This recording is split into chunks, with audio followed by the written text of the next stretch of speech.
10, 9, 8. We have a go for main engine start. We have main engine start. 4, 3, 2, 1.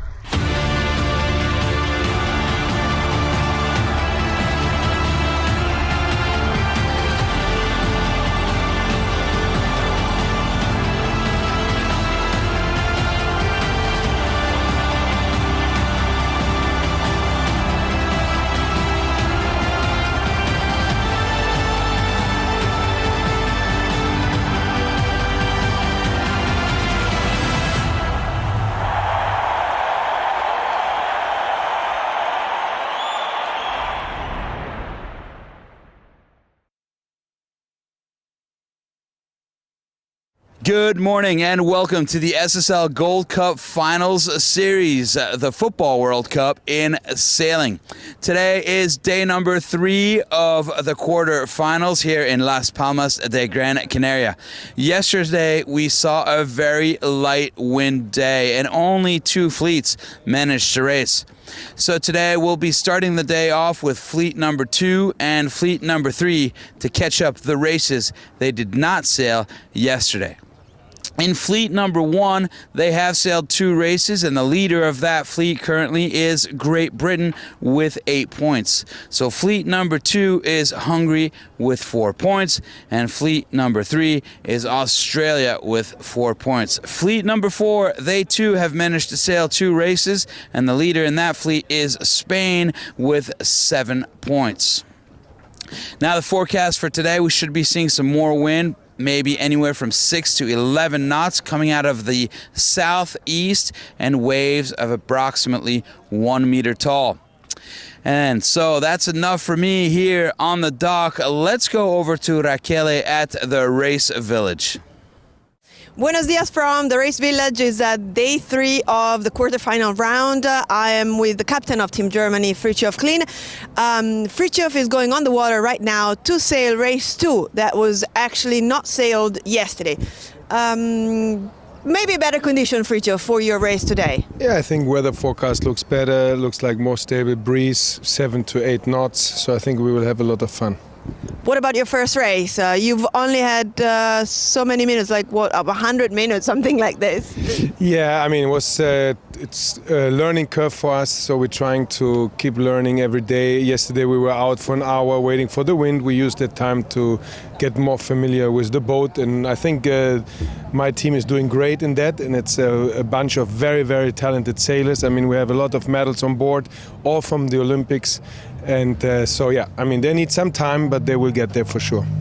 You are a star world champion and Olympian. You're used to be on a two-handed boat. How do you feel in a bigger team? But actually, you do some bigger boats as well. But how do you feel being with all Germans, all coming from Olympic classes? No, it's a very, very special for us. It's a very great opportunity to be in the SSL Gold Cup. It's a fantastic thing that nations sail against each other, and I think this is missing in our sport. And now we have it back, and we really use it. So it's great. So you're going back on the water to defend Germany? No, not to defend Germany, to attack the rest. Thank you, Frida. Back in studio. In race 1, fleet 3, we saw a good start for all 4 teams, as we have 2 new teams in this fleet, Australia and New Zealand. It was a battle until the end, as we had multiple lead changes, but in the end, Australia was first, Portugal second, Brazil third, and New Zealand fourth. Race 1 for Fleet 2 saw a very light wind start, with only 1 boat getting time on distance correct. Hungarian boat left first, went around the windward mark first, stayed first, and finished first. In second place was Team Netherlands, as they are our new team in this fleet. Chile was third, and Germany fourth, as they too are the new team in this fleet. We had a long debriefs about the starts, and we managed to put it together, and now I think we have a good rhythm.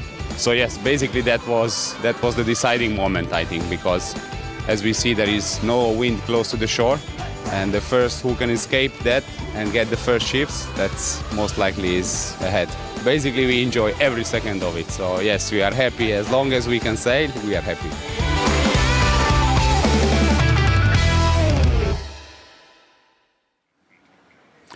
Hello and welcome everybody as we are about to start day number 3. I am joined here in the studio with Diego Negri from the Italian team. Diego, welcome. Good morning. Good morning, everybody.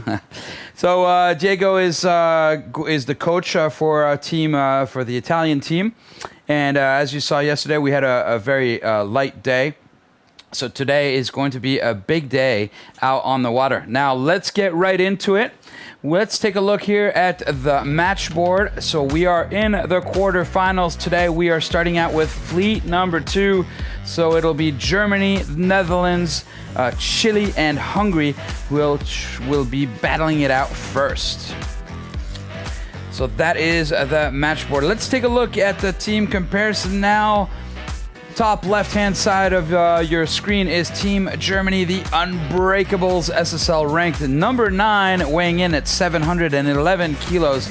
Captain of the team, you just saw him in the interview, Fritjof Clean. And to the right-hand side is the Netherlands, the Dutch Lions, SSL ranked number 1. They are weighing in at 726 kilos, and the captain of the team is number 10, Roy Heiner. Bottom left-hand side is the Chilean team, the Finnish Terra Sailors. They are SSL ranked number 25, and they are weighing in at 712 kilos. Captain of that team is number 10, Pablo Lorca. And to the bottom right is Team Hungary, the Shamans, SSL ranked number 13, weighing in at 727 kilos. Captain of that team is Jambor Berec. Now, let's listen to the team's national anthems.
And those were the team national anthems. Now let's see who's sailing on the boat, starting with in the back with number 7, the tactician Max Koloff. He is a Star World champion actually this year.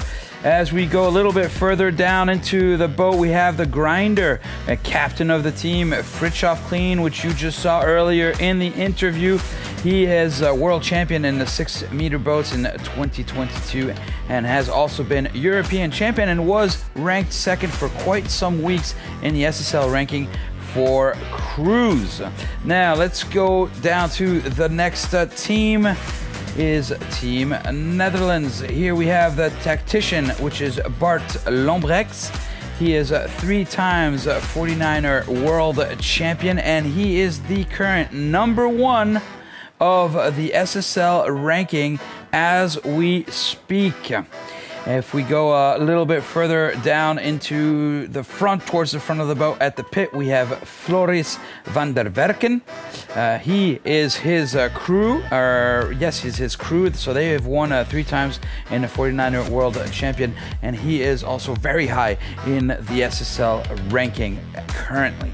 Let's keep moving on to Team Chile as we look at the grinder Andres Ducas, which has gone to the Olympic Games in the 470 class. He was actually 16th. And we take a look at the floater, which is a captain of the team, Pablo Lorca. As we go down a little bit further to the next team, which is the Hungarian team, we have on the main trimmer, we have Marcel Goslet, who has been to the Olympics already, as we have tactician Jambor Berets, and he is the captain of the team and stepping in the tactician position. And in the pit, we have Jambor Yopyosh, who is a world champion at the World Championship, has a bronze medal in the 470 class as well. So that is your lineup. We haven't mentioned everybody, but you are able to read the names there for all of these teams. Now, let's take a look at the daily schedule. So today is a big day. We will be sailing. First is fleet number 2, then moving on to fleet number 3. Now, those 2 fleets are sailing first because they didn't sail yesterday. Then we get onto our regular programming, so that would mean that Fleet 3 is going to would have started the day had we sailed all races yesterday. So you see Fleet 3 will be racing 2 races back to back, and the first race sailing today, or the first fleet racing today, is Fleet 2. They'll also be sailing the last race of the day. So it'll be a very big day for those 2 teams, as then we'll see fleets 4 and 1 only having 1 race today, as they have already sailed yesterday. So it's a little bit complicated, but today is a big day out on the water, and we have some wind apparently, which should perhaps get up to 10 knots, maybe 11. We'll see what happens. Now, let's take a look at the scoreboard here for our first race of the day. This is fleet number 2, so they've only sailed 1 race. Hungary is in first place with 4 points. The Netherlands with 3 points. Chile 2, Germany 1. So, as we saw, the captain of the German team said, we are going out there to attack the rest. And boy, do they need to go and attack the rest, as they only have 1 point so far on the board. So here we are. We are 2 minutes and 30 seconds before the starting line. Diego, this is a crucial moment right here before the start. What makes this so important? Crucial moment because the tactician and the teams are choosing their position on the course. So depending on the strategy, if they prefer to protect the right side or they battle for the pin end, so the left side. This moment is called the train. All the boats are on port. As I say, looking for the position. It's 2 minutes to go, so the boat that is first in the train is probably playing the windward side of the line. And normally, if you want to play the left-hand side, the pin end, you stay late in the train to be able to leave out the fleet when they come back. Then the the position can change, the battle can be open if the first boat in the train, Netherlands, at this moment, for example, instead of attacking jibe, then they go against the fleet.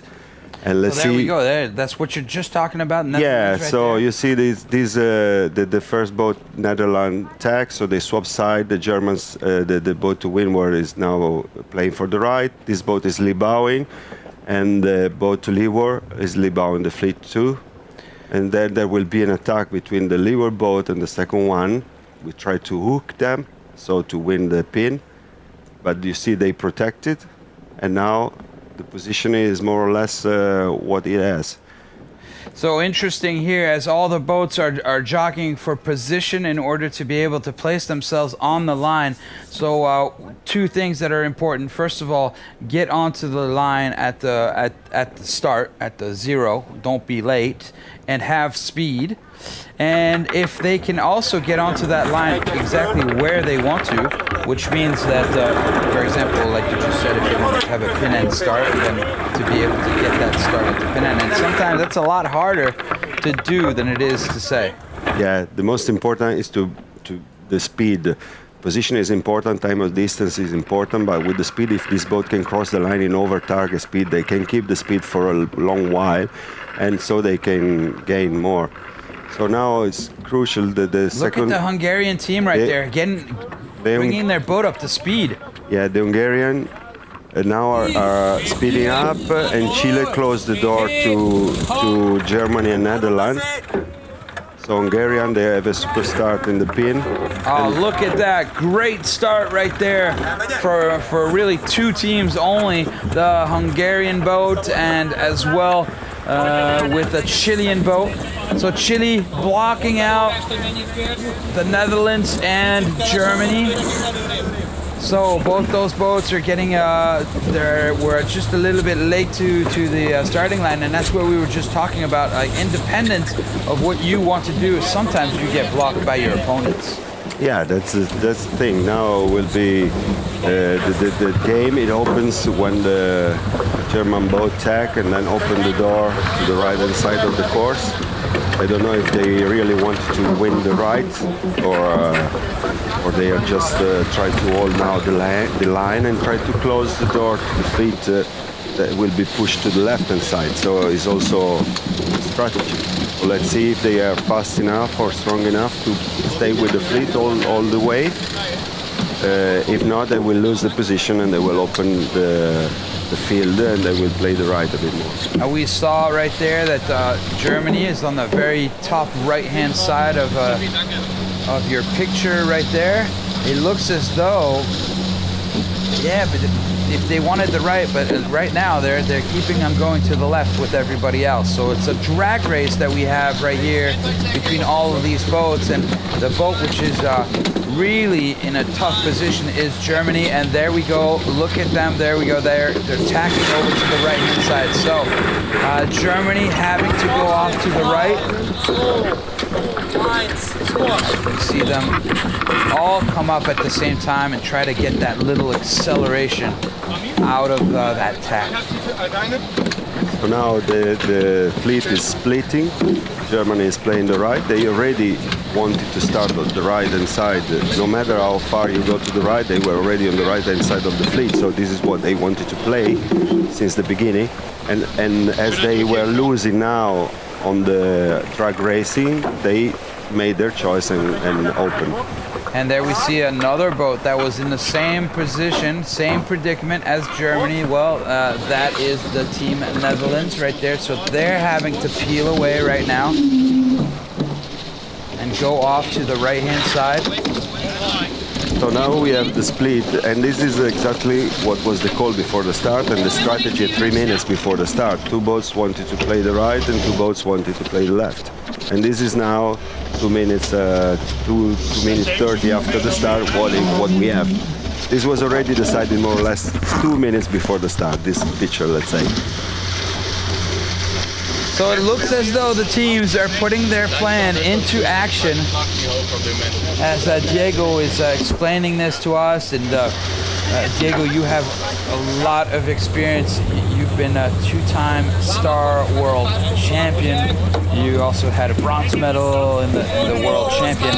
And you were number 1 of the SSL ranking for over 56 weeks. Now, that's an impressive feat. So when Diego tells you something, you listen. Yeah. So it's very interesting here as we're taking a look at what's happening. Remember yesterday the conditions out on the water, we were seeing really patches of wind. As today it seems like it's a lot more breeze that is there, and easier for the teams to be able to keep those boats under power. Absolutely, these boats are flying. They build a lot of upper and wind. Yesterday we were sailing with 2-3 knots of wind speed, and they were easily moving on the water, building upper end. So as you see from the tracker, on the screen you have the tracker. You can see that the right hand side is winning quite a bit. So the call from the German team, even if they had a late start, the call to protect the right hand side of the course was a good call. So Hungary probably figured out that they were losing in that moment, and they started to stay together with the fleet. Chile had no choice, so they opened to the left. And as you see the countdown, they now saw the advantage they got from the right, and it's time to put your advantage in the pocket. You don't have to wait. So these guys are all super sailors. I had the opportunity to talk to them yesterday because we are good friends, and they were a bit upset from day one, but I just told them, keep sailing and use your skills that you will sort it out. I'm happy about what I see. I don't want to say that I'm a fan, but we had a chat with these guys yesterday. But it's true. It is so like far a big family. Everybody, once everybody gets off the dock, well, we do see the first days, sort of the teams really very, very concentrated. But as the days go on, people relax just a little bit more. I wouldn't say they're relaxed per se, but everybody's been sailing against one another for so long, and here on the German team, we saw the captain, Fritjof Klein. He's also a big star sailor. He was number 2 in the SSL ranking for a long time. So I believe you sailed with him, haven't you? Yeah, don't forget I was World Champion 2021 with him in Star in Kiel. So we had quite a bit of action together, and also my medal in the finals in Nassau. I was sailing with Fritjof in the knockout final in Nassau. So we had some time together. We spent some time together. So a good person to tell us perhaps what is the strategy, or perhaps what are the things that could be going on that German boat. So interesting you say, so now they want to take advantage of that situation. And would that be to be able to come back and sort of control the fleet, or not go excessively off to one side? Yeah, you don't want to play too much the risk, because the wind is shifting often, and so this advantage that you have is sometimes not lasting forever. So this is the reason why when Germany saw the advantage, they came to try to cross. But as you see now, the Hungarian probably had a left shift approaching the Germans, and the Germans had to take leeward of the Hungarian, because if not, they would have sailed on a big header. So now the distance is 100 centimeters, and with the attack of the Germans, they stopped the disadvantage of the position, waiting for a possible next right shift. So it is the morning. We're getting started a little bit earlier than usual, as we have a big day planned, like as we just spoke about. So the 6 races planned today, and the morning. Well, the breeze is just settling in as we saw it steadily climbing. We are expecting it to keep on climbing during the day, and I was told by race committee perhaps shift over to the left as the day goes by. Well, we'll see what happens. But what we sure hope is that the wind will keep on climbing, and perhaps we'll even see some white caps by the end of the day. So I had a forecast meeting with my team, and our outlook is for a kind of a little right trend, but for sure for a building. And in our sailing hour, we probably expect 10 to 12 knots. So these boats are already amazing to see and to sail in this light breeze. Probably now the reading is about 6-7 knots on the course. And as you see, it's already full power because they have the Genoa 1, so the big sail on the bow. If the wind increase, they will reduce the surface of the front sail. But at the moment, it looks great. All right. Well, Diego, I have one of your compatriots, which is out on the water and ready to speak with us. Rachele, how's it going out there on the water today? Ciao Jan, good morning, buongiorno Diego. It's good to hear your voice in the studio. Great commentary, great technical insights, thank you. So very different day today for us.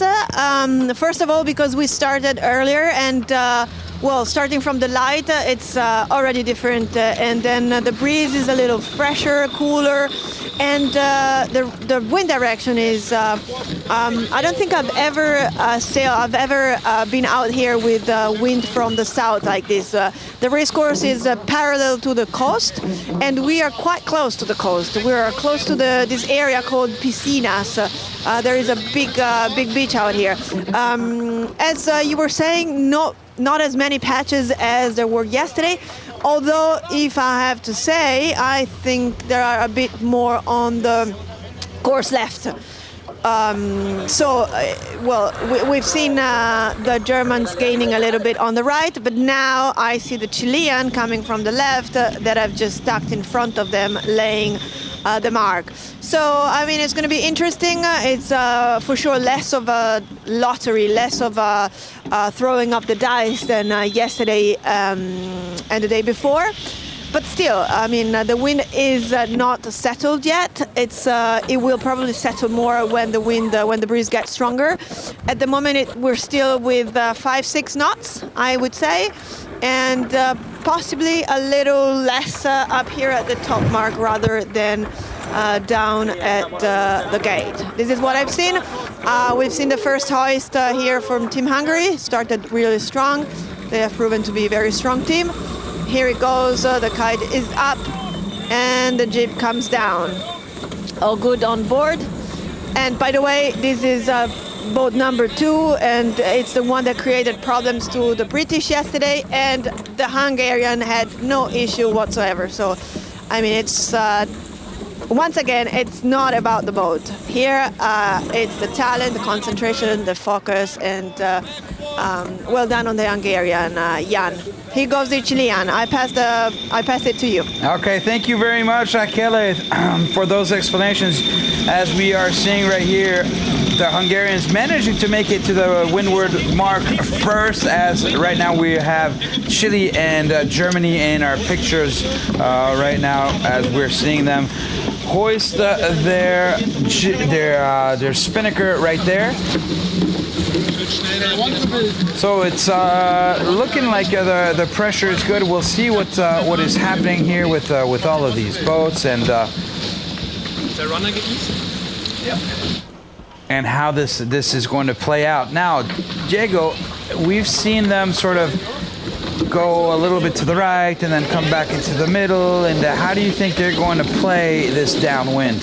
So we couldn't see where the racing area was compared to the coastline. So the explication for Raquel is explaining a bit what was going on in the first upwind.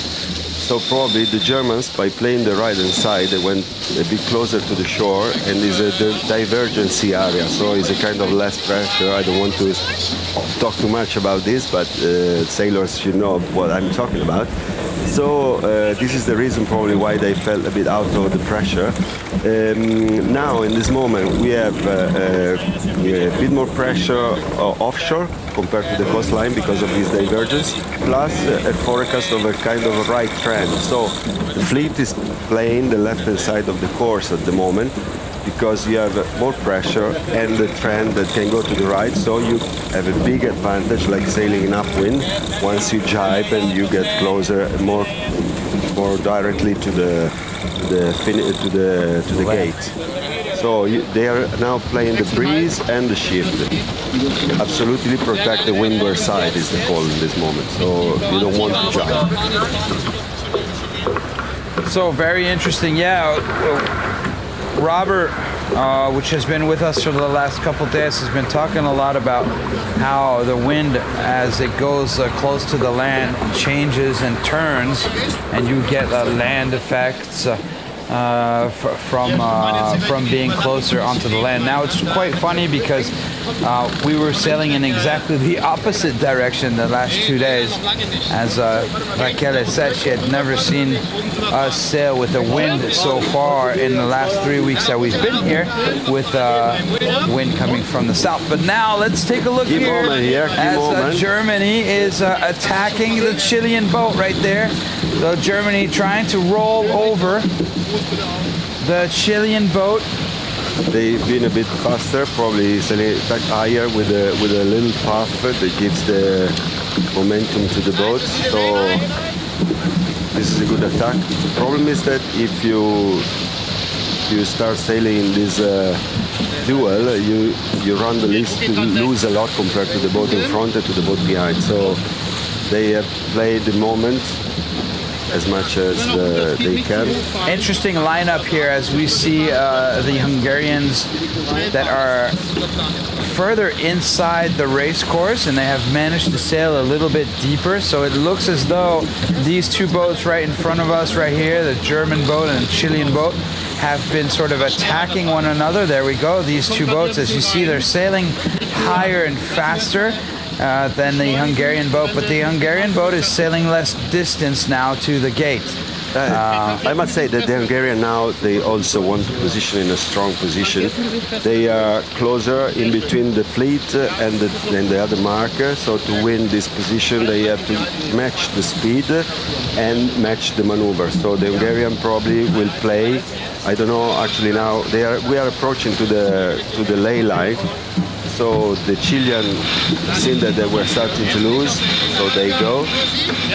The Germany can play the ley line, and Hungarian are still clear from the Chilean boat to play the ley line, so they match the German boat. So very tactical positioning right here by the Hungarian You can see boat. the gate down there, so approaching to the ley line. We're 600 meters away from the gate, Diego. Yeah. Well, we're getting much closer. We're getting very, very close. And as you see, the boats have got some great speed, even though they're sailing quite low. Good. Now I guess that Hungary will jibe together with Germany, and then they will play middle of the gate to make the last call to decide which side to protect for the next leg. Depends also how, with Germany, depends also how the Chilean boat will be at the gate. So they will make the decision. At least they have the left-hand side of the course open. Here we go with the Hungarian team now putting in a jibe. A crucial moment as they are doing at the same time as the German. They're matching the German jibe. Oh, what's happening with that spinnaker in that? No, it's all right. Perhaps just got a little tangled up right there on the German boat in one of the spreaders. We are 460 meters away from getting down to the leeward gates now. This is one of those moments in the race which is crucial, where we've seen big gains or big losses from all teams. So now the easiest for the Hungarian will be to play the left marker. So they arrive on port, they have an easy maneuver, can protect the middle of the course because they have enough advantage. So they, by playing the left mark, they could sail 30 seconds, 1 minute and tack, and they are immediately between the fleet and the mark, impossible to beat them. If they decide to play the right mark, it's because they want to open a bit more on the left-hand side of the course, where they had the gain in the previous one. And let's see what the call will be from the tactician. We don't know what's going on. Yeah, but any option is a good option. So currently Hungary leading 87 meters in front of the Chilean boat. Germany following not far behind. Oh, look at the speed they have right there on that Hungarian boat. So perhaps they are deciding to go off onto the left-hand side. Or they misjudge the angle, or they have the right shift at the moment. So tighter angle for the Hungarian, that they absolutely go to left mark and protect the right. Now let's see what happens, because remember, if they have so much pressure, They had a big right shift. They had a big right shift and they went over ley line. Both Hungarian and Germany and Chile gain after that. if they try to put down their spinnaker with a lot of pressure in it, then it's going to be difficult for them. Oh, there we go. So now it's a big bearway, and they're going off to the left, course left.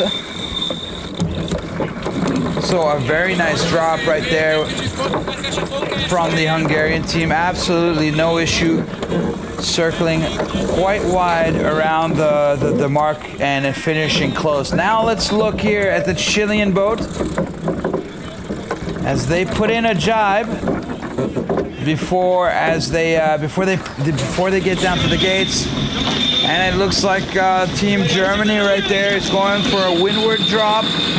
Perhaps Germany also following the Hungarian boat. It seems as though that's what's happening right there. They need help to get that spinnaker in there on the German team. Oh, look at the Chileans. Oh, they've lost so much speed in doing that double jibe right there. So it looks a little chaotic on the German boat, but they've managed to get that spinnaker in quite well and absolutely lose no speed. So Germany following the Hungarians as Chile decides to go off to the right hand side. And now let's take a look here as we see the Dutch boat. We have a change of course. I don't know if it's just shorter or they also moved the mark. I will let you know. So the call is Charlie Red Plus. So the wind is from the left at the moment, and the lag is a bit longer because the breeze probably increased and they have the target of 45 minutes. That's the reason. It's one of the problems with not being on the water. That's the reason why the Hungarian at the end they played the right game and they go left because the breeze is going left.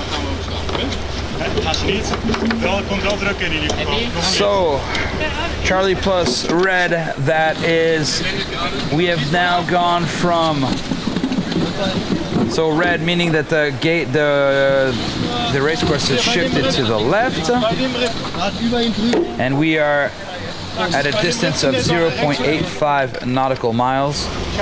So we've added 0.1 nautical miles.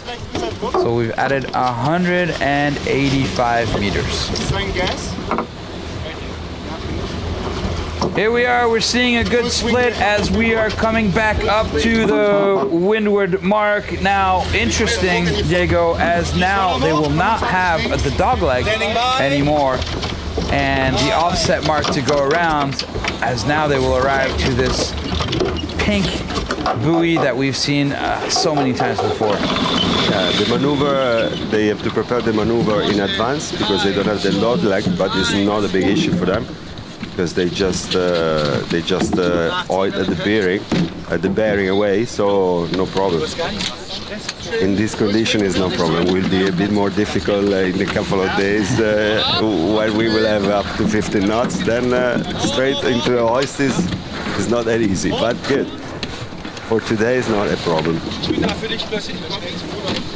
So we're seeing there is the spinnaker sheet being brought back into the boat as they are getting their boat cleaned. It's very important as these teams are coming out of having dropped the kite, and there's lines sort of everywhere, and that's really something that's so important on these boats is to keep the boats clean. And I'm sure you tell that as you run a sailing school back home, and I'm sure that's something you must tell them all the time. Not just in the sailing school. Yesterday we had an issue on the first jibe match in the Spanish team, and so we had a discussion regarding who on board is in charge of cleaning the running sheets, because we had a kind of, how you call it, octopus. We have a pole for octopus. So no chance to finish the jibe yesterday on the Italian boat. So now the Hungarian played the left, but they don't need to extend over this distance that they already have. So they are happy to go again in the middle of the course and protect both sides. And they are strong and solid at this moment. So look at that full power right there. That's the great thing about these boats, and that's what everybody's been so happy about sailing on this SSL 47, is that they just power up so quickly. I mean, the mast is 20 meters tall. The boat weighs 3.5 tons. It's fully powered right away. And as a matter of fact, perhaps it will see them changing out that front sail as we go on through the day in order to depower a little bit the boats.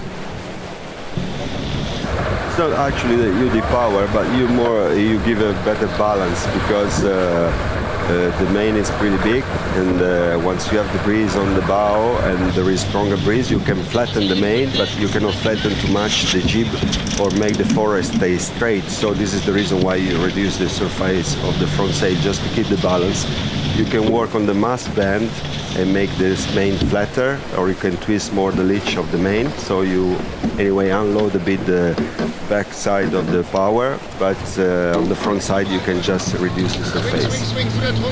So it's all about equilibrium. It's all about being able to have the boat balance between the sail in the front and the mainsail, and so when that wind comes up, then change sail to really change the balance, as one will overpower the other. And speaking of power and balance, well, we started out with 5 knots, and I've just gotten information that we are up to 6 knots now on the race course. So 6 knots of wind, and the boats are fully powered. Fully powered. Let's go onto the water and speak with Raquel and see what she sees from her point of view. Yes, the wind has increased, Jan. You got the right tips from the water, and but the teams are not all out. I mean, I'm here with the Germans, not far from them. It's 3 people really hanging out, while the rest of the crew is sitting on the rail, but not totally hiking. So still not in full power. In fact, it's just 6 knots.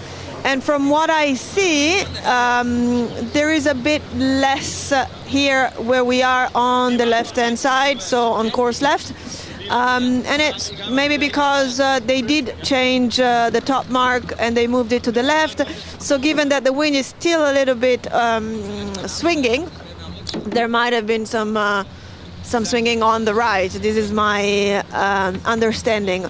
We have gone southern with the top mark, and we're very close to our now friendly ship, the Ocean Diamond here, and she is actually facing, like, you know, with the wind and current, she is the bow is facing more southeast than it was earlier. So yes, left shift, and we'll see how it plays out.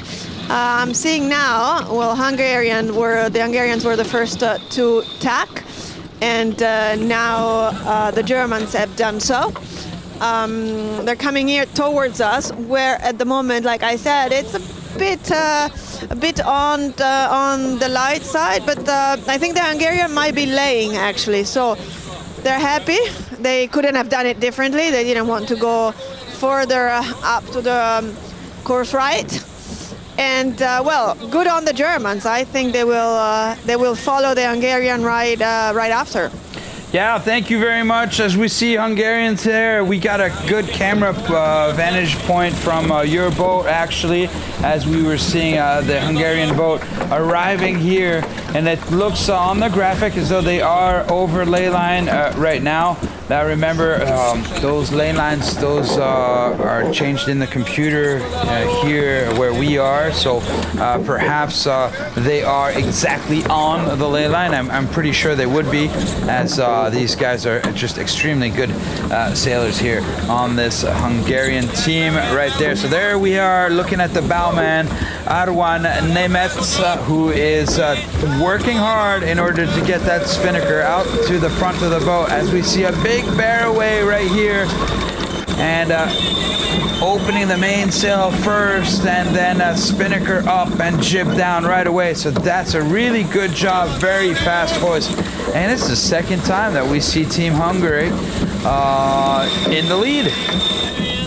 Yeah, the team is very strong. They sail quite a bit during the year, so these guys also from outside, they know the boat pretty well in the maneuver and in the trimming, because once you go straight into the leading like they did, it's not just because of the start, but it's also because you know where to settle the jib points, the tracks and everything.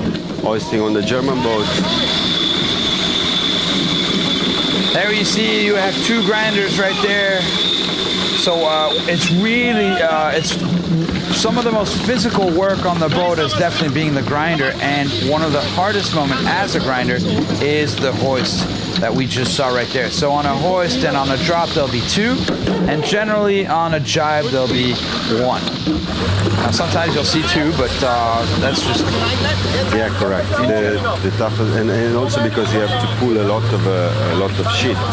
The halyard, the kite halyard is a long way all over the mast, and also when you jibe from side to side, even if it's an inside jibe, you have to pull all the rope from one side to the other side. So that's why also the performance of the grinder has to be for a long time. So it's better if it's not just for how heavy it is, but also for how much time you have to do the effort. So the left-hand side for sure was the winning side in this leg.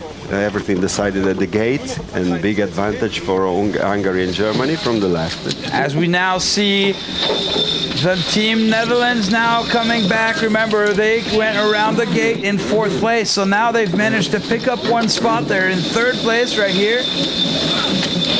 As we have Bart Lambrechts, which is on this boat, and he is the current #1 of the SSL ranking, sailing with his teammate Floris van der Werken. So he is the tactician on this boat, Bart is, and right there we saw in the pit number 17 working hard, as we are looking on board right now to the Chilean boat. So Chilean boat right now, the pressure is on them, as they were in 3rd, are now in 4th. Remember, Team Chile, what an unbelievable story for this team. Team Chile is the team that has been here since the very beginning, since day #1.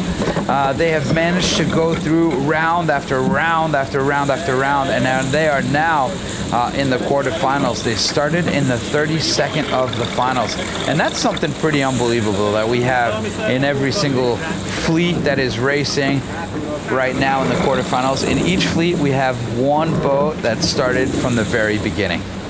So it's a great story, and it's great to see all these sailors that have managed to pass through week after week. Now they must be getting really tired on that Chilean boat, because they've been racing now for, this will be the 4th week straight of racing. Absolutely, but I think that for all these guys it's a kind of dream come true, because when you start so far and then you arrive so close to the finals, you start to see how the light is at the top of the mountain. And I think that would be a great motivation for them for the future. So good to see these kind of stories. The wonderful stories before was the Tahitian boat, no? Yeah, team, absolutely. Small country, small team, and then they were always going forward. Was amazing to see they made guys. everybody dream, that Tahitian team right there, and they were just so friendly, and and they once they cut up a tuna fish for us, for everybody, and it was just really a great sharing of the culture, and so yeah, just great stories all around. As we're getting closer and closer, we're so close to the end now. So we're getting nostalgic. So yeah, we're gonna have a 2 match soon, because Germany is closing on Hungary, and so they have a chance to match the jibe of the Hungarian and try to sit on top of them on the next stack. And that is also very close between Netherlands and Chile. So Chile is trying now to put the bow down inside the Netherlands and to match the jibe of Netherlands. So any moment see these two boats jibe together, Hungary and Germany. We couldn't see that, but Germans, they tried to match the Hungarian and tried to sit on top of them. And the next action, you see how low they are sailing the boats behind, because they are protecting the inside to protect the jibe for the next leg. So Getting closer. It's a great Guys, to this see. is action because the Germans are in good position and they are gaining out of this. So these regattas are still open. Germany is at the top of your screen, right there, and we see them on the left. The Hungarian boat is on the right as Germany is trying to roll over the Hungarian boat. Yesterday we saw the Swiss being able to roll over the Italian boat. So it's a very strong position right now for the Italians, and this is a great opportunity for them it's a great opportunity for the Germans to roll over the Hungarian boat. As we get down closer and closer to the gate, we are 700 meters, about 700 meters away from the gate as we speak. Oh, is that a standby jibe I just heard? They are again trying to match the things, so yes, they match each other. And now Hungary is in a bit stronger position than before, but when they will play, I would have probably continue a bit to arrive on starboard on the finish and have the length of the boat to protect me, because now they're going to go close to the ley line, and this is a corner where you don't want to be in the Hungarian position. So I'm not sure that I would have made this maneuver, because the ley line, I guess, and is it getting looks close. like the German team has managed to make a better maneuver and have more pressure as we see them catching up onto the Hungarian boat right there. So the plan is coming together for Germany as they decide to attack. Germany now shouldn't attack from windward. They should try to sit inside. As you see, they put bow down and they try to attack from leeward. I hope they are doing. Yeah, you see, they try to put the bow down and try to close inside. So now Hungary cannot jibe, first of all, because they will be on port and they are maneuvering. So they are locked. Now Germany can push Hungary over the ley line, and I think they have the win in their hands. This is a little bit the same scenario that we saw Team France doing in the last round in order to be able to pass through. As long as they don't have an overlap right there. Now there are two different rules here. If the Germans in the back overlap the Hungarian boat can ask to go as a direct route to the finishing line. If they do not have an overlap, then the Hungarians can jibe, but then they will have this port starboard situation. Yeah, but the Hungarian cannot jibe, and they are approaching to the ley line. So Germany will push Hungary over the ley line. They will jibe, roll them, and win the race. This is what is probably happening. Oh, there's some yelling going on right there.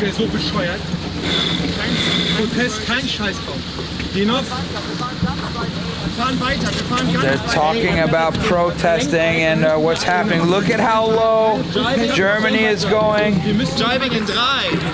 No, wait. This is jibing moment. Of course, they are matching.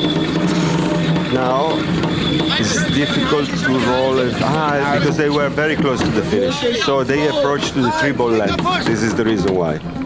Right, okay, so arriving in the 3 boat lengths, then they had room at the mark and they had room at the mark. That's the thing. Oh, that was a close one right there for Team Hungary.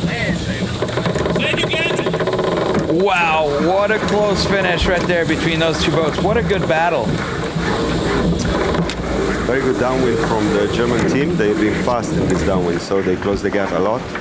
Unfortunately, we don't have all the picture of the course to see this distance, because there are key moments where you try to play the inside, and then the protection of the boat in front is the 3 boat lengths from the mark, where they can ask for room to get the mark. So these were the 2 key moments. And this is where we see that jibe right there. Perhaps that jibe is just at the 3 boat lengths distance right there, where we see the 2 tracks of the Germany and Team Hungary right there that have just changed. So Good job right there for the Hungarian team, putting up 4 points onto the leaderboard.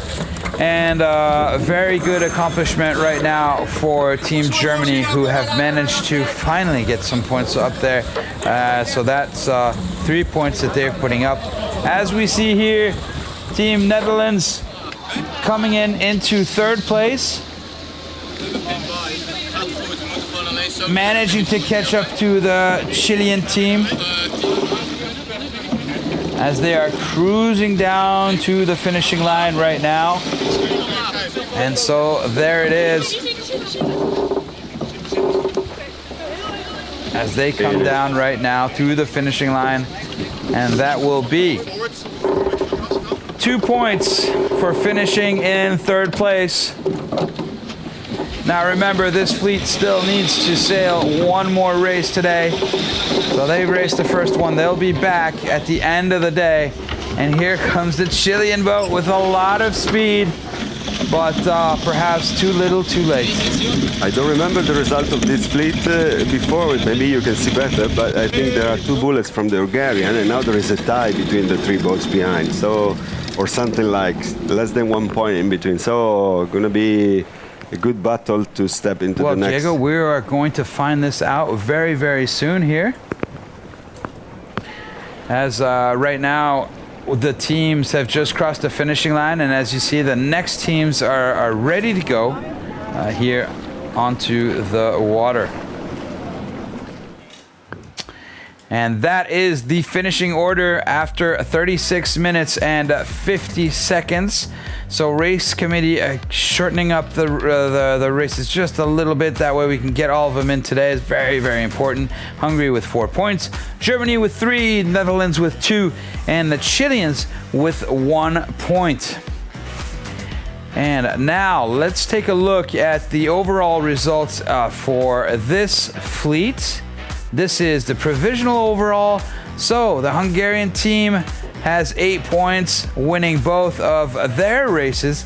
The Netherlands with 5 points, Germany with 4, and Chile with 3.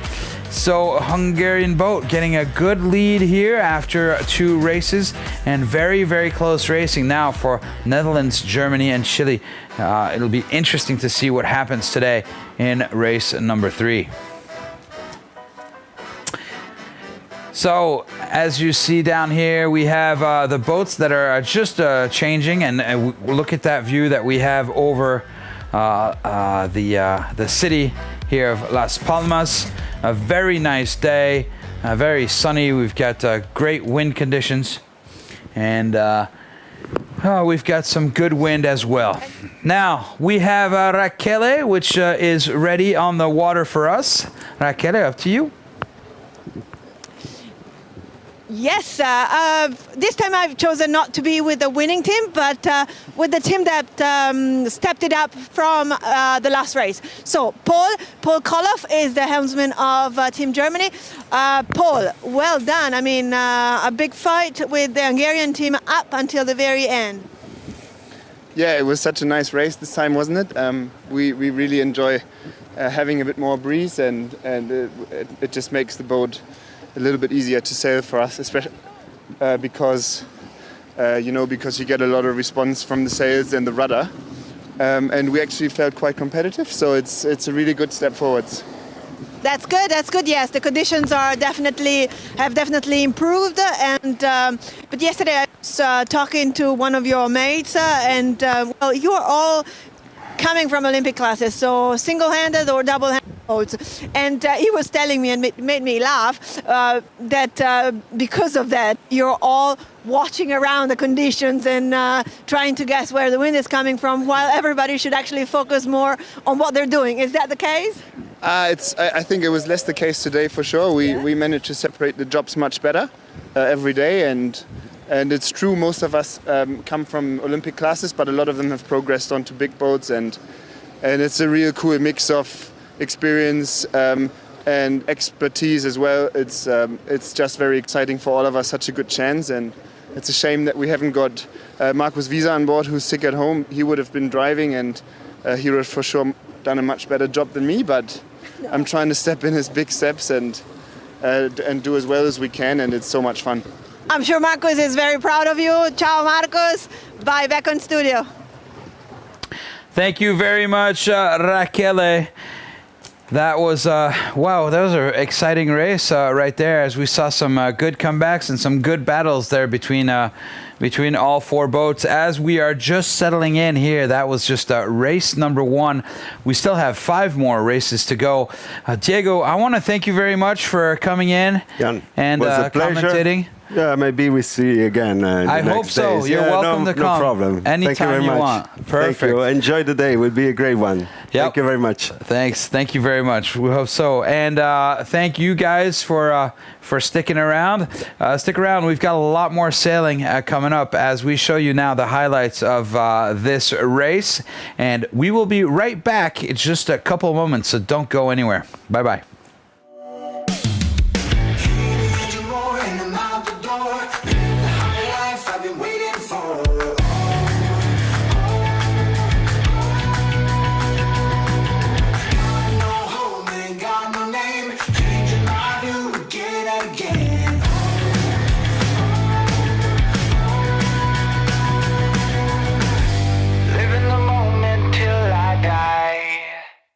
I'm gonna chase it, and I'm gonna chase it.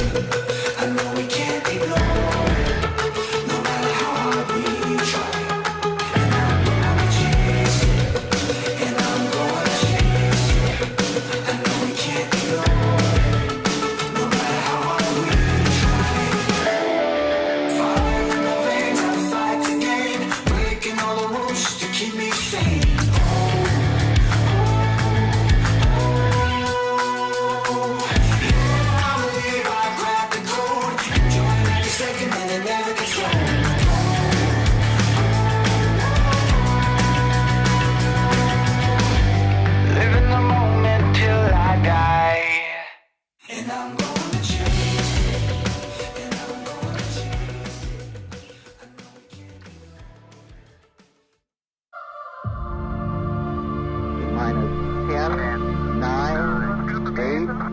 Go for main engine start. We have main engine start.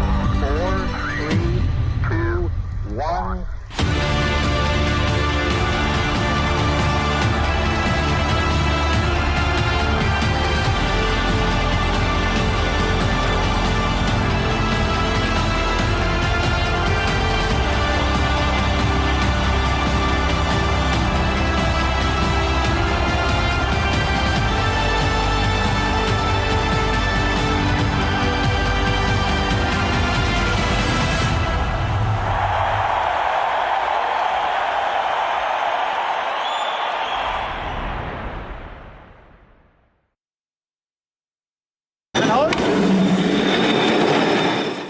What is your best memory as a sailor? Ian? Mine is probably my first match racing world championship. Nice. How come? It's quite a long time ago, so it's quite hard to remember it, I have to admit. But yeah, it's I guess it's about achieving a goal, isn't it, that you set yourself for a long time and worked hard to try and achieve.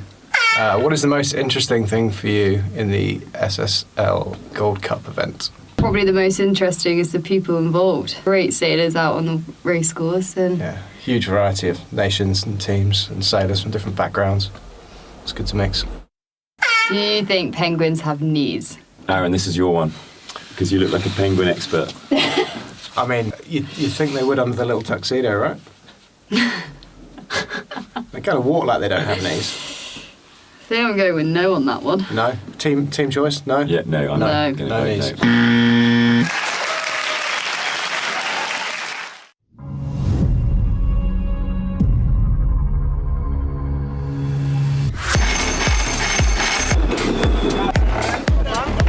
Hello, my name is Martina Graal. I'm from Team Brazil. I do main strategy and floater, so I just basically help everywhere that is in need.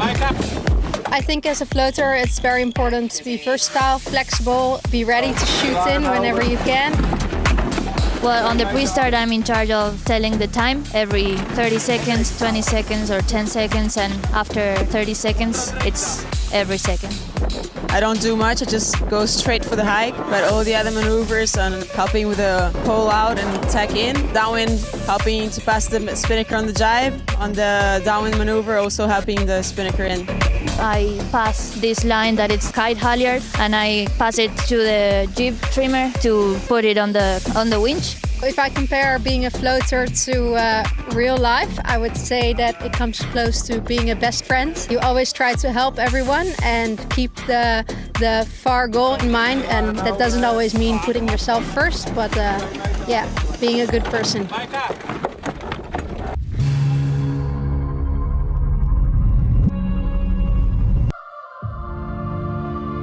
Minus 10, 9, 8. We have a go for main engine start. We have main engine start. 4, 3, 2, 1.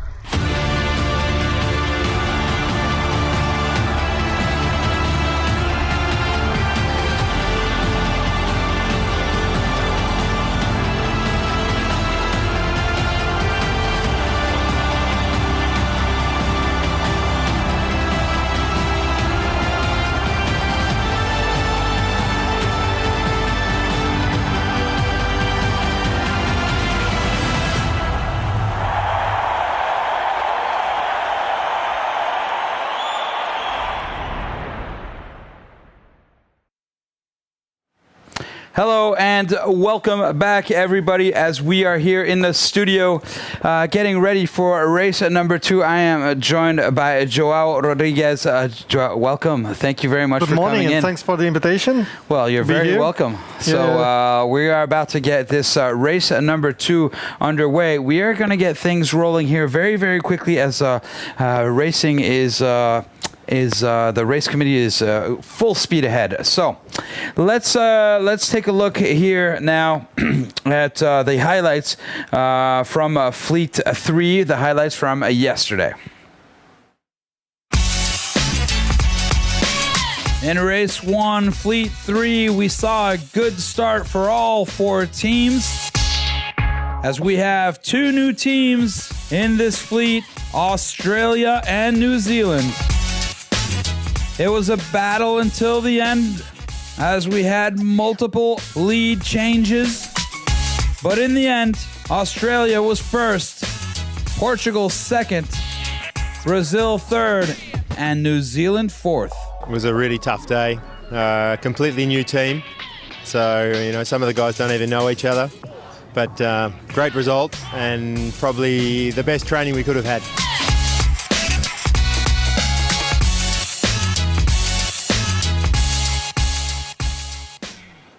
And those were the highlights, not from yesterday, those were the highlights from the first day. Now, let's take a look at the fleets that are sailing right now. So on the left-hand side, we have Team Brazil, and the captain of that team is Robert Scheidt with the number 10. And Portugal, the navigators, they are sailing right now. Captain of the team, Joao Rodriguez, which is standing right next to me. And bottom left, Team New Zealand, captain of the team, Leslie Egnott. And bottom right, Australia team captain Will Ryan. Now let's listen to the team's national anthems.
Those were your team national anthems. Now let's take a look here at the lineup on Team Brazil. So the captain of the boat is Robert Scheidt, who is at the helm. Tactician is Martin Grail. Bowman, we have Alfredo Rover. He is J24 world champion. We have many other world champions in this boat, and European medalists and star champions. But let's keep it moving as we are getting closer and closer to the start. Here is your team, Joao. So as the helmsman right there, we have Alfonso Domingos, and we have a pitman, Mariana, or pitwoman, Mariana Lobato, who is a world champion and as well an Olympian. Mainsail trimmer Pedro Costa, as well an Olympian. Now moving on to Team New Zealand, as we have on the helm Nick Egnat Johnson. We have as tactics all the way in the back Chris Main, and main trimmer is Sam Barnett. And we keep it rolling as we go down to Team Australia right there. So tactician is Keith Swinton. At the helm we have Tovar Mirski, main trimmer Jake Lilly, and captain of the team trimmer's position Will Ryan. So those are just for some of the names of your favorite sailors on your national team's boats right there, as we are 2 minutes away from the starting line. Let's look at the overall right now. Remember, this team has only sailed one race, as you see right here. So Australia won the first one, then it was Portugal with 3 points, Brazil 2, and New Zealand 1. So we are going into race number 2 here for this fleet. And as soon as they finish this race number 2, well, they're going to stay on board the same boats and they're going to go racing again, as we will then at that point be on to our regular scheduled racing day. So here we are, 1 minute and 30 seconds before we get started. Here, as we're looking at the boats, remember just before we had Diego, who was explaining to us that perhaps these boats right now, as we're seeing them, 2 boats on the right-hand side and 2 boats on the left-hand side. So perhaps we will see that split, as some of these boats have probably already decided, or surely have already decided, where they're going to go. As teams have been briefing this morning on the weather, and we see now that we have a little bit more breeze. Right there, there is the captain of the New Zealand team, Leslie Egnott. As we are 45 seconds away from the start, and we're seeing race committee right there from the onboard. Now let's take a look at what's happening, as the Brazilians seem to be blocking right there, going very, very low in front of the Australians. Oh, and a big luff from Team Brazil. 23 seconds left to go here as we get the second race underway. And New Zealand, or Australia right there, the bowman telling the captain to slow down. 10 seconds left to go. Let's see what's going on. Oh, there's one boat that's getting put out. New Zealand right there.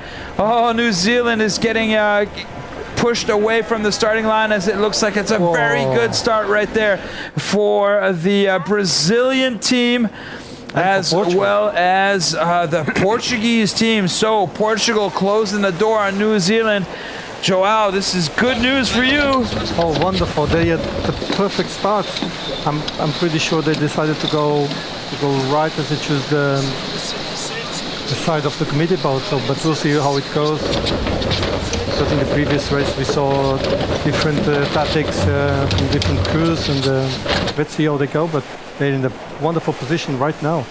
So 2 very good starts for Brazil and for Portugal, as Australia and New Zealand right now are in the tough right there. Super hard position right there for the Australian boat, as they are sandwiched between the Brazilians, who are luffing them, and looks like Portugal, who's putting down a low mode.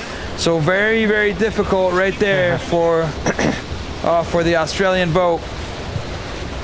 It's also difficult for the Portuguese, as look at the difference in as the Brazilian boat is managing to go so close to the wind right there.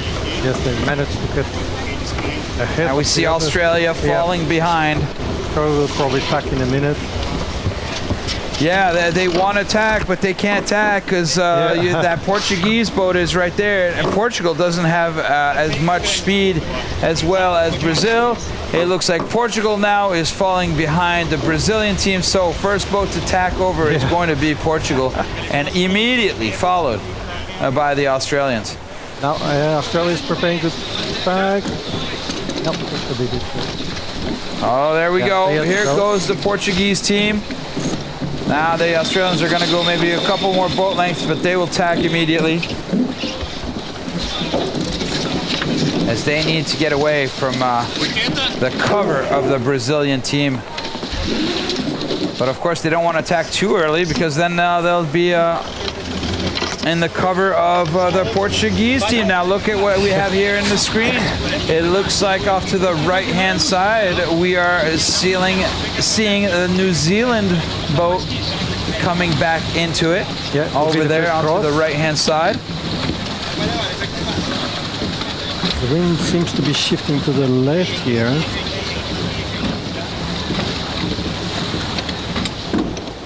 And now we have our first leader change right now, as it seems as though Portugal is managed to get a good gain right there. Perhaps the wind, yes, you're right, shifting to the left-hand side.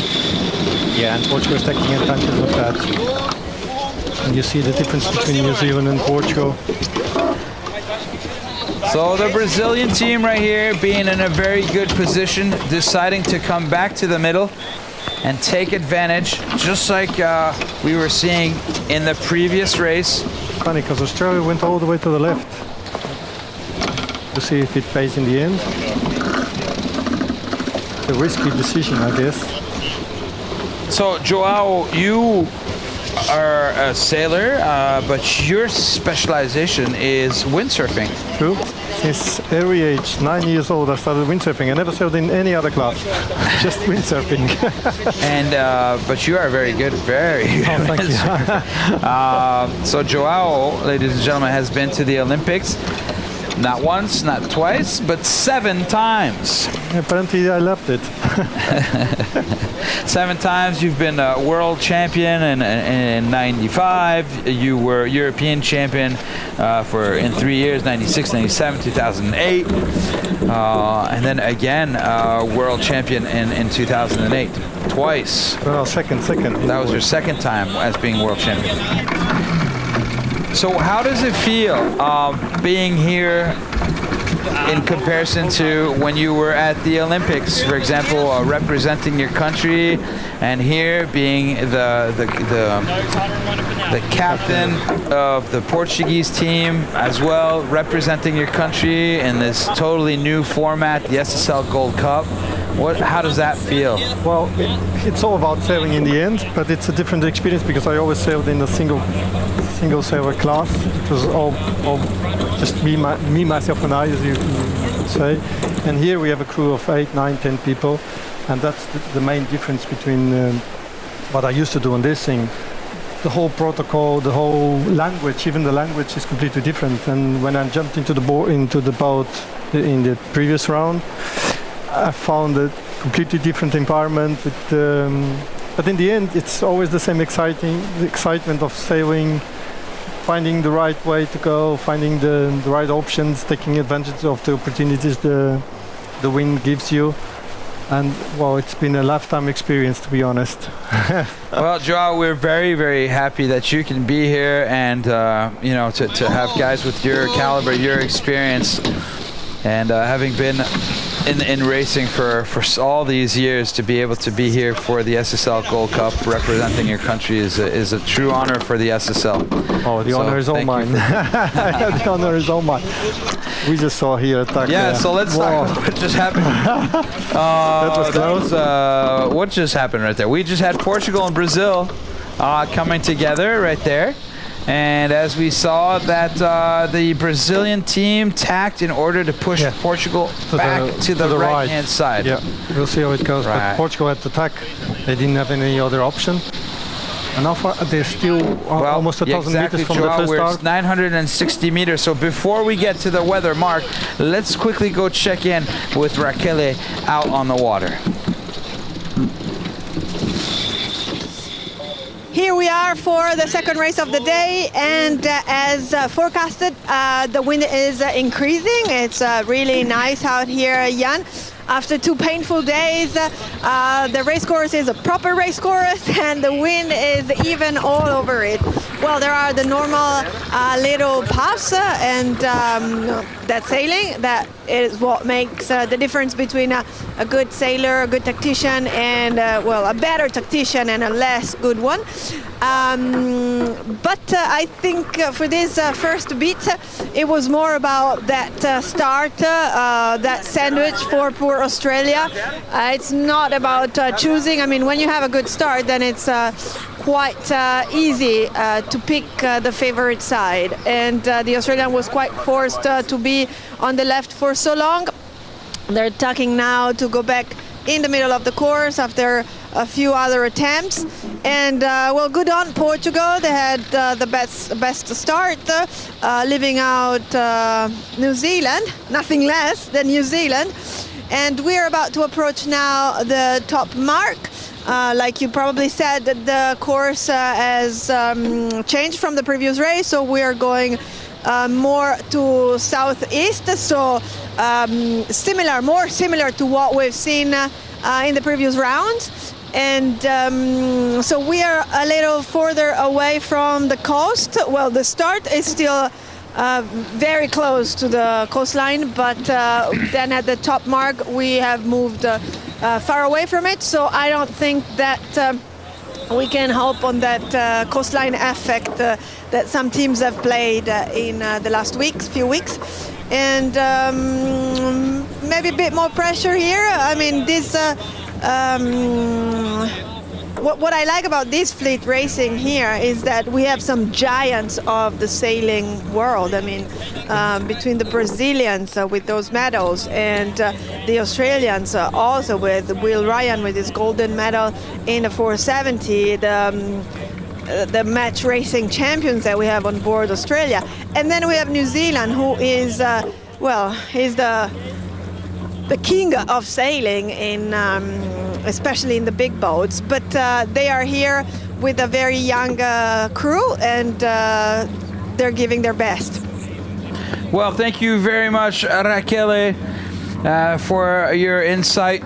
As we are right now looking at the Brazilian team, we are 197 meters away from getting to the windward mark, as it looks like Brazil right here is in the lead. And who do we have coming up in second place? Australia. Team Australia. So Australia, being caught out in that sandwich early on, has decided to play the left hand, the course left right there, and we're seeing them come back.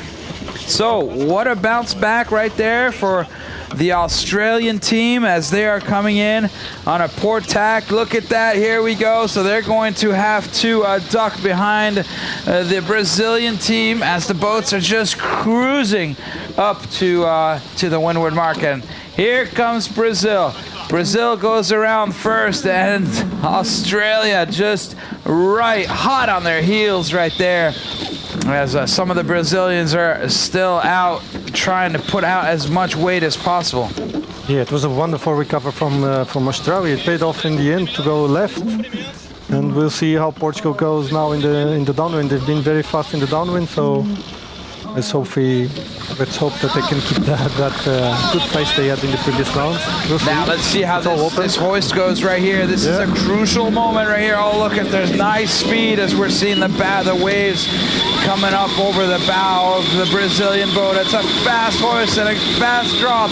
Excellent job right there on the Brazilian team. Now let's see if the Australians can do as well. It looks like a very fast hoist. Oh, the drop is a little bit slower there on the Australian boat. So Brazil managing to get out just a little bit further. And what's happening there in the back for the Portuguese? Okay, it's a good hoist for the Portuguese, and dropping that jib early as well. So all set. Everybody is all set now as we have gotten to the first windward mark. It is going to be right now a crucial moment for the Portuguese team. Let's see what they do, as they will most likely try to go as low as they can in order to attack Australia. So in the next drive they can cover Australia. Let's see if they can hold that position. It will be interesting to see what happens, as we know that if we let the Brazilian boat go out in front, there will be no catching of the Brazilian boat. It will be hard for sure. So if any of those teams want to get out in front, they've got to go hunt down the Brazilians. And this we are on now, Team New Zealand. Look at their grinders working away right there. All the spinnakers not up all the way. Just touch a bit. Oh, just touched a bit into the water right there. Every time it touches the water, it loses a bit of speed, so it's very important to keep it dry, let's say that way. They have a long way to catch up. And then it creates also other problems when the sail is wet. Getting it inside the boat makes it much, much harder, as the sail sort of clings on and sticks to the side of the boat as it's trying to go into the hatch. Now, inside the hatch, there is a roller which helps the sail to be able to be pulled into the boat, but there's only one roller. Exactly. And before it gets to the roller, it's going to slide on the sides of the hatch. Yeah, so and you have to consider it's 170 square meters of sail that you have to pull in just a few seconds. It's so hard. I couldn't believe the amount of pressure and the synchronization. For most people, it's twice the size of their apartment. Exactly, that's a good preference. If you think about your house, 170 square meters. Yeah, so you think making your bed is difficult? Try to put the spinnaker inside. Exactly. I don't know how much it weighs overall, but for sure it's, Yeah, I think it weighs probably around 15 kilos or something. Okay. Yeah, even considering the area, it's very light because the tissue is so 15, thin. 20, but that's just a guess from having picked up the bags. Yeah. Dry, of course. Dry, of course. Oh, here we go, looking from the drone shot. Apparently Australia is catching up on Brazil. Look at that. So Portugal, right there at the bottom of your screen, is attacking Australia, which is in the middle, which is attacking Brazil. Now it'll be interesting when the first one to jibe. What happens with the other two? But for sure they'll jibe. Oh, look right there, Australia working their boat a little bit, trying right there as they're going up a little bit higher. Brazil has just now managed to put a low mode in. We see the Australians really working their boat. Why don't you tell us a little bit about your colleagues here? Oh, my colleagues. Well, I've known some of them since Barcelona. Fonso and Bagit was in Atlanta, but they were already sailing with me in the Olympic campaign to Barcelona. And I've known them since forever. Oh, they decided to jibe before the others. Huh? That's funny. And then in this crew we also have very young sailors, like 20-something years old. And one of them already went to the Olympics with the Costa. And Mars Pirzwim is also trying to go to the Olympics, but in kite, the foiling kites. So we have a mix of sailors here, very experienced and also very young, so it's very nice to have such young sailors there. You feel rejuvenated. It's the next generation. They have the adrenaline, the will to, the energy, and it just spreads to the others. So it's they're doing a wonderful job there. And then we have at the bow, Dantas. He's always alone out there, feeling alone, and he's sailing since I don't know which the previous rounds with not a broken finger. Yeah, but he had a fissure in the You know. Oh, he cut his finger. No, the bone. Oh, the really? Bone just cracked, and he's been saying like that since like 2 weeks ago, and he doesn't complain. It's like he doesn't feel pain. Well, it's amazing. Yeah. So I'm very, very proud of this team, and they're very, very good friends. And I mean, that's the key to. We've been here for 3 weeks already. And we're enjoying the ride. We just want more. So let's remind everybody. Team Portugal, it was the first. You guys came in on the 32nd of the finals. Exactly. At the very, very first week. The first day of sailing, you were already here. And you're still here nearly a month afterwards at the quarterfinals. We had some changes in the team, but the core of the team is still here since the early stages of this event. And I think we've been improving over the rounds. Our maneuvers are just, as we saw, they're doing it. Well, Joao, we are 240 meters away from the downwind gate here as we're seeing Brazil in the lead. Australia managing to come back after having been squeezed out in the beginning. So a great job there by the Australian boat as we see Brazil putting in a jibe just before they are about to take their spinnaker down. And it looks like perhaps, also a jibe on the Australian boat. I thought maybe that they would do a split. So, very, very close. Look at that. They're all picking the right side of the gate. The Brazilians have managed to get out in front. Here comes the Brazilian team right there with a very fast drop on their boat.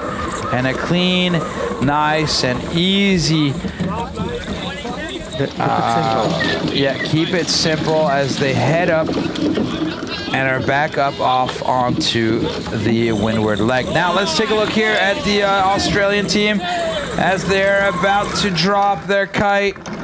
Wow, what a fast drop right there. Portugal in the back as well, doing the same thing almost simultaneously. Everybody's picking the right side, the right mark, going to the left of the course now. It paid in the first upwind as we saw Australia going all the way to the left and now we've been saying that it was going to be the wind was going to be turning left, and so we've been seeing it turn more and more left. I don't think Portugal will hold on that position for long. You will have to tack for sure.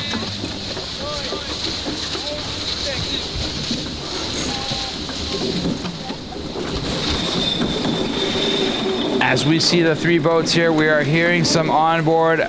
Somebody's tacked. It's probably Portugal. Yeah, they're already tacked. There it is. They had to. You could just hear those winches whipping through. So Portugal going back off to the right as they have no choice. They can't sit in the wind shadow of the Australian boat right there as we see Team New Zealand slowly but surely getting down to the leeward gate. As we see them coming down right there. And the Australians, they will have to tack also because they're falling behind. Brazil managing to put such a good high mode in. They're just taking everybody out. Unbelievable. Well, if the wind keeps turning to the left, it would happen. It's true. As the wind turns left, the boats will will line up. And now Brazil is covering. Pile up. And now Brazil is covering the other two teams. So Brazil just tagged and is now putting themselves in a very comfortable defensive position as Brazil is currently now playing the fleet. As we see them right there, also on a port tack. Looks like Portugal just tacked and are now coming back to starboard to come and play with the other two boats. Now it will be interesting to see if Australia will cover them or not. But I think they're pretty there far behind is now. Martine Grael as we see her, tactician, doing everything she can. She's a 49er sailor, 49 FX. She's got 2 gold medals in the Olympics and is a 2 times world champion. funny because when I was a kid, her father was well, he's still a star in Brazil, of course, but he was the star of sailing worldwide.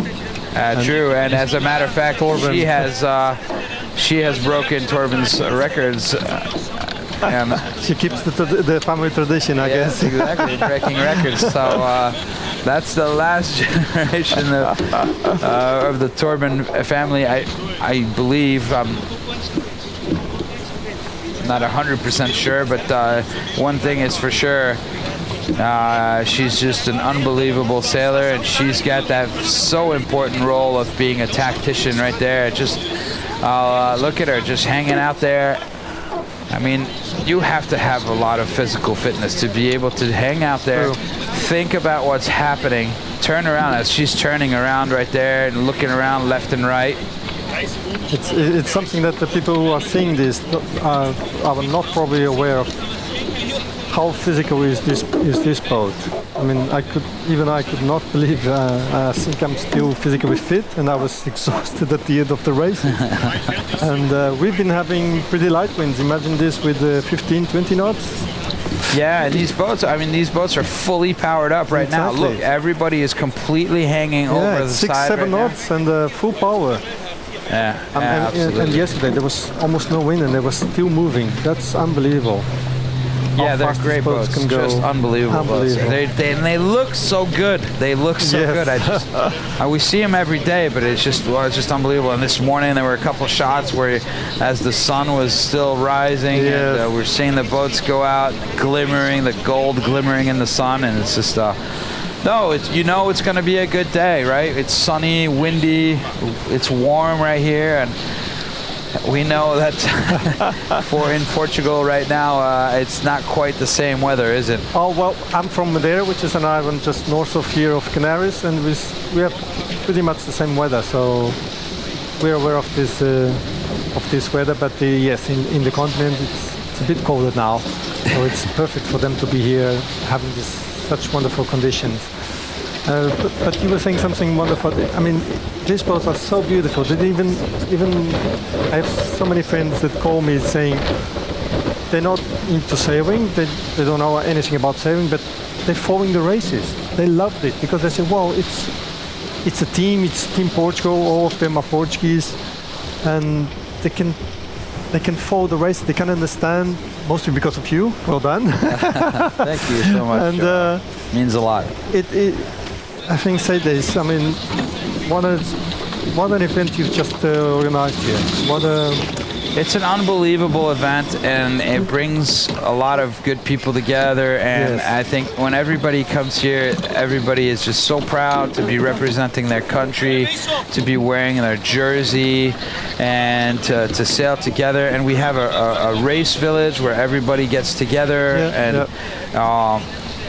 even playing the anthems just before the racing. So as well. Yeah. You know, every day at our briefings at the end of the day, we listen to the anthem before.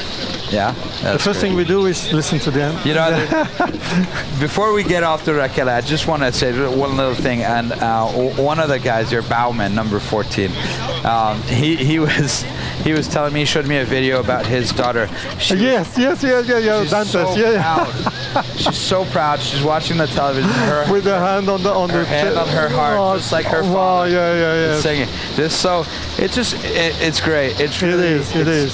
We're able to transmit that feeling to everybody out there. Thanks all of you for watching, and it's really great. We have a lot of fun doing this, and we do it for you guys out there. So we are so happy you're enjoying this. And we have a lot more fun on the boat. Now, talk about on the boat. Let's get onto the water. Raquel, are you out there?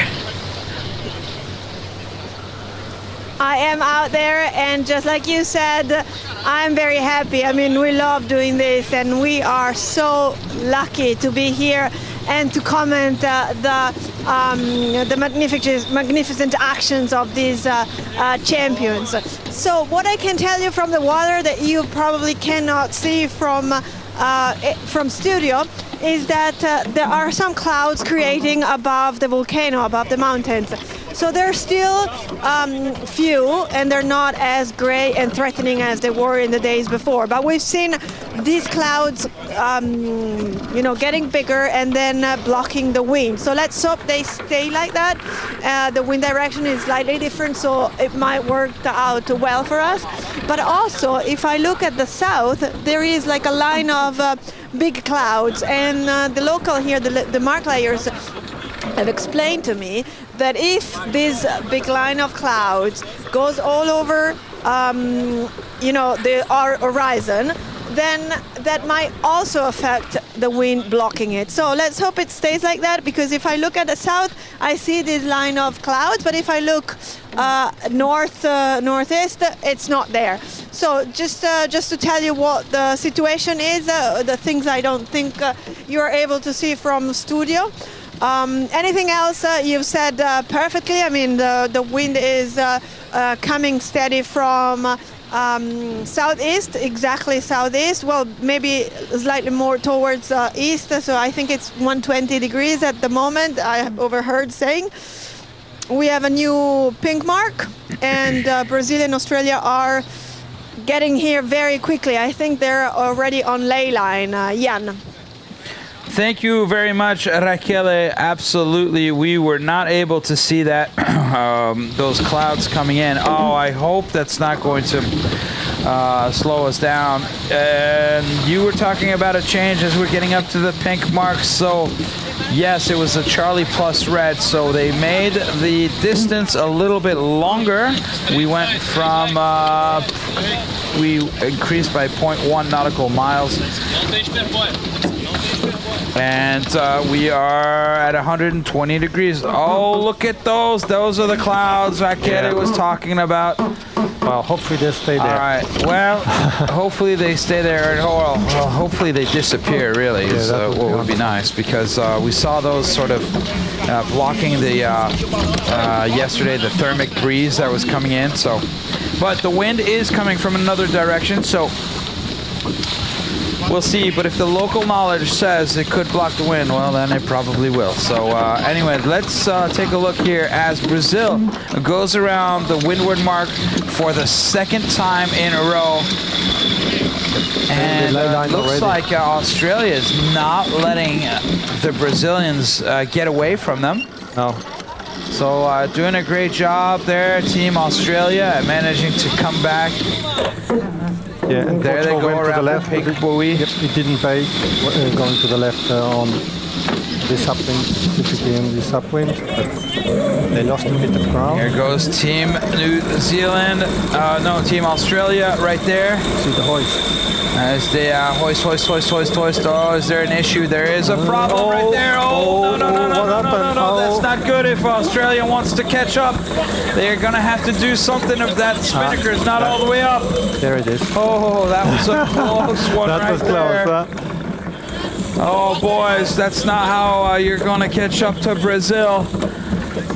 Now, obviously, they're not doing it on purpose, but... No, there's so many things that could go wrong there. So many things. But hopefully everything is... All right, well, 71-meter lead for the Brazilians as we get around that second windward mark, as we are now seeing Team Brazil up on the top left. There he is. No, this is Portugal. I think Portugal, yeah. sorry. That's okay. Team Portugal right there. Your team, Joao. Yeah, good hoist. Yeah. Good hoist and good drop right there. Yeah. As the bowman is Manuel Dantas right there is doing a great job at making sure that Genoa does not fall into the water.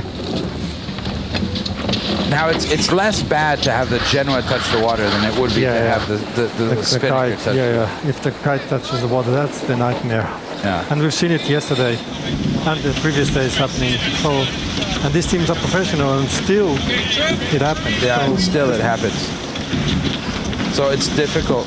Well, we were just talking about it earlier, right? 170 square meters of sail to be bringing in 5-7 seconds? Exactly. Oh, what's going on here? New Zealand. What's going on here with New Zealand? Here we are. That kind of looks like perhaps an override was happening. Yeah. No, it looks good. Looks fine. So good hoist. Yeah, but they have a 1 minute delay. So it's going to be hard for them to catch up now. So 1 minute right there. New Zealand 1 minute behind the Portuguese team. Portugal does not seem as to be they are, so, or a good 200 meters behind the Portuguese.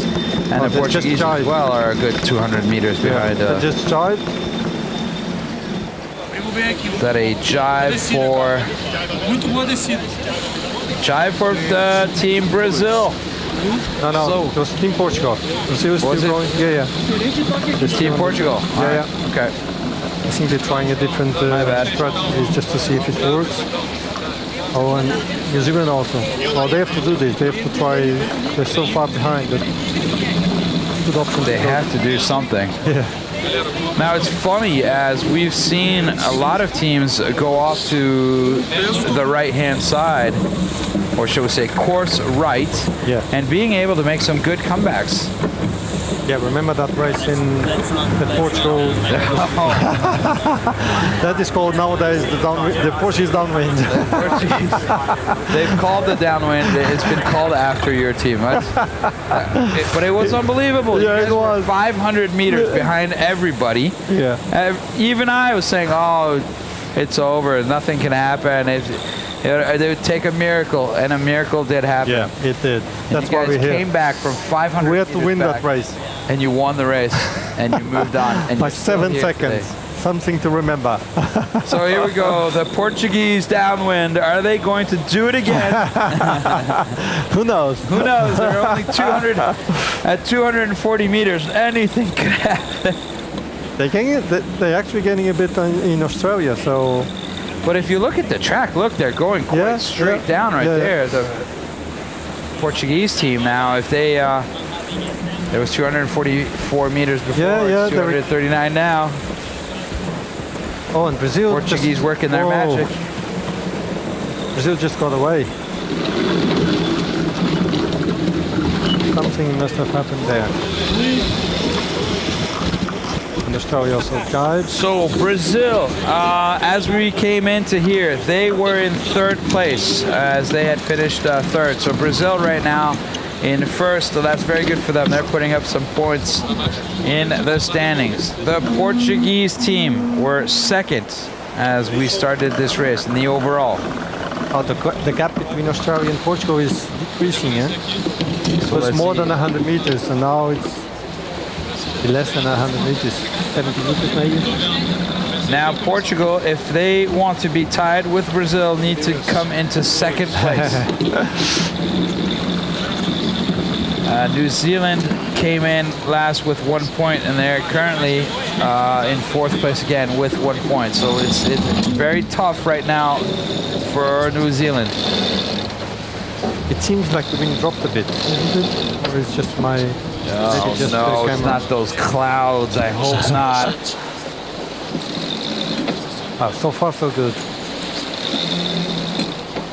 And Paul is from Madeira also. Is the tactician here? The young fella is 34 years old, I guess. I think. Here we are looking at them slowly coming down as we're seeing Portugal being able to put in a very low mode. Yeah. But Australia just accelerated. We are 900 meters away from the finishing line. Now Brazil, as it stands right now, if they finish first, they will have 6 points, and that would put them at the #1 spot overall. No, Australia. Australia has 4, and then Australia right now would have 3. No, yes, you're right. Australia would be first with 7 points. 7 points. So right now, Brazil has to come into second place in order to be... Portugal needs to come into second place in order to be tied with Brazil. Exactly. For second. But it's not looking very good right now. They were gaining a bit, but it seems like the wind dropped. Oh, who's back there? He's coming into the picture. As seems as though perhaps that is the New Zealand boat over in the background. Now they also recovered a lot. That's just the camera angle right there. Yeah, but they recovered. They didn't have they're only 200 meters now behind Portugal, and they were like 400 meters behind. 300 meters. Perhaps some new wind coming in here on the right-hand side of the race course right, as we're 470 meters away from the finishing line. Now remember, these guys will stay on their boats. We will not change boats, as they will be racing directly after this for their second race. This essentially is the race that they didn't do yesterday. Exactly. Well, Portugal just tried. See if they can get to the line of attack. Portugal is just shy right there, as we And see New a Zealand tactician right there, Martin Grail, hiking out.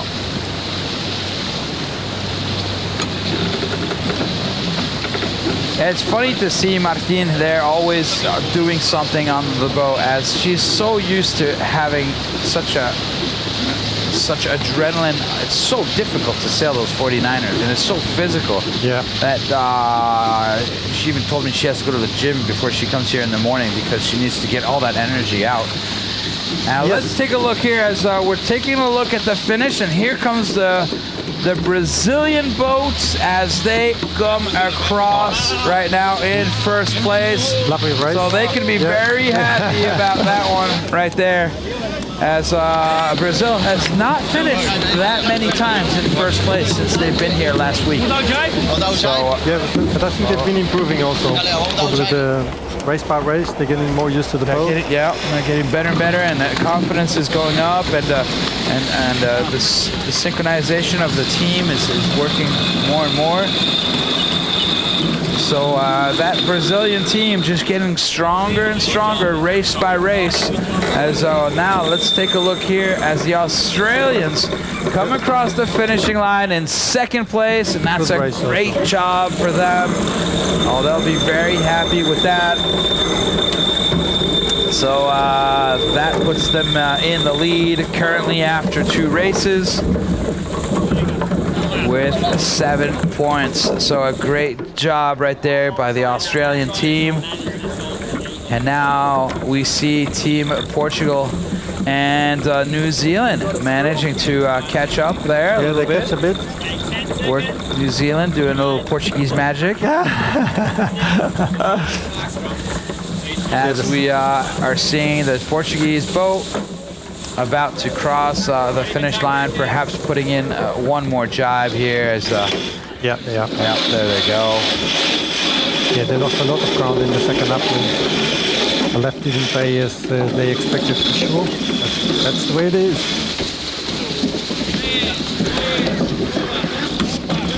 And now they'll have the next race just in a few minutes.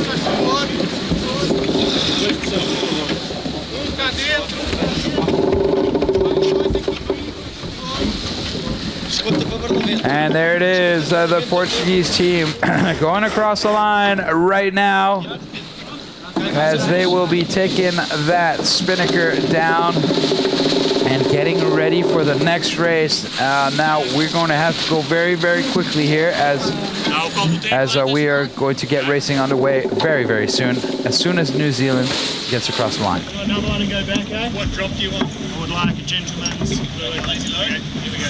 3, 2, right sheet. We need a run. And there is Team New Zealand right there, that has just crossed the finishing line. So we're going to take here a real quick look at the highlights, and we'll be right back for the next race, as race committee is very eager to get things rolling. So here are the highlights of this race. Now before that, results. Brazil winning with 4 points, Australia 3, Portugal 2, New Zealand 1, and the overall, well, we should see Australia first, then Brazil, then Portugal, and then New Zealand. There it is. Australia, Brazil, Portugal, New Zealand. 7, 6, 5, and 2. So quite tight for the first three teams right here. in fleet number 3. And we are going to be taking a look right now at the highlights, and we'll be right back. So stick around.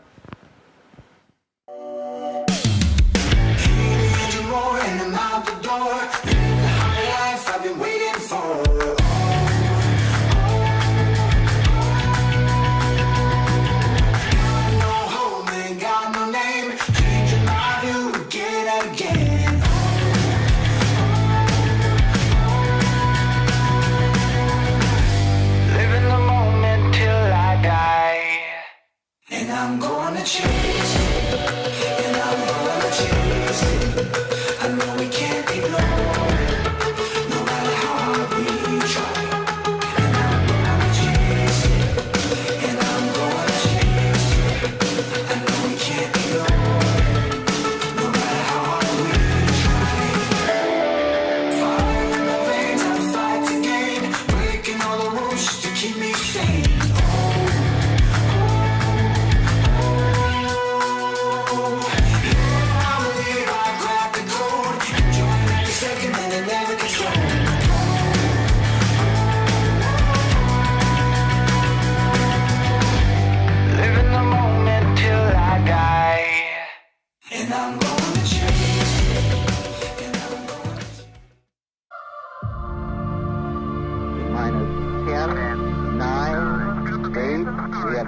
For main engine start. We have main engine start. 4, 3, 2, 1.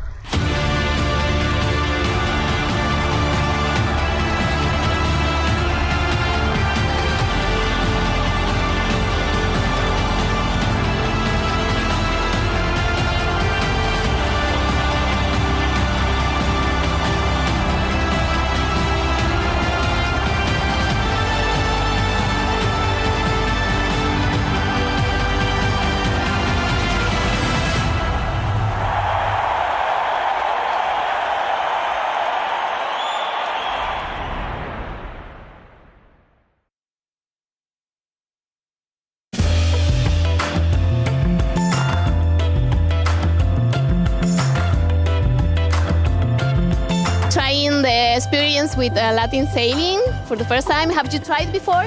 No, I haven't sailed these boats before, but it was pretty hard. It's a lot of work to keep the boat going, gotta hike hard, but it's familiar. You got a group hike like in a starboat, so I like it.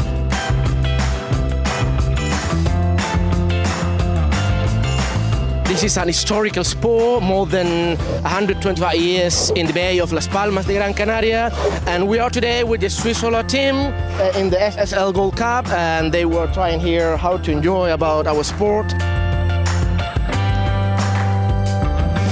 The experience has been pretty nice. Like, it was really nice to share this experience with the locals and to learn, like, they teach us their boats and like to learn a new way, like almost a new way of sailing, because like it's pretty unusual. Like in the maneuvers, like you have to bring the mast in the back, then back forward. It's like it's a whole like team spirit, and like you have to be.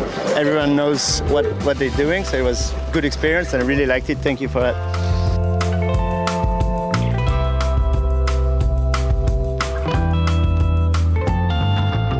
Magnificent day. I really enjoyed the experience, this Vela Latina boats, and also got to learn the local guys, the local people, the local sailors. And it's a kind of we are professional sailors, but we jump on these boats and we don't know how to sail these boats because they're totally different. So we had like a sailing lesson today from them. It was really nice to get to know the boat, to feel the boat and how powerful it is, and just to join this wonderful experience.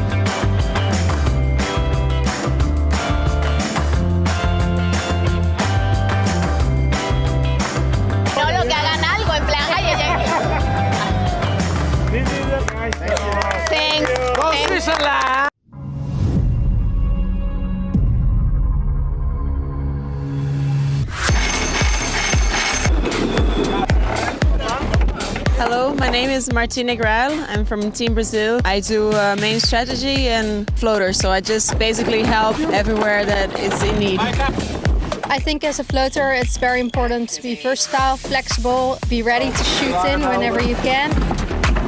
Well, on the pre-start, I'm in charge of telling the time every 30 seconds, 20 seconds, or 10 seconds, and after 30 seconds, it's every second.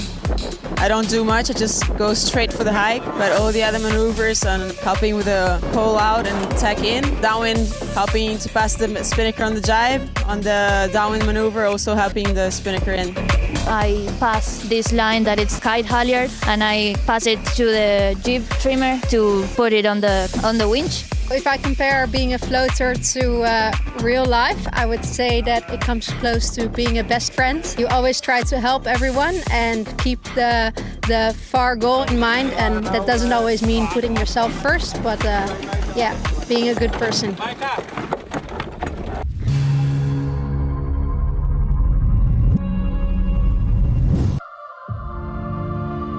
Minus 10, 9, 8. We have a go for main engine start. We have main engine start. 4, 3, 2, 1.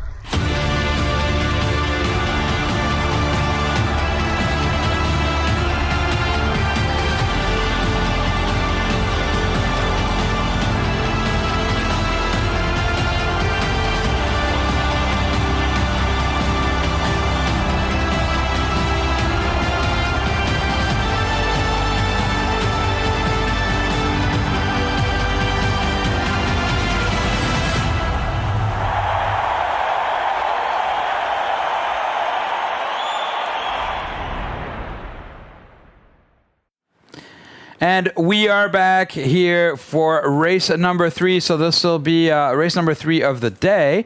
This is the second time that these guys, your team or Fleet 3 is racing for the second time today. Tough day for them. Yeah, tough day. And we're seeing some cloud cover coming in a little bit. Hopefully the wind will stay. Hopefully it will stay. We know that race community right now, the orange is already up, and so racing should be getting underway here very, very quickly as we will be going back out to the race course. But one thing that was interesting that you were just telling me about, Joe, is these boats that you guys we just saw right there. That was on when was that? I think that was on Sunday that you guys went out on Sunday, 2 days ago. 3 days ago. Time flies. Yeah, exactly. But an interesting story about that. Tell them about. The story is that in 1876, when the cargo ships that came to Las Palmas were anchored further north, and the port of Las Palmas was further south, so they designed these boats to go fast upwind, because the normal wind here in Canaries, as in Madeira, is from northeast. So the first boat, and they called first boat to get there. Would get the best view. Yeah. So it was a question of business. Yeah. So that's when the racing started in 1876. That's the first record they have of this racing to get to the ships. And then in 1936 they kind of finished the design of the boat, and it's still the same design since 1936. And they're all built here in Las Palmas using just wood. And the only improvement they made was the mast has some layers of carbon and Kevlar in specific areas so that they don't break. They don't break. Great story. As so many times in the sailing world, we've seen that most boats have started also with the old clippers back in the days where they were bringing spices from across the world over to Europe and around you always the world. need speed. It was all about speed. It was all about getting there first. And, things haven't changed, have they? No. In the end. An interesting story, and they were very, very proud to be able to show us that. And we had a lot of teams going out there as we've already had the opportunity to sail several times with the SSL on traditional boats and things like that. And it's wonderful that they keep the tradition. And to share that, with the local population, and for them also to meet all you guys and all the stars. And so really a great time had by all, as it was a rest day, but even on a rest day, you guys are going out sailing. So yeah, exactly. I said that to my wife. That's the schedule right there, ladies and gentlemen, right in front of you. We are on the second race of Fleet number 3 right there. So this is back to our, shall we say, regularly programmed schedule. As today, we were supposed to have 4 fleets only racing, but yesterday it was such a light day that 2 of them couldn't sail. So we are now on the second race for Fleet 3. After this, we'll be seeing Fleet 4, Fleet 1, and then it's going to be a hard day for Fleet 2, which will be their second time back out on the water, as they'll be coming out towards a late afternoon. Shall we be able to, if we can, keep the rhythm up going as it is right now? Well, so far so good. It looks good. So far so good. We are on the second race here of Fleet 3. We are going to get things started very soon for you, as the teams have not changed boats. They are still on the same boat. Yeah, and 2 races back to back in such a boat, it's going to be hard physically and mentally, of course, but hopefully they rested a bit between races. So this is the overall 3 minutes. Right now, as we are 3 minutes to the start. This is the overall count. So we see that Australia is now leading the leaderboard, as they got a first place and a second place. Brazil is in second with 6 points. Portugal just behind them, 1 point behind them with 5 points. And New Zealand with 2 points. So let's see what happens here after race 3. And this is the our 3D model of what's going on, our tracker system that we have out there currently. Look at that. We have 3 boats that have decided to go onto the left-hand side of the race course. So interesting. Perhaps that we're already seeing... Still 2 minutes, so everything can change in these last 2 minutes. I mean, these boats are fast, so they can get anywhere in them. Do you think that's Portugal right there, as we're seeing them on the left-hand side, on the right-hand side of the race course, are going to want to keep the right-hand side? It looks like in the last races they always... postponement. Jeez. There was a postponement. So that means that the race will be delayed. AP up. What's I wonder going why. on here? Maybe because they still win. Maybe a wind shift. Let's take a look here. Let's take a look at what's going on as we look at the race committee. This is the best way to find out what is going on. There is still wind. Oh, this is the culprit. That's a big wall. Yes, well, they do have the right of way. So, okay, so that wasn't planned. No. We are very close to a harbor, and I think also that's probably one of the reasons why, well, just like you said, those old boats from Vela Latina here, the club that we are at, they wanted to get to these ships, well, which are now container ships, but yes, but we are very close to this harbor, and and it's a very busy port. It's a very busy port, and as you're seeing back there, we do have ships kind of all over the place. Now, why is it so busy? Well, because all of the big, huge cargo ships that actually bring all the supplies over to the Canary Islands and to the Canary Archipelago are landing here. And so they go into this huge... it's a huge port. This huge port. And then you have all these little ships. So those guys that you're seeing back there, well, those are the little ships. They don't look so little, but those are the little ships.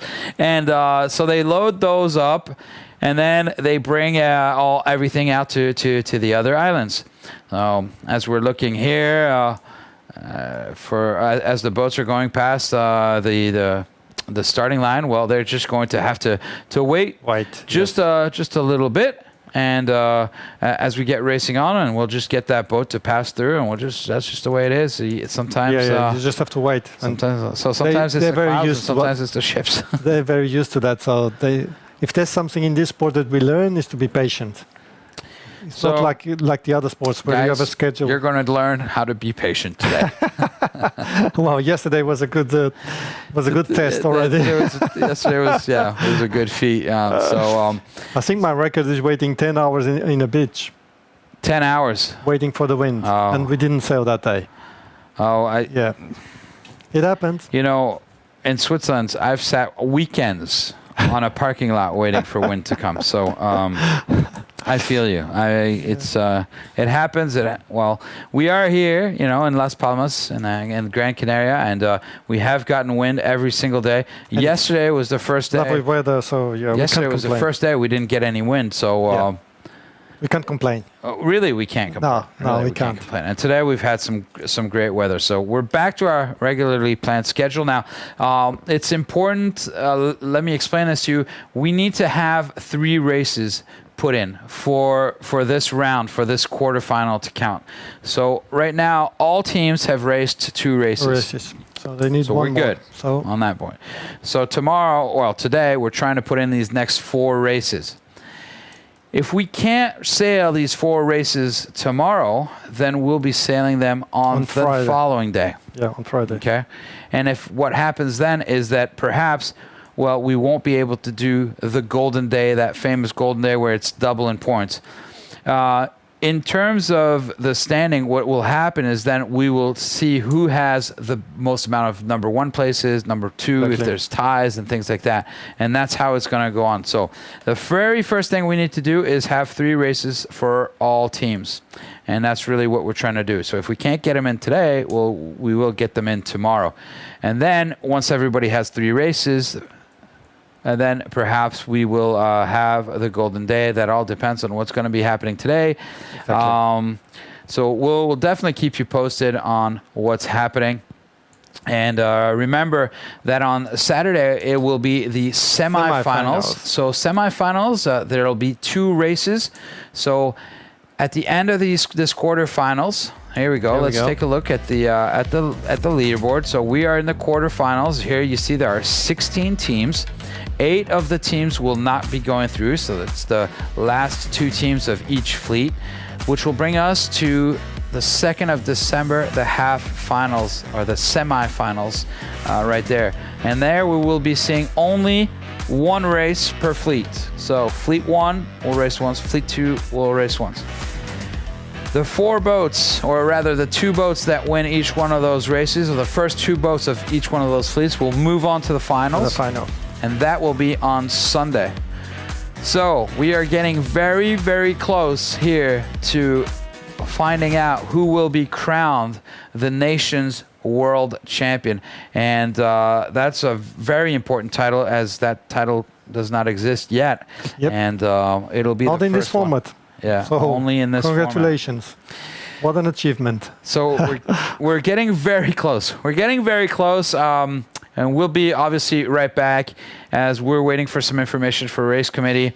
We'll take a quick break and stick around. Don't go anywhere. We could be back in just a couple of minutes, depending on what's happening out on the race course. So Joao will be back with me for this next race as we look at Team Portugal race once again. And we'll see you in just a couple of minutes. So stick around. Thanks a lot. Bye-bye.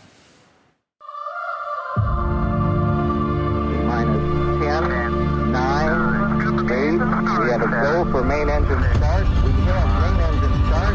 4, 3, 2, 1.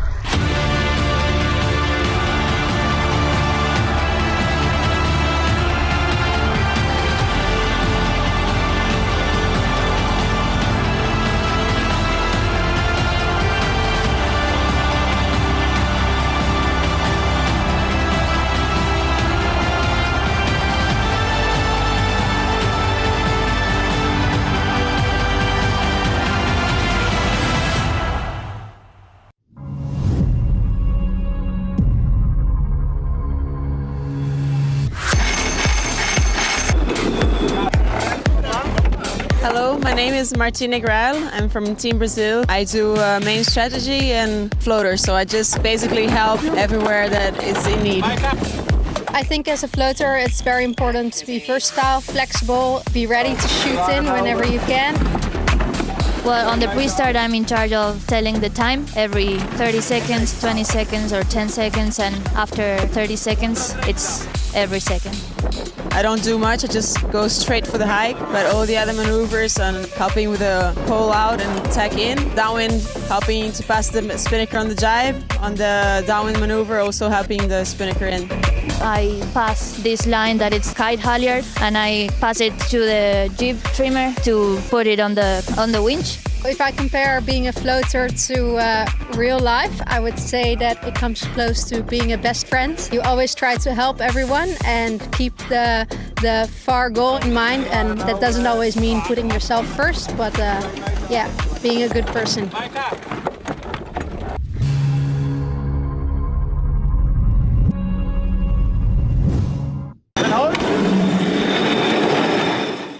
Which movie would you want it to be if your life was a movie? Smurfs? They seem to have a lot of fun. Mamma Mia seemed like a lot of fun to make. Could get a bit over the top with the musical though, all the time. Who do you see as a hero in this world and why? I think Usain Bolt's probably up there. Yeah. He had a lot of fun, enjoyed his time, entertained the entire world, and became the fastest man on the planet. He performed everything that sport should be. Who is your all-time celebrity crush, Ian? Yeah, I'm not really into that sort of thing. You go for that. Got to be Margot Robbie or someone like that. Oh, Margot Robbie's probably a good shout. Yeah. You wanna? I stopped watching Neighbours well before she was in it.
My name's Tom Slingsby and I'm the helmsman of Team Australia.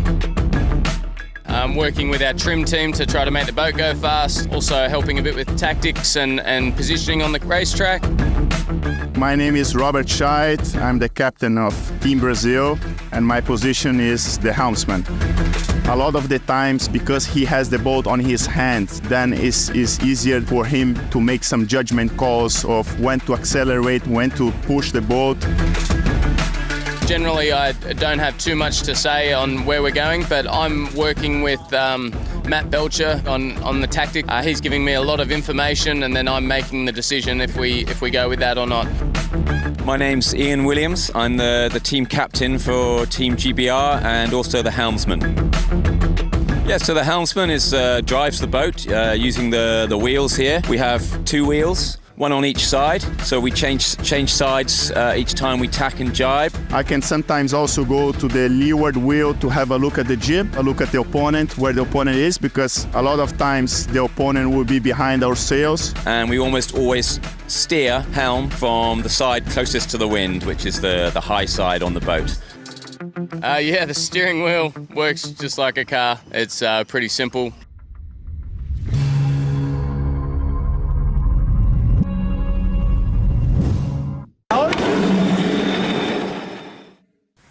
Open the box in the corner, take it and go back to the bench.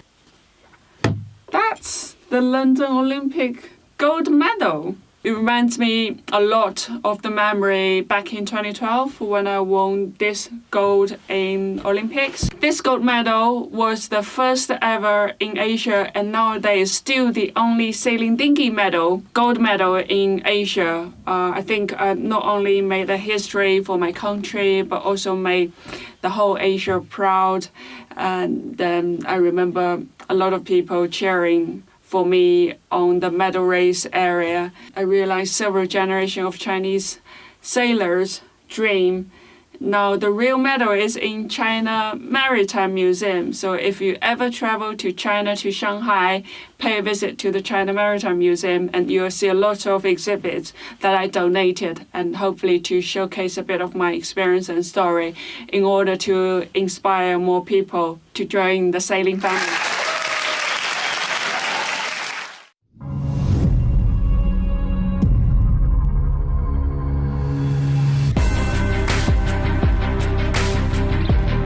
My name is Jacob Wilson and I'm the midbow on SSL Teams Sweden.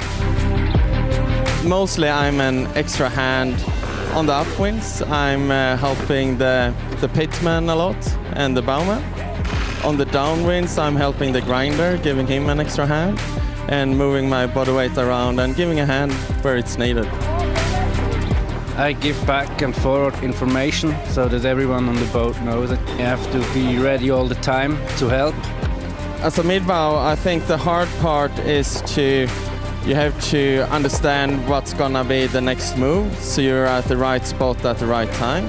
It's like the old position in football called libero, because you have to change position and do different things and give a helping hand if there's need a man.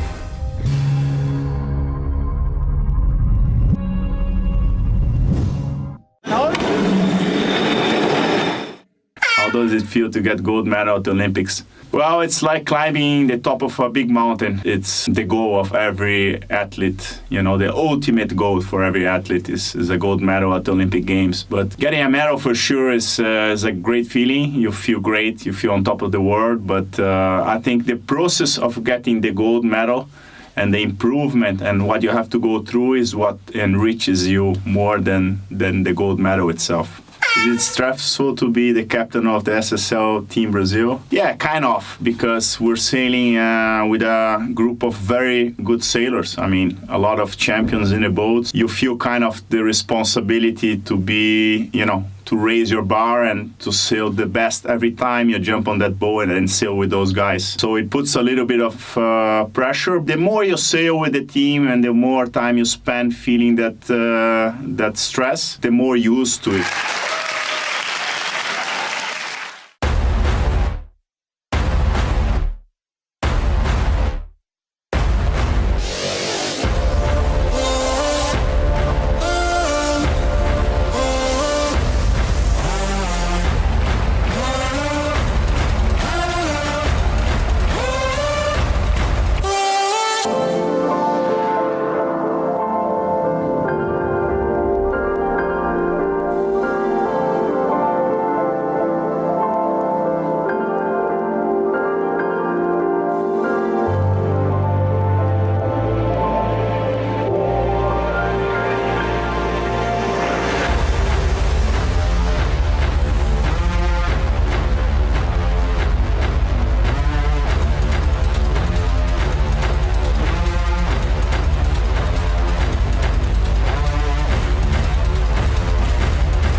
My name is Facundo. My position in the boat is the grinder.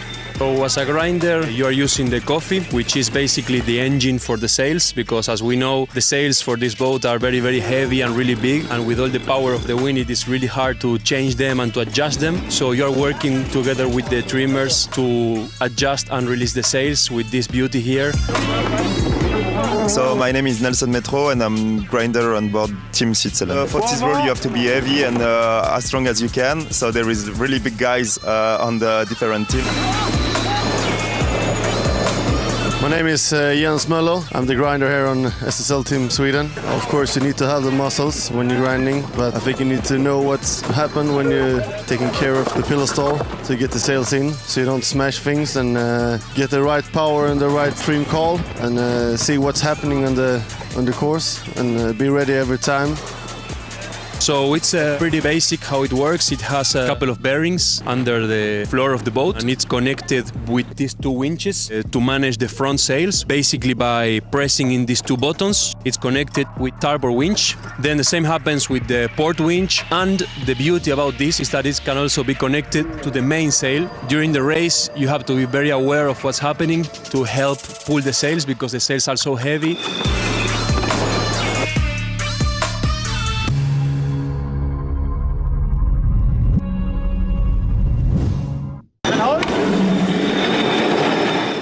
Which music are you listening all the time right now? I'm listening to Jamie T's new album. Top of my list on Spotify at the moment. Jamie T. #1 album in the UK at the moment. Who's Jamie T? I've not heard of Jamie T. You haven't heard of Jamie T? No. I've got a lot of Dead Mouse and electronic dance music because I was in Ibiza last week. Yeah, really? Oh, that's epic. That's epic. I've been listening to a lot of Coldplay recently, but not the dreary, boring ones, like the bangers, you know. Yeah, euphoric. Yeah. You were in Ibiza last week, were you? Mm. Do you think that your team could win SSL Gold Cup? Could win SSL Gold Cup? Or will? Oof. Of course we could. Yeah.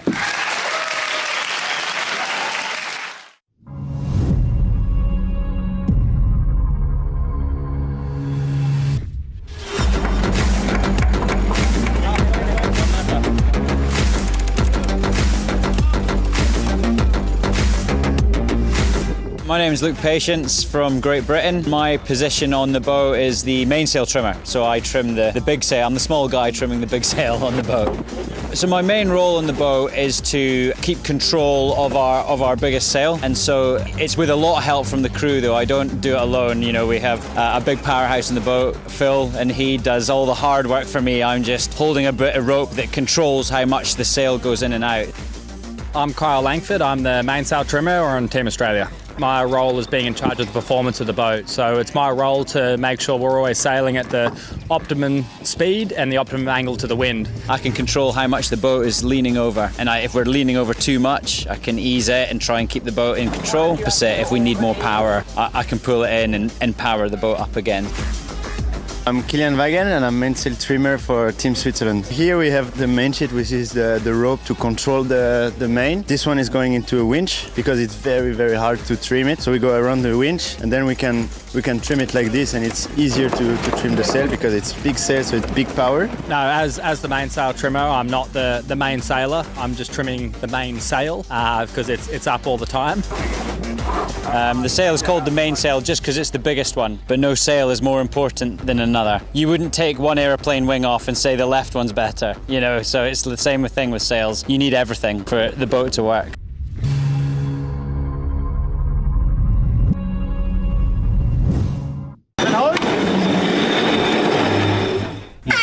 What do you need to improve before the next race? That's a big list. How long do we have time? Yeah, it was a tough one, the first one. We had some fuck-ups, but we are learning out of it, and there are definitely some things to improve, I would say. The speed was actually good and we made okay out of the start. Just had some two boat handling issues. Which never happened before? But it was our first sailing day here, so I hope we can get into it and we will fight. What is the strongest side of your team? I think one of the strongest sides is that we know each other for many, many years. Austria is a small country, so everybody knows everyone. We are like a family, so I think this is one of our strongest sides, I would say. Agreed, yeah. Where is the end of the world? There are many corners in Austria on some top of the mountains. I think actually he's staying in the end of the world. From the Vienna the side. good thing is we're 2 against 1, so Yeah. The west side of Austria. Bye.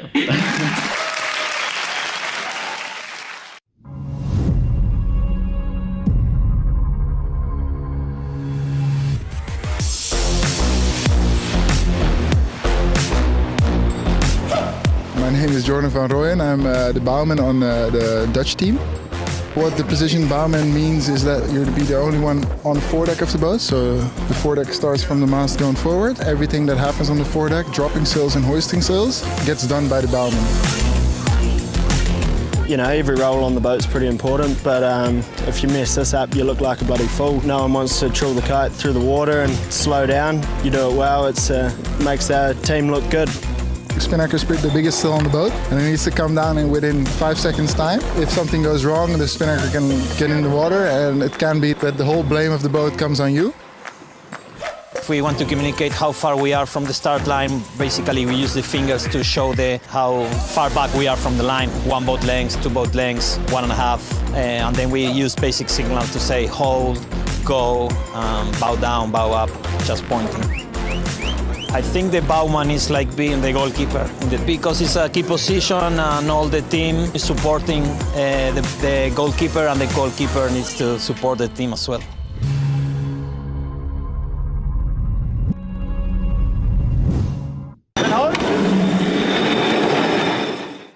Music instrument has the most annoying sound to you? The trump, la trompeta, boludo. Trumpet. Sí, the trumpet.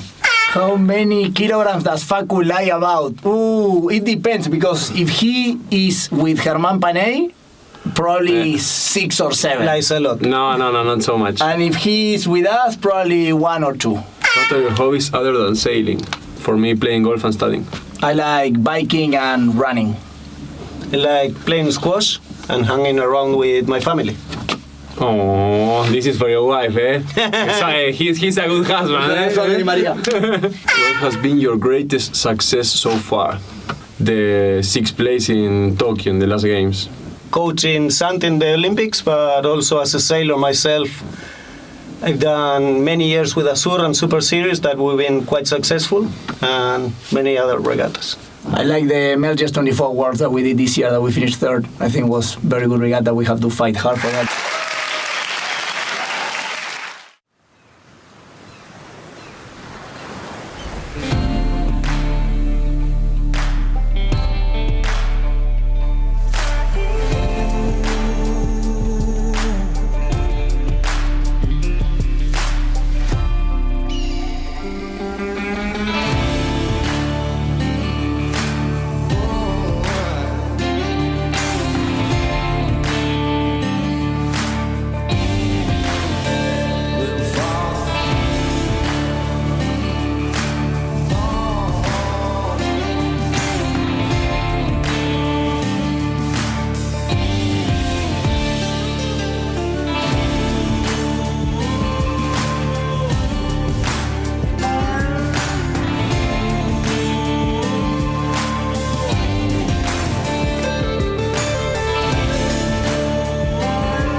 All right, guys, welcome back. As we have found a solution to our giant boat coming into the middle of the race course.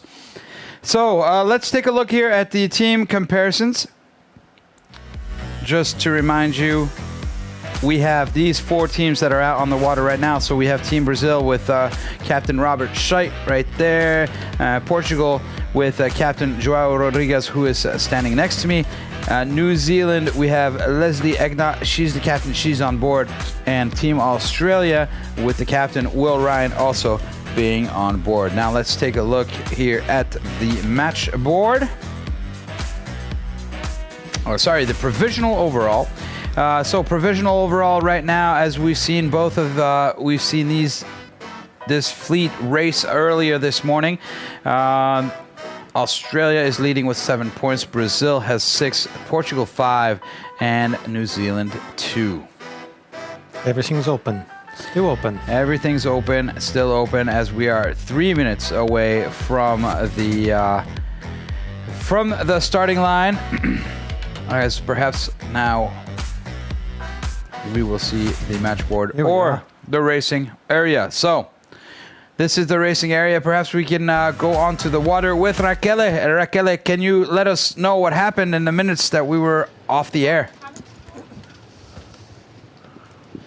Well, what happened is that we had a cargo boat coming towards us, directly anchored in front of the starting line. So we've seen cargo boats approaching us in the previous days, but never so intrusive as this one.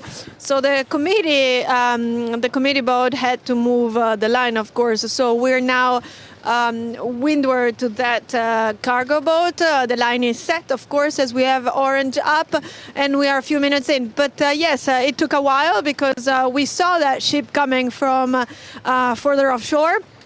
But we didn't know where they would anchor until we saw them do it. We saw them slowing down, and that was right in the middle of the race course. So good on them for being so accurate in positioning.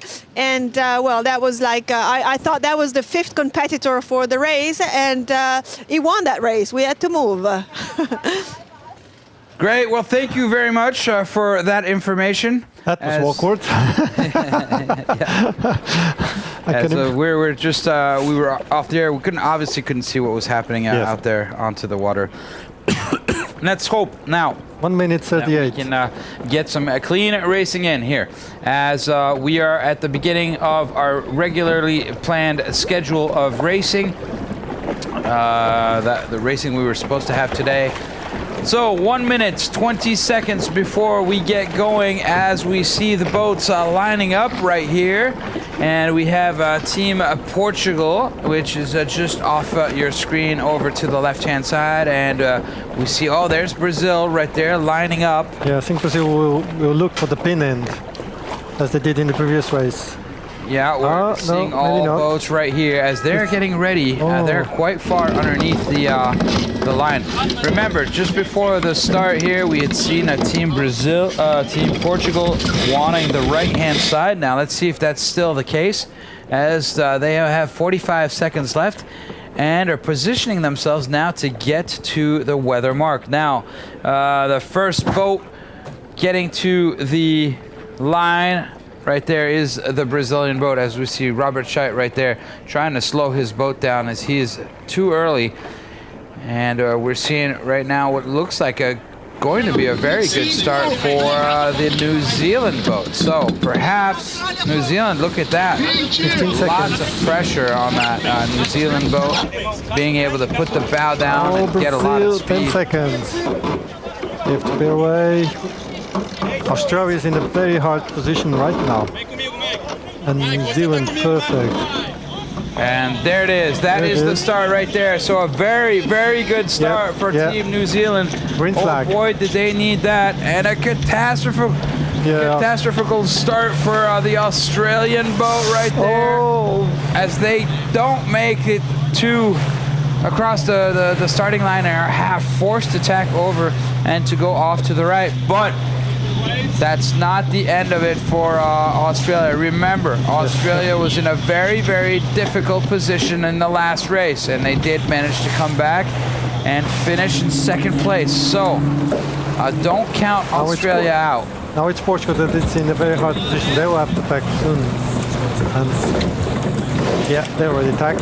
There they are. There it is, right. Portugal right there, falling underneath Brazil. Brazil has managed to find a high mode, which is just unbelievable. Brazil is managing to go higher than everybody else, so they've managed to tweak their sails. Yeah, they had a wonderful start at the pin, and then they had the speed, and well, it makes their life a lot easier when you do that. Look at those good on them. Wonderful images right there of those SSL 47s completely powered up, and that beautiful. Yeah, 3 boats going to the right. And Brazil is still standing on the left side. So this right here is Team New Zealand as we are on board, as they are adjusting their Genoa out front and making sure that they can get that sail powered up as much as they can. It's all a question of being able to go fast and high. So look at that, how all boats are very close to one another. As there is literally only 5 meters in it between the Brazilian boat, which is the leader, and New Zealand boat, which is 4 meters behind. Very, very close racing. This is what we expected to see in the quarterfinals. And look at that now, Brazil is fourth and Australia first. Well, but they just tagged, so let's see, they have to accelerate, then we'll see.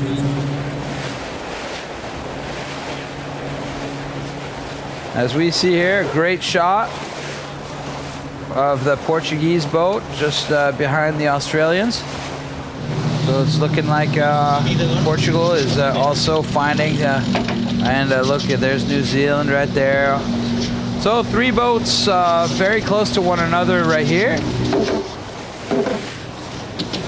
As this is really a drag race to see these boats getting off the line.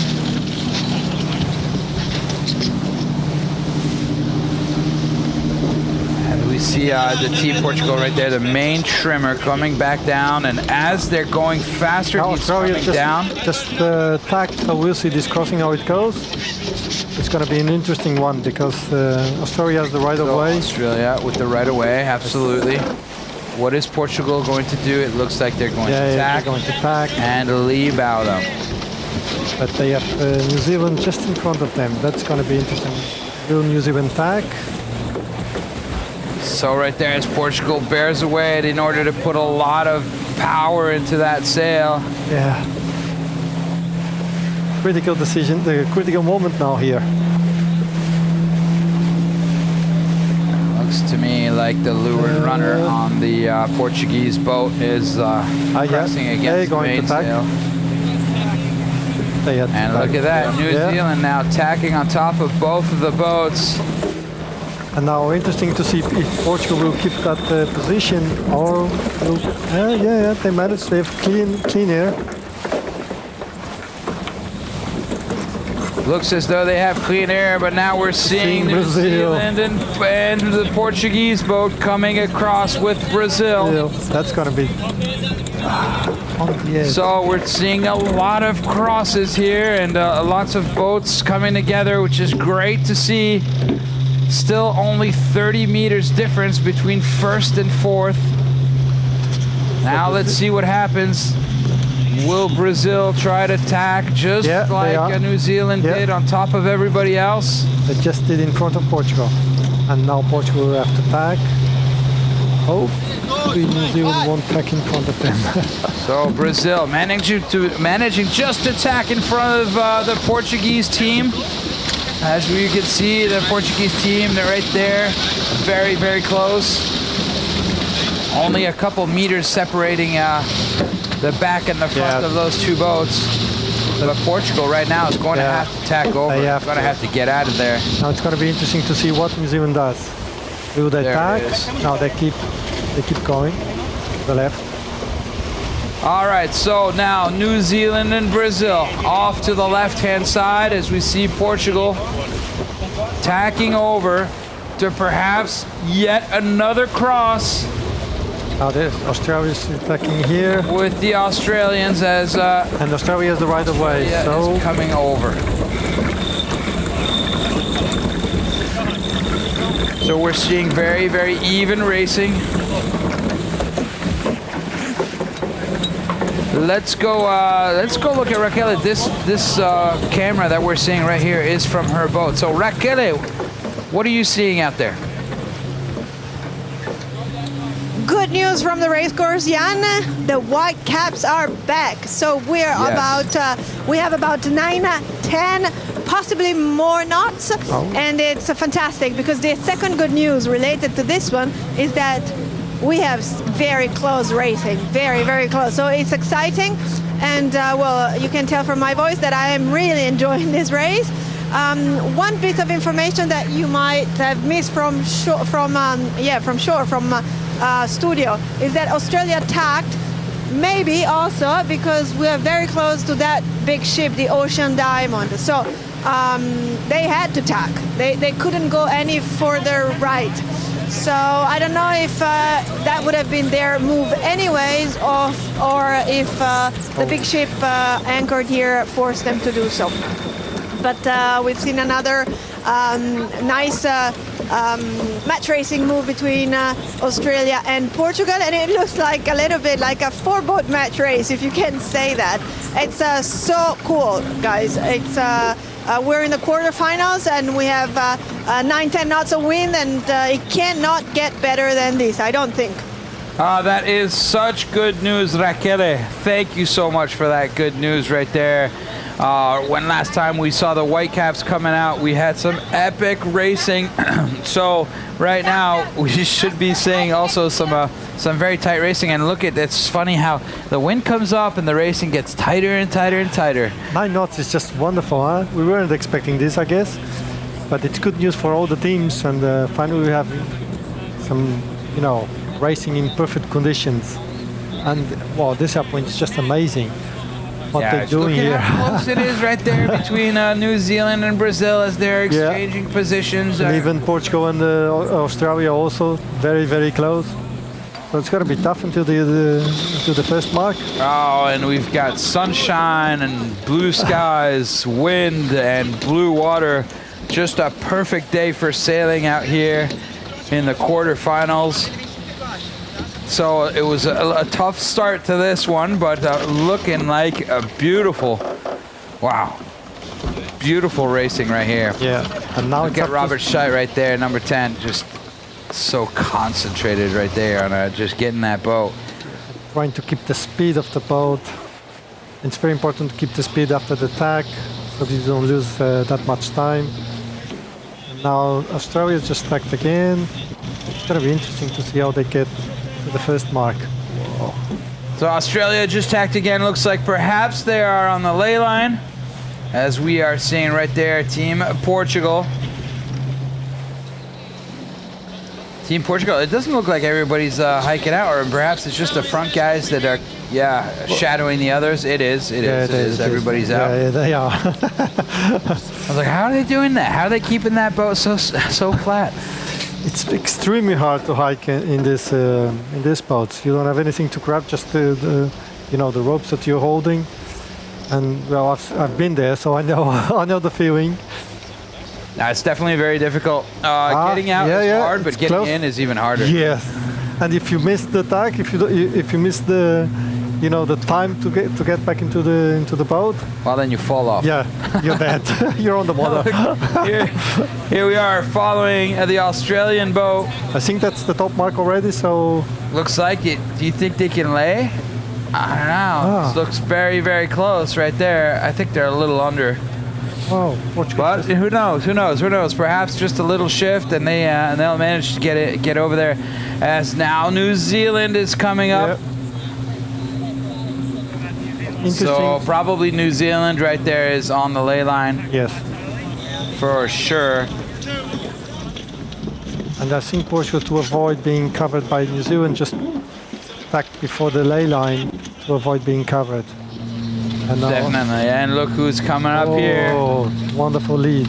Brazil in the lead, and that's Brazil going above the weather mark, around the weather mark in first position. Yep, they're keeping the pace.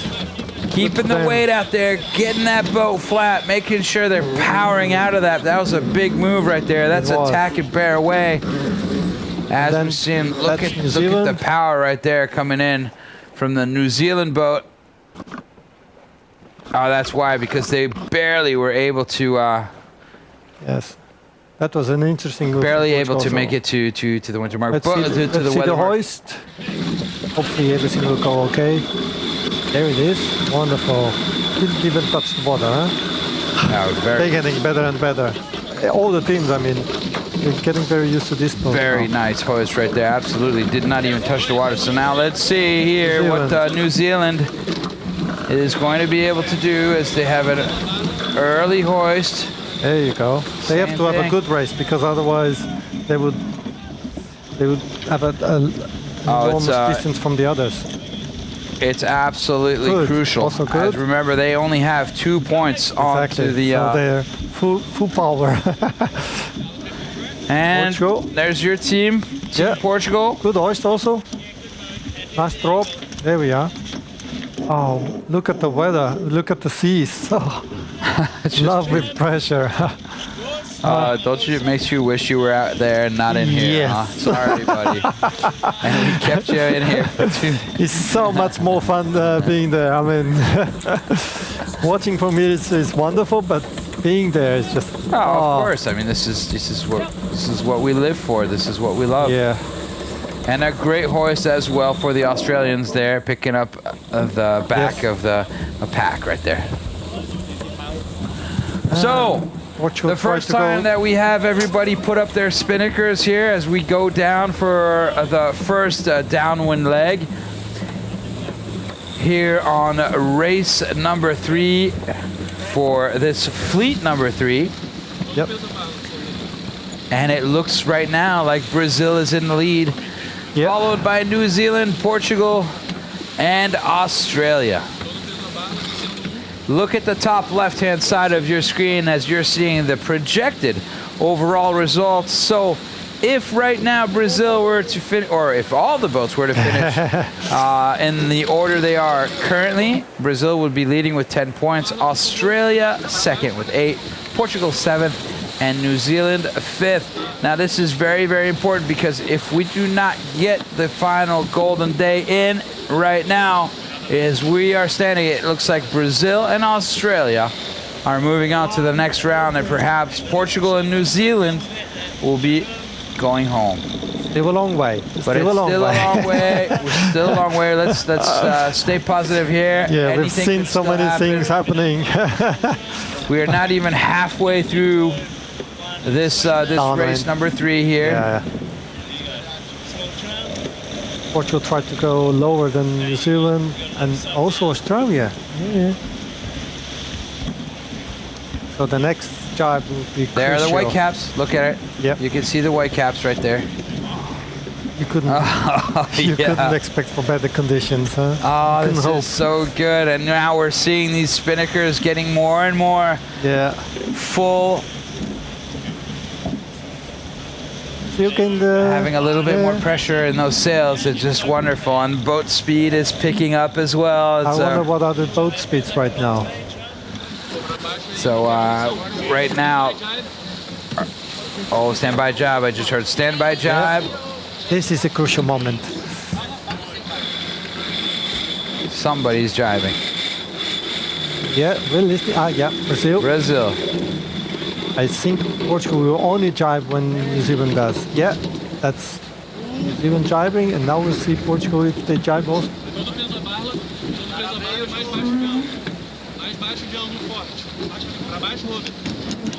There you go. Yeah, expected.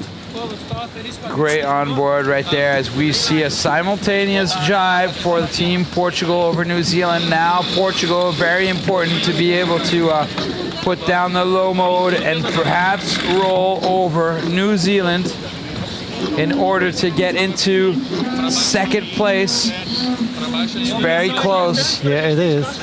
So exciting. I wonder if they're already in the ley line for the marks.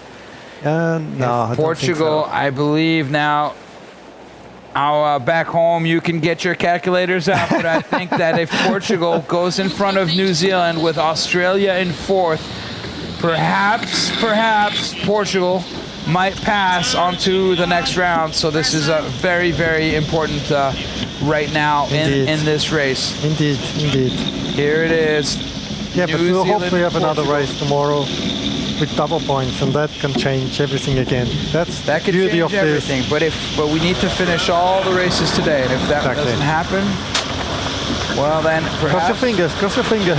Perhaps we have a double day tomorrow. Yeah, who knows? But it's looking good for now. Yeah. It's looking good now. Yeah, it's only 20 meters between New Zealand and Portugal. Brazil managed to get away.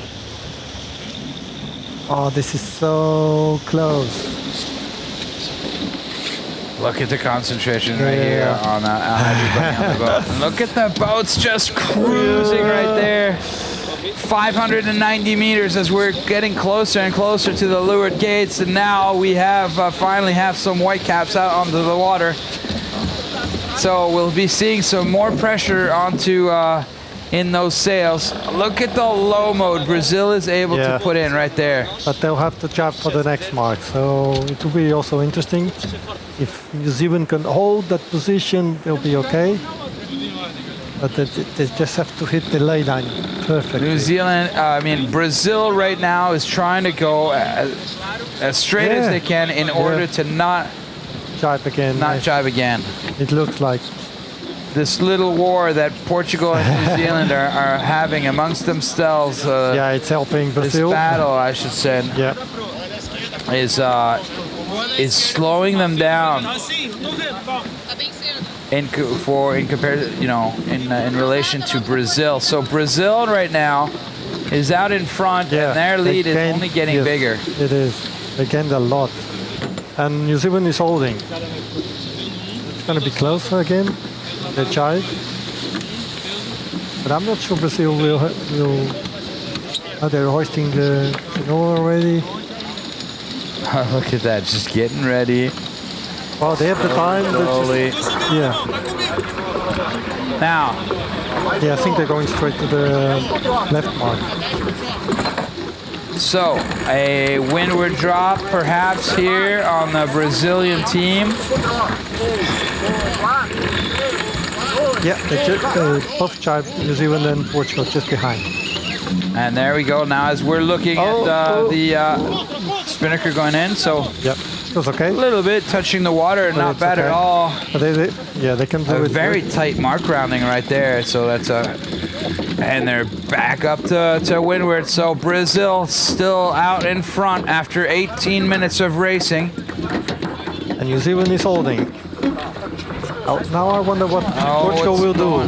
Portugal has already put up their Genoa, and that's why they weren't able to hold their spinnaker full. As we see now, New Zealand dropping. Oh, and New Zealand having issues with the kite right there. This is good news for Portugal, and this is terrible news for New Zealand. It's going to slow down. Oh, so not only is it slowing them down, but they're not able to get the jib to be on. So bad news right there for New Zealand. New Zealand really, really needs this. This is not good for them. This is great news for Portugal, which is just sitting behind. And that's what they were waiting for. And here comes Australia, absolutely making sure that they're dead downwind, even willing to lose some wind and lose some speed in order to not have any issues. But we saw difficulties right there for Team New Zealand. And tough break for New Zealand right there. They're still out in front. Yeah, 16 seconds. But that allowed Portugal to get back even closer. That's what we want, close racing. You're not biased. I'm not. I love Brazil though, managing to pull out a 170-meter lead right there. So as the battle continues for second place, Brazil is just smooth sailing. Brazil is just in control. They're getting themselves between the other boats and the top mark, so they just, they can almost relax.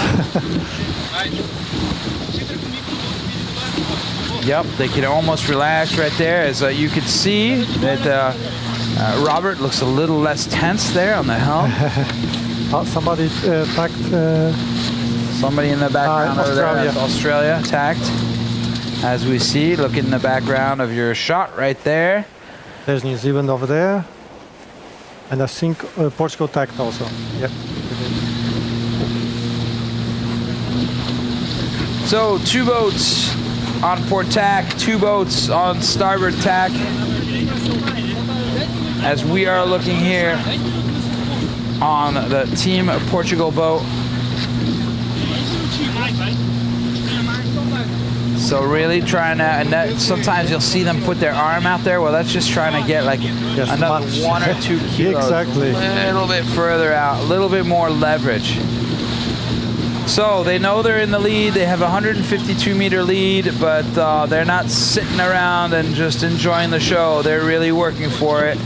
As we see in Brazil, every time they sail, they just, it's never ending. It's always an attack coming from them, even as they are leading. So very, very dynamic group here. We've seen them do some clean racing. Now that they're out in front, they're just trying to stay between their opponents and the weather mark.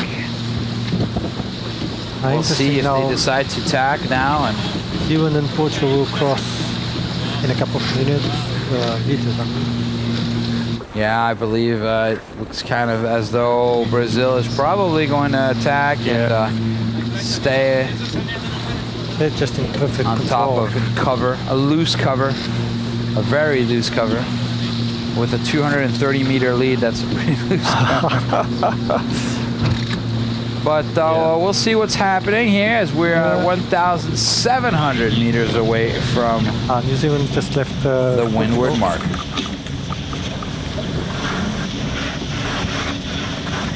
So guess what, Joao? We have a Charlie Plus, so 1.1 nautical miles. That means that the course is getting a bit bigger. Yeah, it was 1 nautical mile, and we've now gone up to 1.1. So 9 to 10 knots. 9 to 10 knots out there right now.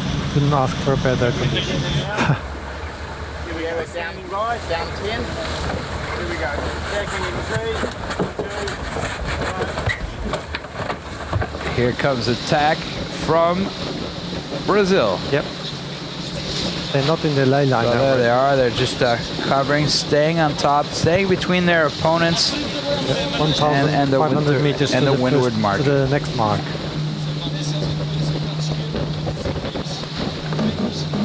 I keep saying winter mark, but it doesn't feel like winter here. No. I mean, we're almost in the month of December, and it's 25 degrees. Yeah, I used to come here every year to race in January, February. January, I think. And it's more or less like this all year round. Yeah, it's incredible. It is incredible. It's just unbelievable. Yeah. Yeah. When you think that in Europe everybody's freezing, and you can have this conditions yeah, I was here. Seeing the weather back home. It's snowing all over the place. Yeah.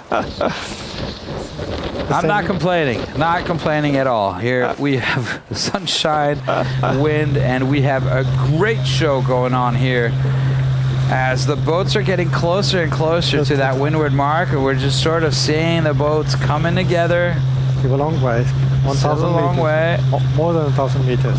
And Australia deciding to go out off to the right-hand side.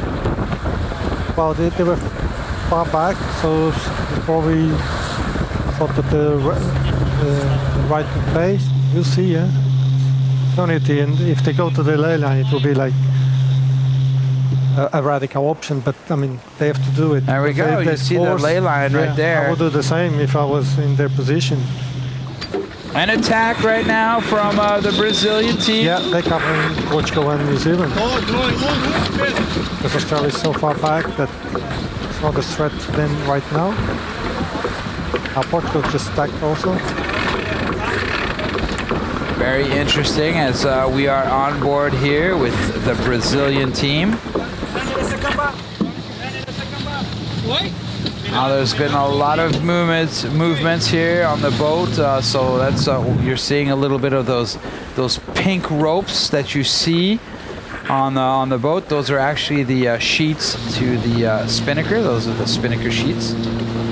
And remember, all the spinnaker sheets on every single boat is pink. As a matter of fact, all of the lines, for example, I don't know, let's say the Cunningham, it's the same color on every single boat. The Outhaul is the same different colors for boat. Because that way you know, because every single team is changing boats every single day. So these guys will be essentially, if all goes well, they'll be sailing 4 races. We have 4 boats. Every single race they'll be sailing on a different boat. Exactly. Now, why do we do that? Because there should be no discrepancies between all boats. And should there be, well then they're all switching boats. But I can tell you, I've been speaking with the shore team, and I guarantee you they're keeping tabs on what's going on and which boat is winning both races and whatnot. And currently, it is a tie between all boats. I think it's up to a 0.1 of a result. So that's a very important job of the shore team. Guarantee that the boats are as equal as possible. It's impossible to make two boats exactly the same, but I mean, as fair as possible. So another thing with making it as fair as possible is that all the teams start at a different time of the day. Exactly. So for example, on the first day, we'll start out with Fleet 1, then at 2, 3, 10:30, and then and then on the next day, instead of Fleet 1, we'll start with Fleet 4, and then 1, 2, 3, and then etc., etc., etc. Everybody has exactly the same conditions. So you're sailing on different boats at different times of the day, and every day is different. And the same protocol for all the series. And that's very important also. It gives you the feeling that everybody has the same chance. Absolutely, and that's what we want. That's what we want to see. We want to see. That's the beauty of this format. The best nation. Yeah, exactly. That's the beauty of this format. Even these sailors from Portugal, for example, they didn't sail that much in this kind of boats, and now they had the chance to sail for 3 weeks now, and also before in Switzerland when they did the qualifying. So they're getting some time out on the water, and it's working out for them because right now they're still here, they're still alive, as we are 260 meters away from the windward mark. And it looks as though Brazil has not gained more, but they haven't lost anything. No, they actually gained a bit, and it's going to be close between Portugal and Australia right now. Portugal decided to go left on this upwind, and Australia, remember, went all the way to the right. Remember, João, we lose 20 meters every time we tack. Exactly. So, when Portugal and Australia will be coming back together, Australia will have the right of way. Yeah, exactly. We'll have to see what happens on that one. It's extremely close. Yeah, look at that. Because now Portugal have tacked, so there it is. Okay, we are looking at our leaders right now as they are going around this windward mark, that pink mark, because of that Charlie Plus. And here we go with the hoist. Good hoist. Yep. It was good. I had the feeling it touched a little bit the water. Oh, what's going on? What's going on? There's something. I think it's just the normal stress of hoisting that 170 square meters of sail. So all good for the Brazilian team here, as they have quite a consequential lead. Yeah, they've extended their lead. And now they put that kite up, and they'll be cruising downwind to victory. Yeah, unless something extraordinary happens, they have this race on their on their pocket. You never know. You never know. True, but I mean, every time it's looking good. It's looking good for them, and it's looking good for these guys too. So very good. That they needed a race like this to be. I mean, to keep the hopes of qualifying for the semi-final. Yeah, to keep the spirit up also on this boat. They've been twice last, and it's just, you know, it's tough. And but right now they're sailing a great race, and that was a very good hoist right there. Yep, it was. No issues. No issues. A little slow at getting that Genoa down right there. I don't know what's going on. Here comes Portugal. Here comes Portugal, as you say. Okay, that leeward runner needs to come off if they want to.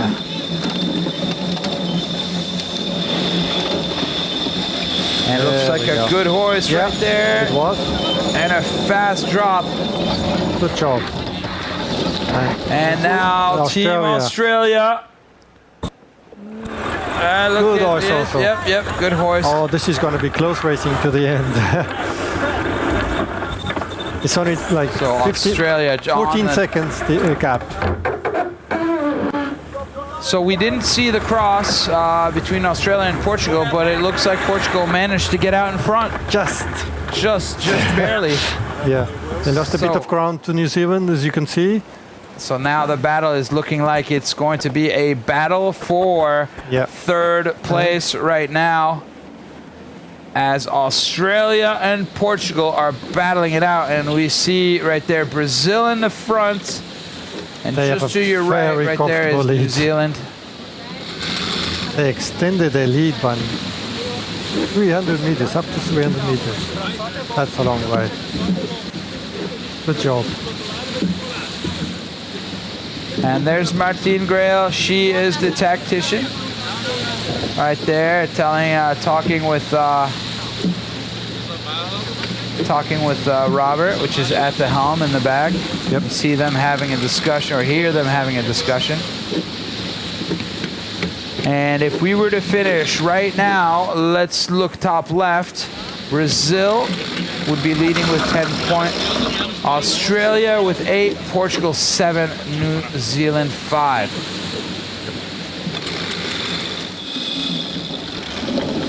Now, if we do or if we don't manage to get in all races in today, what will probably happen is we will have the golden day tomorrow.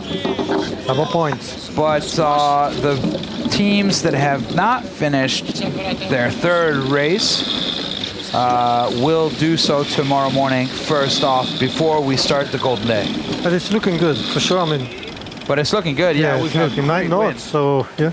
And now, coming out of the north. I don't know what time is it. It is 1 o'clock local time. 1 o'clock, so yes. We still have time for 3 more races. Yeah, oh yeah, we've got it. 2, 3, 4. Yeah. And look at that, we're still seeing the white caps out there. Yeah. Here comes the jibe. Yep, this is crucial. This is New Zealand right there, putting in a jibe.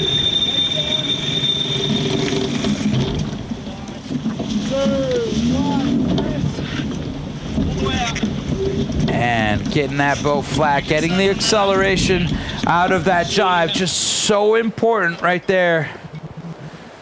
Now they're obviously trying to catch up to Team Brazil, and if they can't do that, they at least have to protect their position with Portugal. Well, it looks like a pretty wide, pretty consequential distances between all boats right now. Well, not the except last for ones. perhaps Portugal and Australia. Yes. They'll be fighting to the very end, I think.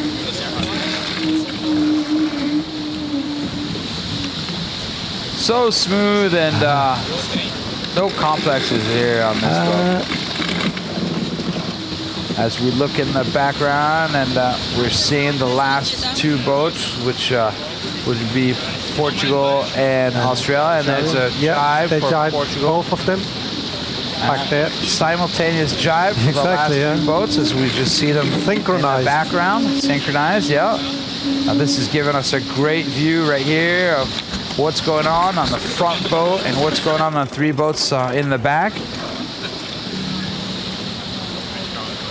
So now the battle, like we said, is really for a place 3 and 4 between Australia and Portugal. Australia trying to attack the Portuguese team as they are only 100 meters behind the Portuguese boat. Yeah, there you see it right there. Yep. But they have clear, so yeah. They are slightly to windward here on the Australian boat. Trying to roll over the Portuguese. We'll see what happens as that develops and as that goes further on. It's important for the Portuguese team right there to be able to keep that lead. There we go. That's a great view that we're seeing. It's crucial to maintain the focus. They have to keep the speed, the angle, but yes, but so far.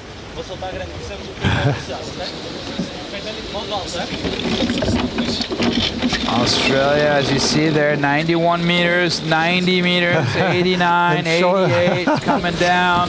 So looking on the boat here, the Australian boat managing to put on a little bit of pressure onto the Portuguese shoulders right now. It's less than 100 meters now. So we've gone from 100 to 85 meters. So now Team Portugal looking like they found a little bit of speed here. Probably some pressure that came, and the Australians got it first, and now that Portugal is getting it. So we've got 2 boats out in front. Doesn't look much like anything's going to change out there. As the leader right now is 570 meters away. So these are your leaders. Well, it was a very important day for Brazil. Managed to secure 2 bullets. That's impressive. That's very good for them. It just goes to show that this team right now has found the rhythm, are really working together, and I say that because on this boat right now, there are 7 Olympic medals. Okay? That's something to be considered. It's definitely something to consider. And if they haven't won Olympic medals, there they are. They are world champion in many different classes, and some of them are multi-world champions. And so one of the difficulties about that is that when you're 3 times, snipe world champion or J24, whatever it is, you got to work with the other people on your team, and you're used to being the leader. So you got a lot of chiefs and not very many Indians on that boat, and sometimes that can cause some problems. And it looks as though perhaps it was in the very first races we saw last week, and right now we've seen them have debriefs and look at how well they're working right now. So it looks like that communication is really working well for them, as they are only now 150 meters away from the finishing line. Yeah, they probably looks like great, really good teamwork. They probably have to learn how to communicate between themselves. I'm not sure if they ever raced all together in the same boat. They know themselves for a long time, but... Look, Joao, there we go. Our leaders, second time of the day. Well done, well done. Well done, congratulations. Yeah. There we go. What a day. Oh, 2 bullets in one day, 1 race after the other. So they can be proud of themselves, and we are now starting to see some celebrations on these boats, as we have seen the team so serious until now. Look at this. Very excited as they take the pose for our photographer Gilles Morel right there that you just saw with the camera in the back. So let's take a look here as New Zealand is about to cross. Yeah, this was also is very so important for them as well. It was. They really needed this. Oh, this is a breath of fresh air. Exactly, like a relief. We can do it. Woo, how we feel relieved for them. I don't know if they will be jumping up and down quite as much, but they'll definitely be having a big sigh of relief on this team right here, finally being able to put something else than a 4th place in, and that's very good for them. So here we go, the battle that we've been watching all along. It looks as though Australia has not been able to roll over Portugal. So good news for your team. Very consistent. Very consistent. That's true. Very consistent. As we see the Portuguese team here cruising in for a 3rd place finish. Cool. So it's all open till tomorrow. So I bet they're also with a little bit of a sigh of relief on that boat. I'm sure, of course, they want to be out in front, but yeah, but they were saying with the best of the best. So yeah, it's not easy. There you go, Australia. Australia was leading the pack before this race, and this is the first time they finished last for the Australian team. So a little bit of a bummer for them. Yes, but they're still up there, so this is good for racing. This means that tomorrow we'll watch. We've got some. I'll be excited to look now and see what the points count is. We'll see that. Here's the race results right now. After 38 minutes and 54 seconds of racing, we have 4 points up on the leaderboard for Brazil, 3 for New Zealand, 2 for Portugal, and 1 for Australia. Now what a day. Oh, and here is Raquel. So let's go on to the water with Raquel and our winner right here, Robert Scheidt. Yeah. Very relieved Robert Scheidt here after 2 great bullets. Robert, we've seen Brazil be Brazil, and we can call this Samba Day. Yeah, well, very happy with the performance of the whole team today. I think everybody since the morning was very focused. We were really blessed of the conditions today, like 10 to 12 knots, much better than the previous days, and we were able to, execute a good strategy. Martini did some great calls upwind. The guys trimmed the sails very well, and 2 bullets, so can't get any better than that. And you're the leader of your fleet, and well, let's hope to get all the races in. But if we don't get the double points tomorrow, then you are through to the semi. I'm sure that they're going to do races tomorrow. I mean, they're very efficient with its schedule, and today I think they're going to get all the races done very quickly with these conditions. And so we got to be focused for tomorrow, because double points, anything can happen still. But very happy that we really clicked today. Very happy to hear that. If you don't have any extra question, Ian from studio? No, we don't have any extra question. We just want to congratulate them, and it looks like they had an optimal teamwork. That we could see it from here. They're just happy for you. They congratulate. Thanks, Jan. Well done. Perfect. Great. Well, let's take a look at the provisional overall right here. Now, leading team is Brazil with 10 points.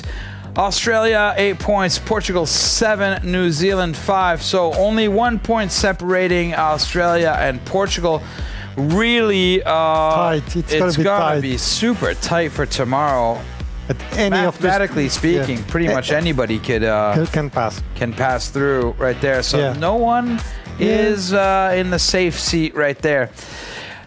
Oh, what a good race that was! Thank you. 2 races, to be honest. Two races. Wonderful conditions, and it was good. Joao, thank you very much for coming in.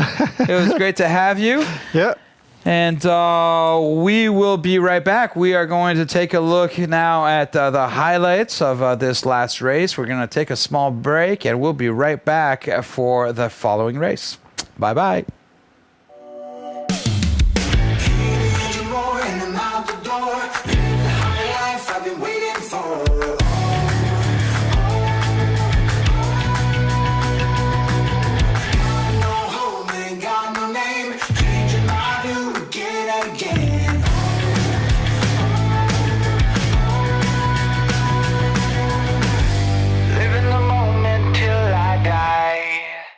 And I'm gonna change.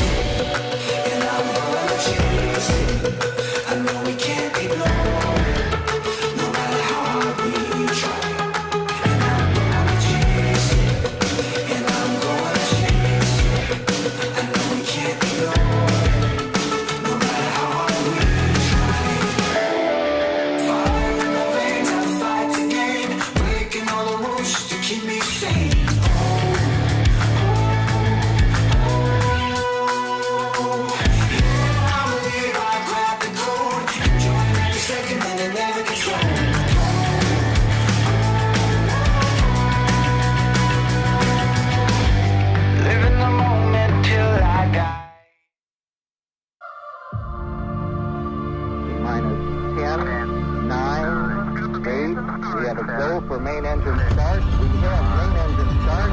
4, 3, 2, 1.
Yeah, my name is Will Ryan and I'm a trimmer for the Australian team here in the SSL. So being a trimmer on a boat where there's 11 people or 10 people, it's a big responsibility because there's only 2 of us that really have a direct influence on the shape of the sails to make the boat go fast.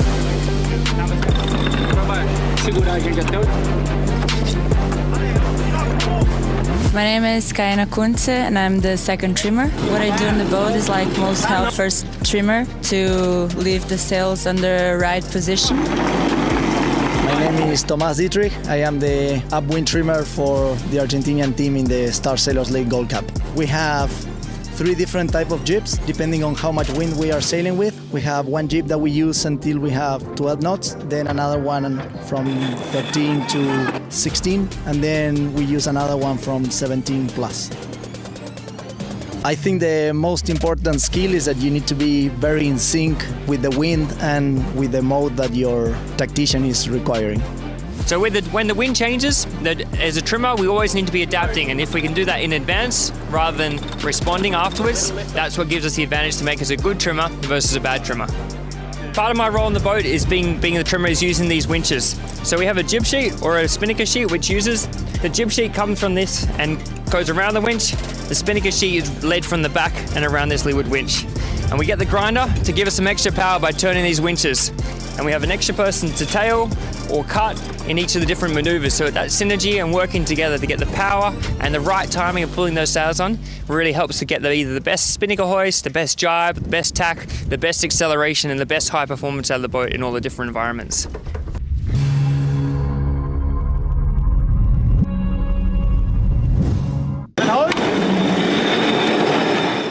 Bring it, we are waiting. Hey guys, just come and we are waiting for you. Let's have fun. Don't forget to bring some wind. Looking forward to meeting you. Ciao. See you soon, guys. We are waiting for you in the next round, and we're getting stronger. We are waiting you. See you guys in the next round.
Oh, that's you again.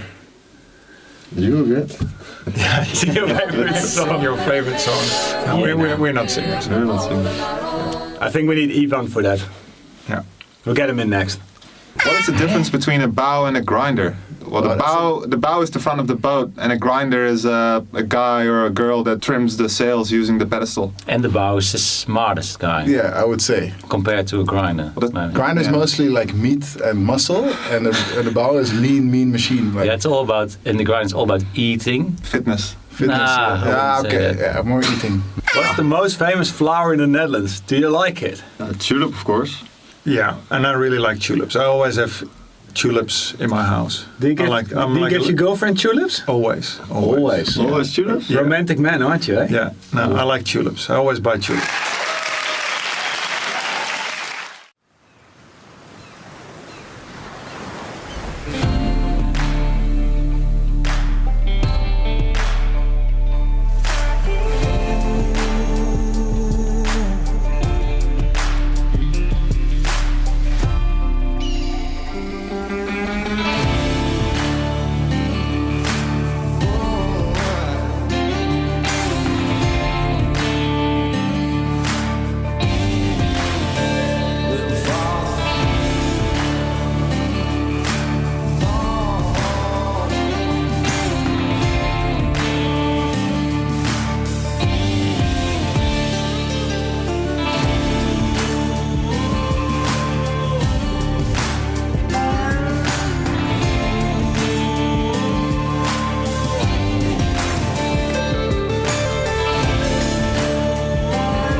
My name is Mattias Ram and I'm the tactician at SSL Team Sweden.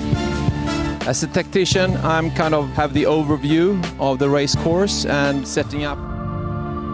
Minus 10, 9, 8. We have a go for main engine start. We have main engine start. 4, 3, 2, 1.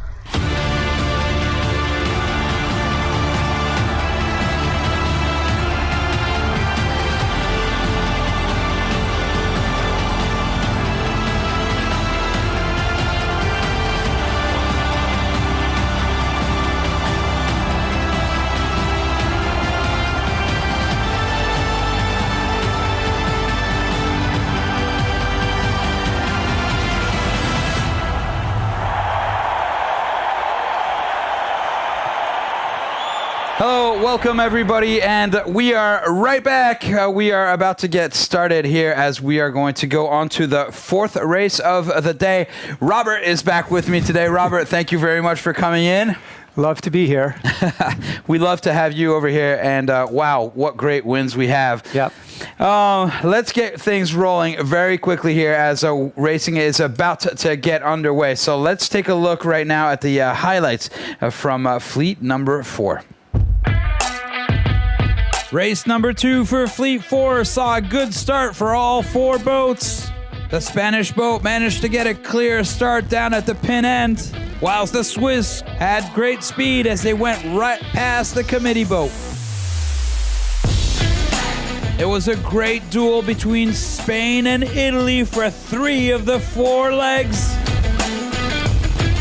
And on the 4th leg, the Spanish boat managed to find some wind and pull out in front as the Swiss came out of nowhere, attacked the Italian boat, managed to get in front, stay in front, and finish in front of Italy and Lithuania.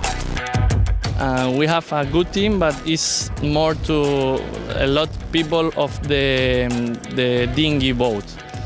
The idea is to improve, to go slowly, and in 2 days go up. The total points standing after 2 races is Spain with 7 points, Italy with 6, Switzerland with 5, Lithuania with 2. Those are the highlights from the racing that we saw yesterday, as this team did manage to go race yesterday in these very light conditions.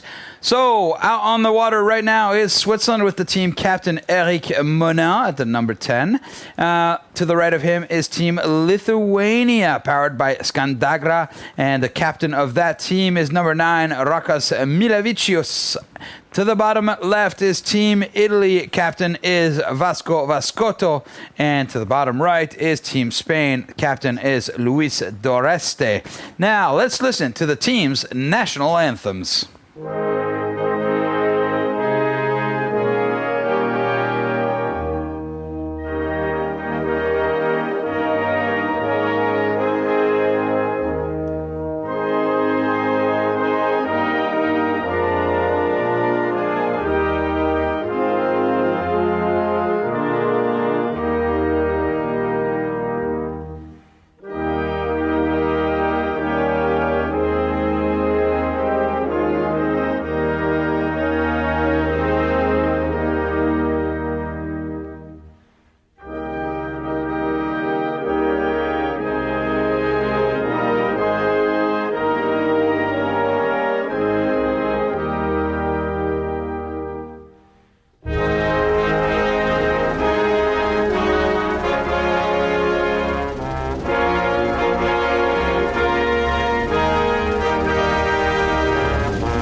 l'Italia sede sta dell'Elmo di Scipio se città la testa dove la vittoria ritorna chioma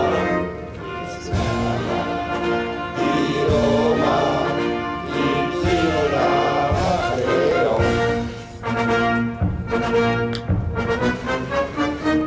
Fratelli d'Italia l'Italia se resta, dell'elmo di Scipio se circa la testa, dov'è la vittoria che porta al Roma, che schiava di Roma e Dio la crea. Stringiamoci a corte, siamo pronti alla morte, siamo pronti alla morte, l'Italia stringiamoci a corte, siamo pronti alla morte, siamo pronti alla morte, l'Italia chiamò. Sì!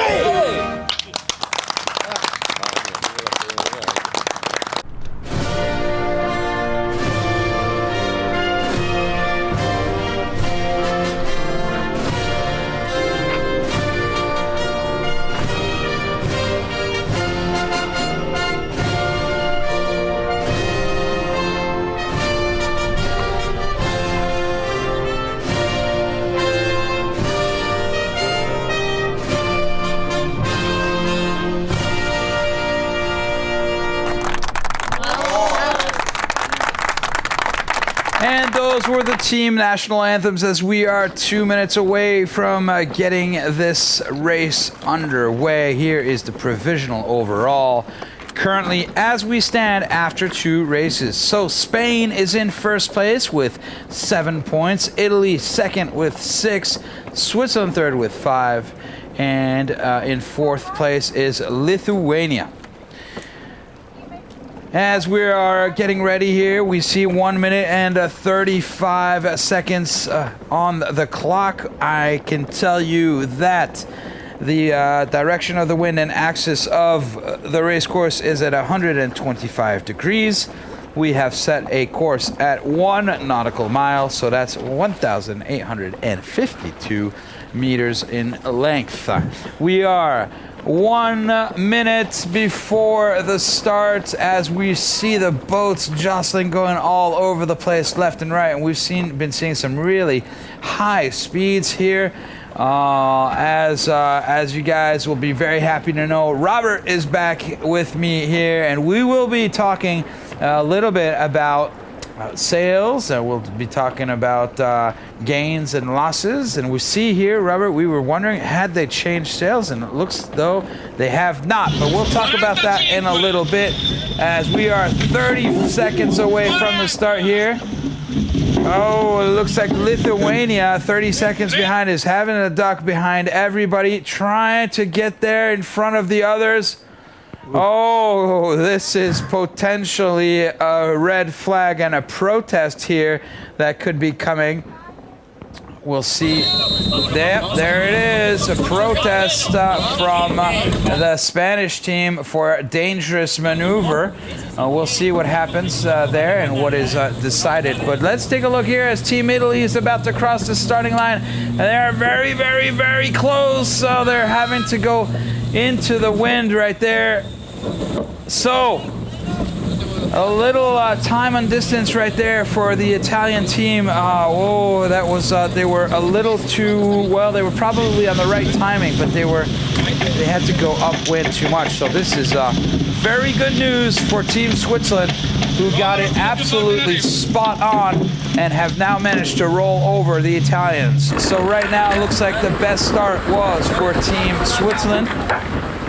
And Spain protesting against Lithuania. It doesn't look as though Lithuania is doing a 360, so perhaps that was a green flag. I will have to get back to you on that. Well, I'm going to try to figure that out from somebody out on the water. But for the time being, it's a drag race, and who else would be better to ask this question than Raquel? Raquel, can you just quickly tell us before we analyze here the rest, did you see anything happening? What happened with that red flag? Did the jury give a green flag? What happened? We didn't see it. It was a green flag. I think it was a bit, I mean, the boats were covering a little bit everything, but I haven't seen Lithuania do anything, and they should have done it by now. So I think it was a green flag, and well, that was quite a start. Unusual, I would say. And now we are back on the same race course we left on the previous race with some white caps. The breeze is quite even all over the race course. We are on between 9 and 11 knots, I would say. And it's good, it looks good. It's going to be another great race. The first crossing, it's happening now between Lithuania and Italy. And we've never seen this fleet with stronger winds. So it'll be interesting to see if Lithuania, who did great in the previous round with strong wind, if they will be back in the game. So I heard the interview of Christoforos, the team manager, yesterday, saying that they think their ranking doesn't reflect their value on the water. And I agree with him. And so I hope that they will prove their strength today on the race course. Thank you very much, Rachele, for those valuable information. As we see a lot, but we don't see everything here from the studio, Robert. Yeah, we don't. But I think Lithuania put their fate in the umpire's hands there. That was a classic port starboard to start with, followed by tacking, yacht tacking, and in both of those cases, the giveaway boat was Lithuania. And what the Italians did is put their bow down to hunt them, and they're pretty lucky that they got away with that. So, we'll see. So the thing is here, because we are all sharing the same boats and everybody is changing, the teams can be awarded penalty points if they are deemed to sail in an aggressive or too aggressive of a manner. And so a lot of times then, that we'll see we'll see boats protesting in order to see perhaps give a penalty to the other boat. So that's why we're seeing a lot of red flags and a lot of action out here on the water. And it's particular to this type of this racing right here, this Gold Cup, SSL Gold Cup's Finals series, which has a couple different rules that are not in a traditional sailing. Right, I misspoke when I said Italy. It was Spain that was hunting Lithuania and forcing them to tack. And Spain protested, and Lithuania was given a green flag by the jury. So here we are looking at the Italian teams as they are on a full rappel right here, as Switzerland is currently our leader. Spain is in second, Italy third, Lithuania fourth. Now it's very interesting here as we've seen Spain and Italy really battling it out, and at least in the light stuff, looking like they had a definite advantage over both Switzerland and Lithuania. But as Rachele just said, the wind is up now. We are seeing white caps and or little white caps, but we are seeing white caps. We'll see what happens here as Lithuania, we expect them to be able to climb up the leaderboard. And Switzerland right now out in the lead, getting the best start. And let's see if the Swiss can actually manage to stay out in front. As right now there is a very, very small lead over the Spanish boat, as Spanish is right here. That's the first boat you're seeing right there. And just behind is the Swiss boat. There it is. So, very interesting beginning of racing here, as we do see a little bit more of a spread. As we have 66 meters between the leader and the fourth place boat. As last race we saw a 4-meter difference. Wow, yeah, that's amazing. So all the boats here on the left side of the course, on left side of axis. Spain's about a minute from course axis, and Lithuania is about a minute under the port tack ley line. Now it's funny that they're all still sailing with the Genoa sail. Perhaps we were discussing this here in the studio, thinking, well, did they change the sails or did they not change the sails? Because it does make a difference. Yeah. Why is that, Robert? Well, in normal racing, you have to make that decision. It's a tough one, and generally what you want to do is pick, go from a Genoa to a jib as the wind increases, and somewhere around 12 or 13 knots, you make that change. Here the committee decides, so everybody's going to pick it. But when you go to a jib, you end up with less power, but more efficiency, and you lose less tacking. You turn through fewer degrees going tack to tack. So these boats today are losing far less than they were using yesterday. Remember, yesterday they lost a length and a half on a tack, and today they might lose 2/3 of a length on a tack. With the Genoa, if they had the jib up, they'd lose even less, because the Genoa wrapping around the mast from one side to the other presents quite a bit of drag. Yeah, and a jib being smaller will just whip from side to side much faster. Yeah, it's an easy job for the trimmers and the grinders. They just basically take out the slack and they're done. So interesting here as we're seeing them fully powered up here on these sails. We were talking earlier with Diego Negri, and he was telling us it's also they have to be very careful to be able to balance the power between that very powerful Genoa and that main sail. So it's interesting. Maybe we'll see it in some of the drone shots as we'll get the drone shots coming from above the sail. But we'll see probably quite a bit of twist in the main sails in order to sort of have a balance of power between those two sails. So that's for the technical talk right there, as we have this wonderful shot right here where we're seeing jury boats following our wonderful SSL 47s, and look in the background, it's just beautiful, beautiful weather, and the wind seems to be nice and stable.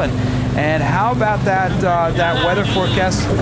Are we going to have enough wind to finish all the races today, Robert? Yes, we will. Yeah, it's a good stable day. This southeaster is a lot happier than the easterly we had yesterday. It's more parallel to the coast.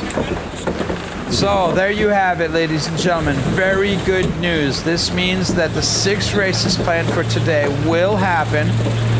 And that's a relief on everybody's shoulders here, especially a race committee. But a big day, and this is the 4th race of the day. We still have 2 more races. Now let's take a look at what's happening over here. Look at that. Spain has managed to go off to the right-hand side. The last 45 seconds that they were on port, you just lost a view of their dotted line. You can see a little kink in their line. They sailed into a header and ate about 45 seconds of it, and now they're taking it across. That header, that's bad for them on port because it means they're bearing away from the wind, from the mark. It's good for them on starboard. And if you look at the Swiss boat right there, as we're seeing very clearly those little red dots in the back, sort of more and more turning down the Exactly. speed. Another kink. You can see that the Swiss had the same thing. So basically, the story is at the top of the beat, anyways. So right is good. The bottom, I think the left was good when Switzerland and Spain were over there. So Spain switched sides from the left to the right at an opportune moment. I love those drone shots. Sorry. Yeah. I'm just in awe. Beautiful. All right, here we go. 220 meters to go as Spain is getting towards the windward mark. And we are about to, there it is. So that is the windward mark as they are going to go to that left yellow buoy. So that'll be a beam reach over there, and look at those golden boat just glimmering in the sun right there as it plows through the waves. Great sight. Here we go. Here comes the small bearway to a beam reach, as now they're going to get ready to hoist the spinnaker. A crucial moment for them to be able to keep that speed up. And you know, we're always seeing here the guys, grinders and everything, but the guy at the very bottom of your screen right there, with the number 4 on, he's in the pit right there. And oh, what a great right there. So she's pulling on the halyard right there, up.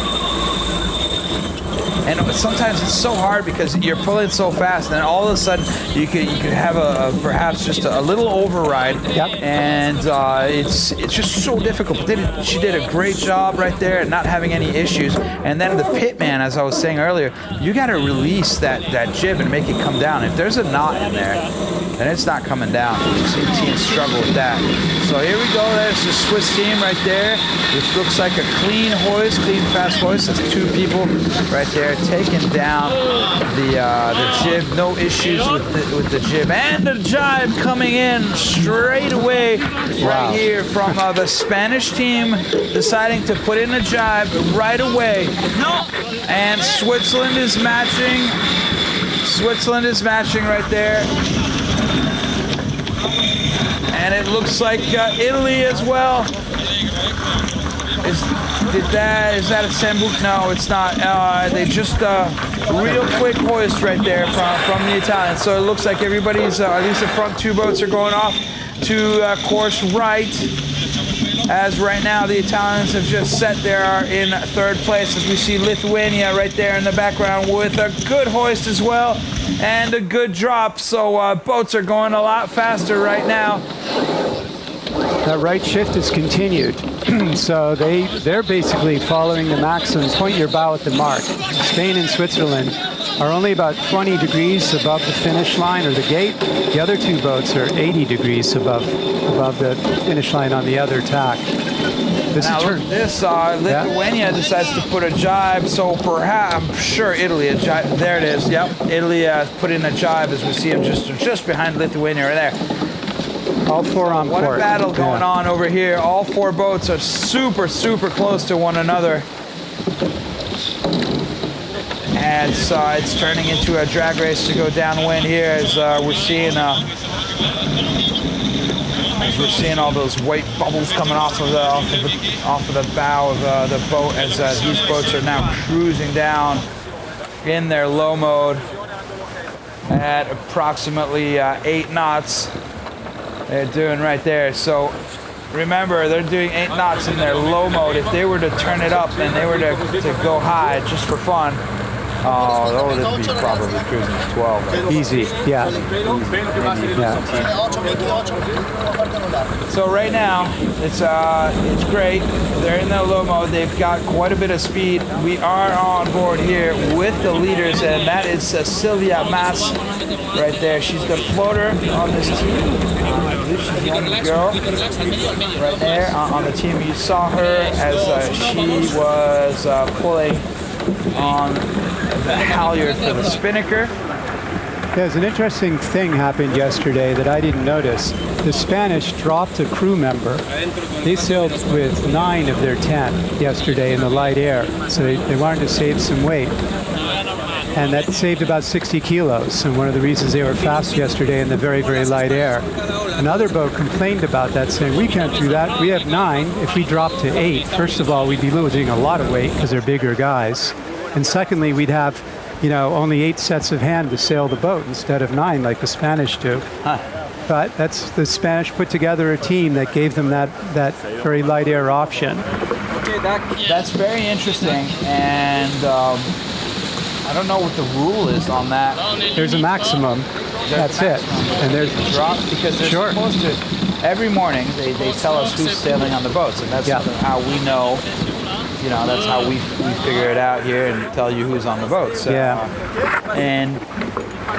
I didn't look at that piece of paper in the morning. I'm not in the loop. I don't know what's going on half the time, and I didn't count heads. But it's interesting. It's a sport unlike football where I have to ask the jury. Oh, believe me, this has been examined with a microscope yesterday on the land. I want to know what the jury has to say, and then that way I figure it out, and I'll bring it back to you guys, and I'll explain it all. We're in the loop for a lot of things. We've read the racing instructions, and but there are sometimes there are just little things like that. Yeah, we just need to find out.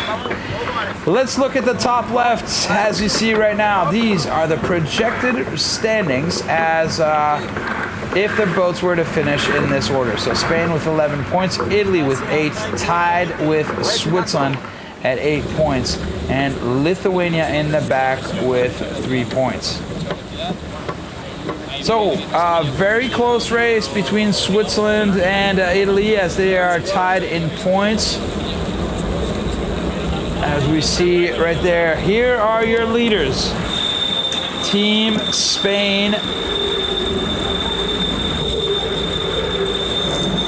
as they're putting in a jibe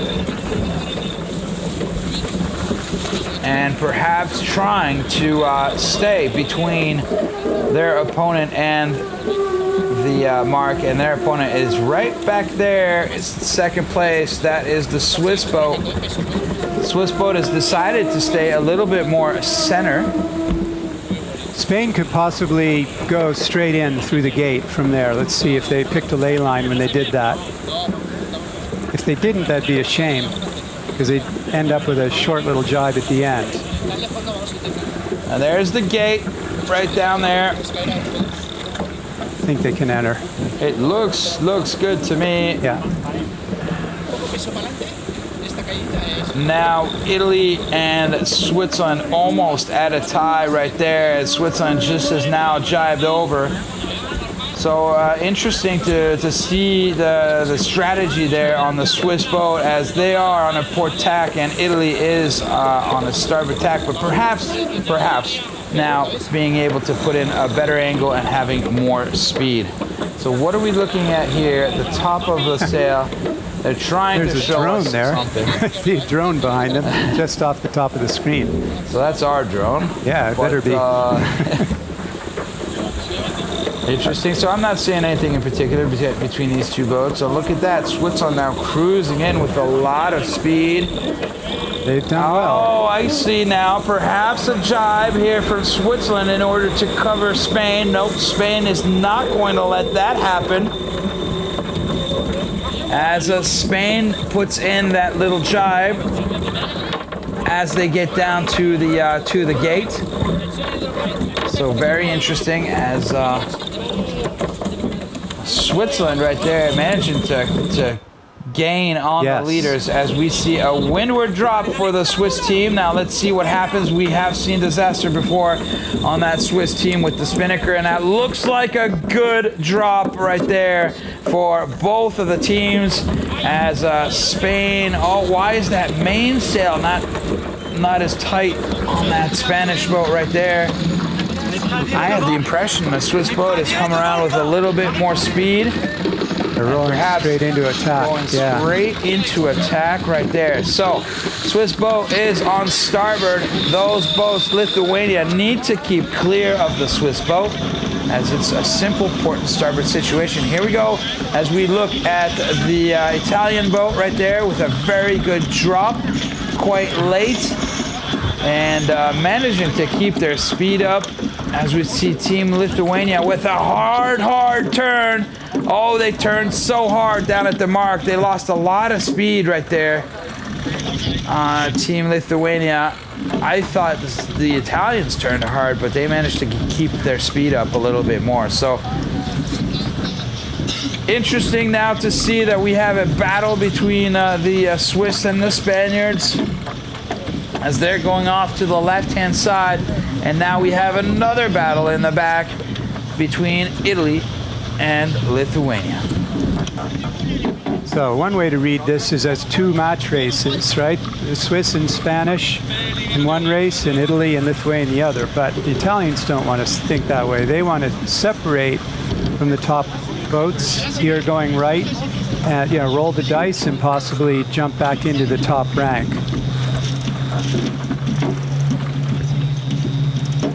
Now it sort of seems to me as though perhaps there is a slight right shift when I'm looking at the angle that the Lithuanians and the Italians are sailing. And if that's the case, well, they are going off to the right-hand side. But remember, just before, Robert, your analysis was perhaps a left-hand shift on the lower part of the race course and a right-hand shift on the upper part. So Could we be saying the same strategy here from the Swiss and the Spanish boat, taking the left early on down here at the bottom of the race course and then crossing over to the right? That's an interesting move because generally we say if you cross the race course, you're going to be losing a lot. Well, let's see here. The Swiss followed the Spanish into left gate, so they had to tack away. So that's what the Swiss had to do. They're not being strategic. They just had to get clear air. The Spanish had to cover them. So they're both going left right now, just following the textbook of, racing tactics. The other two are happy to go the other way, because that really rolls the dice, but they're, significantly far behind. As to what the wind will do, I have no idea. These are going to be small shifts today, small pressure differences. It's all very subtle.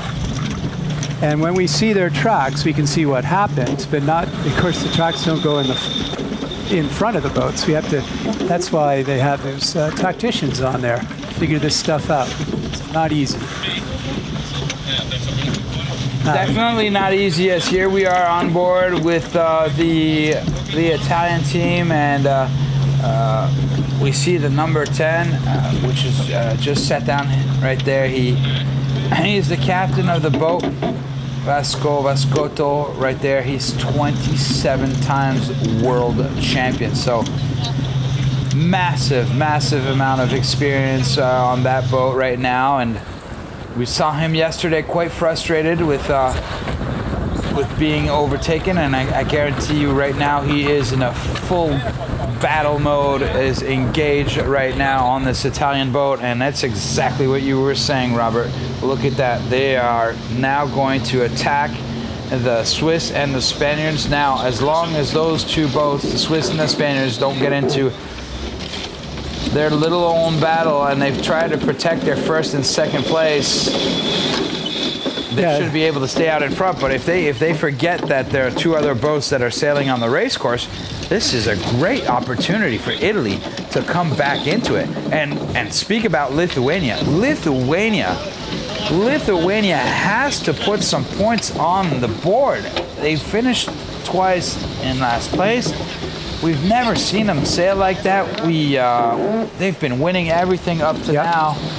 So, crucial day right now for Lithuania if they want to be staying in the race as we go into the Golden Day tomorrow. So Italy tacked on nothing special, but since they tacked, they did enjoy, about the first half of the time since attack, they enjoyed a lift, which is good, and now they're falling out of it.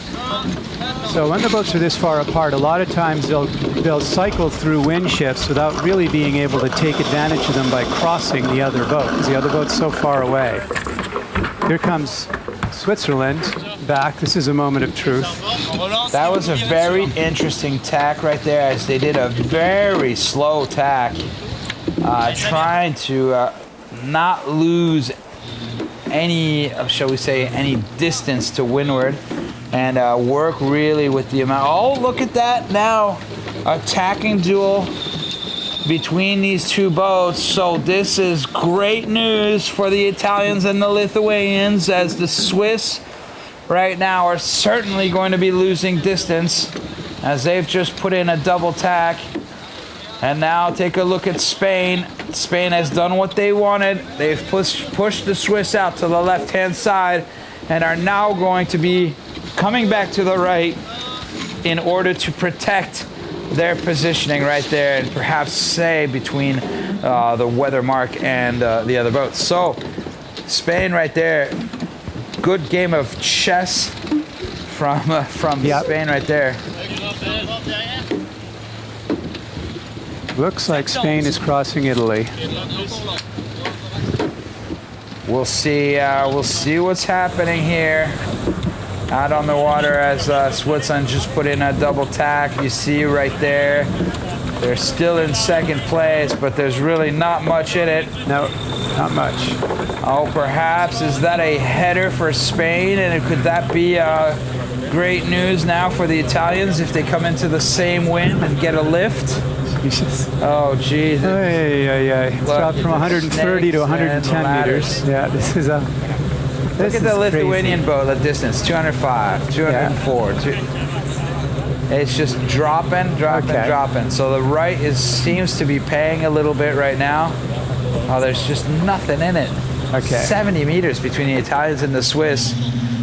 So great news for Team Italy right now, as they are staying in the middle and managing to make their way back. Now let's see what happens as the boat. All right, well, that's what happens. They're going to tack over, because they're seeing Spain coming right there, and they definitely don't want Spain to be giving them any trouble, blocking them, or perhaps stealing their wind. So Italy going back off to the right-hand side, as now we have all boats. I think we saw, I was disoriented, but I think we saw Switzerland in the background of that drone shot, and Spain, it was sort of just screen right. Yes, that's correct. Yeah. Boy. Switzerland's ahead of Italy. We don't know what to say anymore. You can see all that curving to the left. They're all three of them are showing a lefty now. So that's, bad for Lithuania. Lithuania's not even in it. They're in another world. Lithuania is playing the right-hand side now. They've got to do something different. Is this going to... It's either going to make it or break it, I think. Just to orientate everybody, Spain and Italy are on course axis, and Switzerland's about halfway to the Port-Tac ley line right now. And now we've just seen Team Lithuania put in attack. Damage control for Italy. They're a little bit worried about getting hit by the bad air of Spain at the top of this leg. They have to think about how to resolve the leg without that happening to them.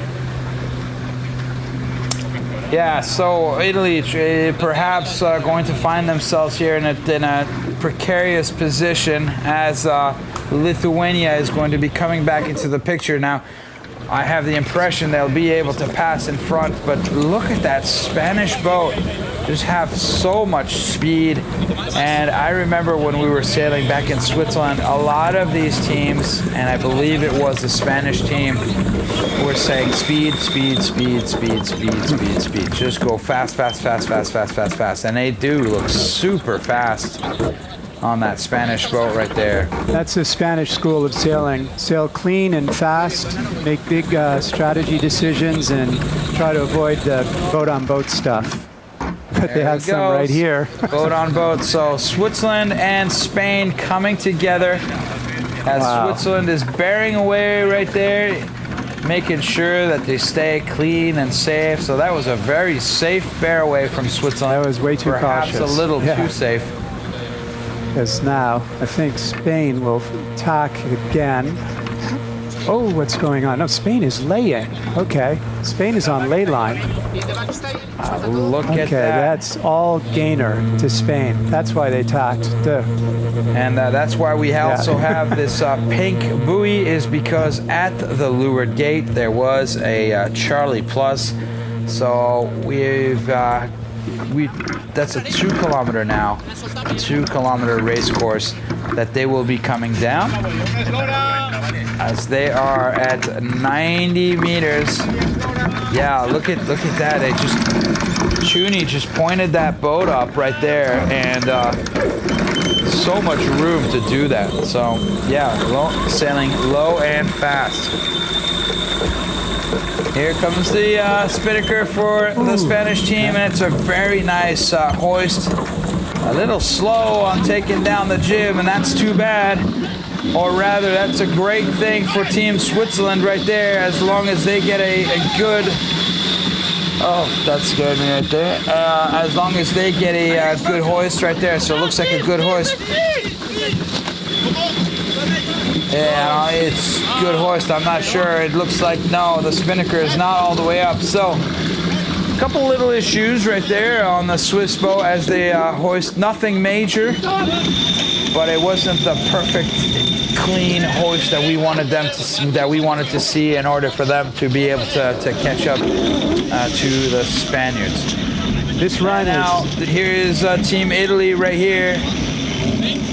as Team Italy is coming back. Only 25 seconds, so 30 seconds between each one of these boats. 25 seconds between Italy and Spain, and it's even closer right now as we're seeing the Lithuanian boat breathing down the neck of the Italians. So approximately 30 seconds between all four boats. This will be very interesting. We know that all these teams are fast downwind, and the Swiss have continuously been able to catch boats in the downwind. Yep. And in particular in the last 300 meters of the downwind. So this is leg number 4 right now.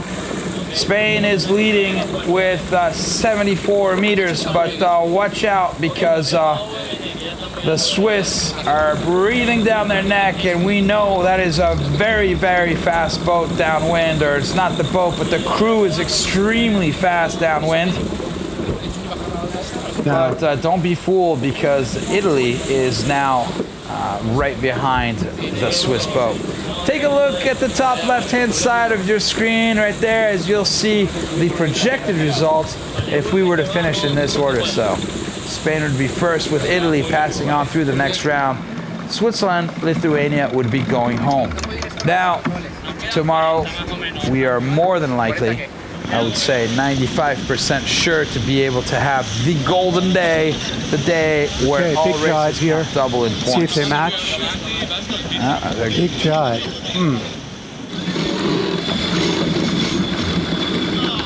That was a good, clean jibe right there from Team Switzerland, and it doesn't look like Spain matched.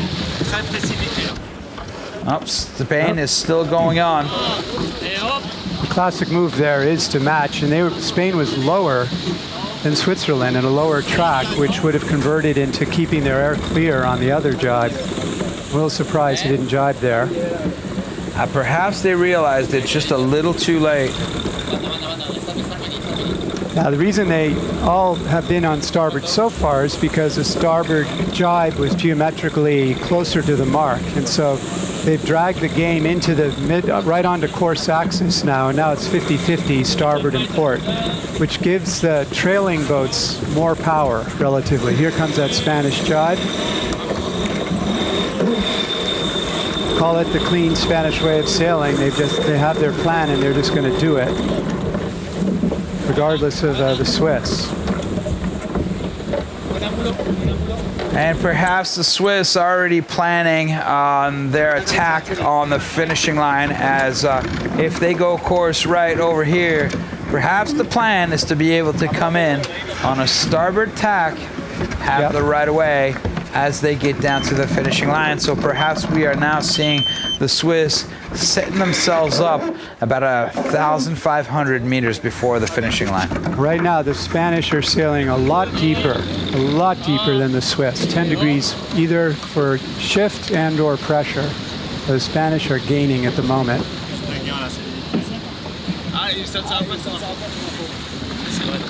Let's listen to what's happening on the Swiss boat here.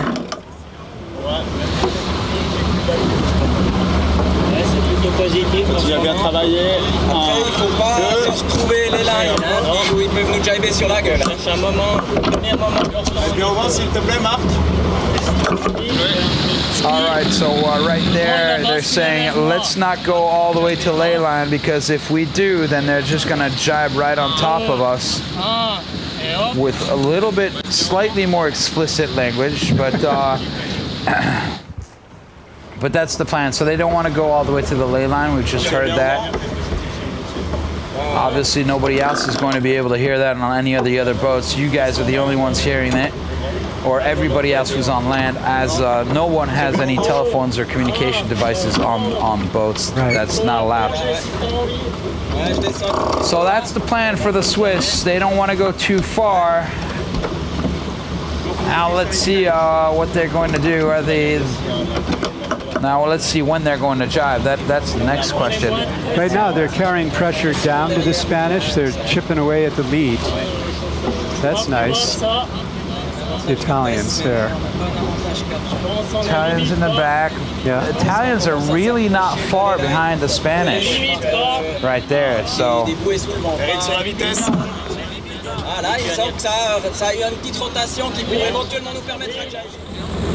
Oh, perhaps a little rotation of the wind, which would allow the Swiss team to jibe, is what I just heard right there.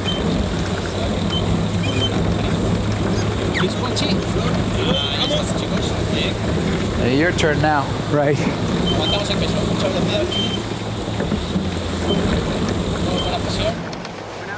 Just calling pressure. It's a sail trim discussion on the Spanish boat. So there we go. That's that little shift that Eric Monin at the helm, captain of the Swiss team, just felt. So allowing him to just put in a jibe right now and attack the Spanish boat as we are 800 meters away from the finishing line. And as Switzerland now trying to attack the Spanish team, only 50 meters in it, so the Swiss team has managed to come down. Perhaps that's what they're trying to do. The Swiss team right there, remember they said they didn't want the Spanish to jibe on top of them. And now perhaps trying to get the Spanish team to go over course right. And I'm sure that those of you who are doing match racing right now are probably standing up in your chairs just going, no, don't do this, no, do that, go this way, go that way. I tell you, it's they're going to end up doing the entire jibe out of phase with each other. I don't know where you read that tactic in the tactics book. This is Spanish confidence, reading the wind. Alfredo, the tactician, lives on Tenerife, the next isle over, but he sails here in the Snipe fleet and knows a lot about the southeasterly. He's showing his stuff here. And it looks like they've got good pressure on the Spanish boat right there, being able to put in that low mode as we see Lithuania and Italy in the back crossing over. And it looks as though Switzerland now, here comes the plan, the Swiss plan right there is to jibe, attack Spain, jibe on top of Spain, steal their air in the last couple meters, and perhaps cross in front. So that's what we heard in terms of tactics right there. Now let's see how this goes. This is going to happen. Spanish jibed in not a lot of pressure. It wasn't a real hole, but it wasn't nice. 24 meters now in it for Switzerland. They've managed to come down from 50 meters to 24 meters as we are 250 meters away from the finishing line, and Switzerland is now putting in their final move as they are going to try to attack. Here we go, and here is the jibe from the Swiss team trying to block the wind of the Spaniards. The Spaniards are still in the lead right now. They're still 39 meters into it. They have more speed, and it looks like they will be coming down. So a little too late. A good attempt on the Swiss, but the Spanish, as they say, go, go, go. How do you say that in Spanish? Vamos. Vamos. And there they go. Spain ends up by putting in first place right there, so they can be proud of themselves. And Switzerland getting in a second place. So a very, very strong Spanish team right there, putting in a bunch of points right there on the board. Switzerland second, 12 seconds behind, and coming in third right now. Let's take a look at these two boats as Italy and Lithuania, and it's Italy that manages to put in a third place right there, and followed by Lithuania. Oh, tough break right there for the Lithuanian boat. It was so much closer, this one, though, for the Lithuanian boat right there. So have the Lithuanians met their match? So far, it seems as though It seems as though it's hard to watch, but great racing from all teams right there. So Spain can be proud of themselves right there. You see after 40 minutes of racing, only 12 seconds behind is the Swiss boat. The Italian boat 36 seconds behind the leader, and Lithuania 43 seconds behind the leader. So a nice change today in weather and in wind conditions. So very nice. Champagne sailing, they call this. The sun's out, the water's smooth, nice medium air conditions. Yeah, it looks great. And it was a cliffhanger. So, race conditions, 40 minutes of racing, 4 points for Spain, 3 points for Switzerland, 2 points for Italy, and 1 point for Lithuania. Now let's take a look at the results after 3 races, or perhaps we go onto the water to Raquel. Nope, the provisional overalls first. So Spain with a good lead right there, finishing twice in first place and once in second with 11 points. And look at that, it's a tie between Italy and Switzerland with 8 points each. Lithuania with 3 points. So tomorrow is going to be a very important day, as any one of the Spain, Italy, and Switzerland could potentially make it through. Interesting race that we've had here, and that was race fleet number 4 that we've just seen. The next fleet that we will be seeing is fleet number 1 that will be racing on the race course. Before or as teams are changing, we're going out onto the water with Raquel. And I am with Paula Schiltz from Team Spain. It's got this very important role that it's called a floater. So he told me he helps everybody. So another bullet, another good race from Team Spain. That Nano Negrinas tactician knows this course very well, huh? Yeah, thanks so much. Yeah, everybody on board knows what has to do, and well, they know how to sail very, very fast and very well and very easy, and that's all. Just have fun, enjoy, and be concentrated on our job. Well, can you tell us that it happened on board that we cannot see? Like, we see very, very smooth sailing from Team Spain. We try to speak very few things, just very few information, and just try to do it better than the other boats. Well, that's the plan of everybody. You managed to do it, and the others did not. And well, where was your help needed the most today? Maybe in the dropping? Well, I try to hike, and I try to be attention for if anybody needs my help, and try to be whatever they need. Okay, you guys, thank you. Back to studio. Thank you very much, Raquel, and we are going to get things rolling very quickly here. Let us show you a quick clip here about the SSL Gold Cup calendar that we have coming out. So we'll show you that clip. Teams are changing right now, and we'll be right back for the 5th race of the day for fleet number 1. 56 calendars for 56 teams. You can have your own country or your favorite one. You can have more than one, and they can be a nice present for family and friends. A calendar of the best sailor in your country to remind you of their success in the first SSL Gold Cup. Support your national SSL team by hanging it in your home. Visit sslgoldcup.shop or your team's website to find out more.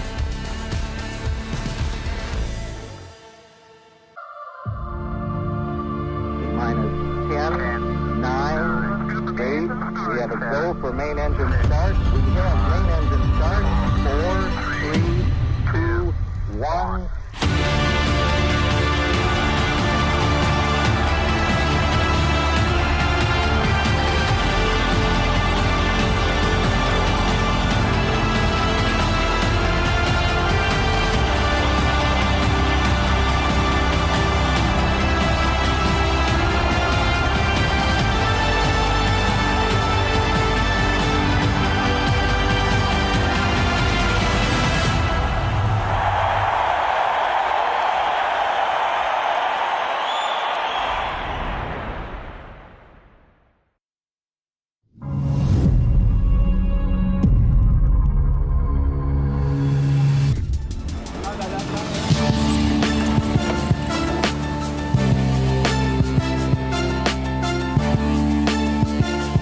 My name is Mattias Ram and I'm the tactician at SSL Team Sweden. As a tactician, I'm kind of have the overview of the race course and setting up where we want the boat to sail. So with my instruments and looking at the breeze and the other opponents, giving my team the advice where to sail on the race course. My name is Joca Signorini. I'm from Brazil and I'm a tactician. Tactics is a big part of our sport in sailing. We play a lot, trying to always position ourselves in a good spot related to the other boats.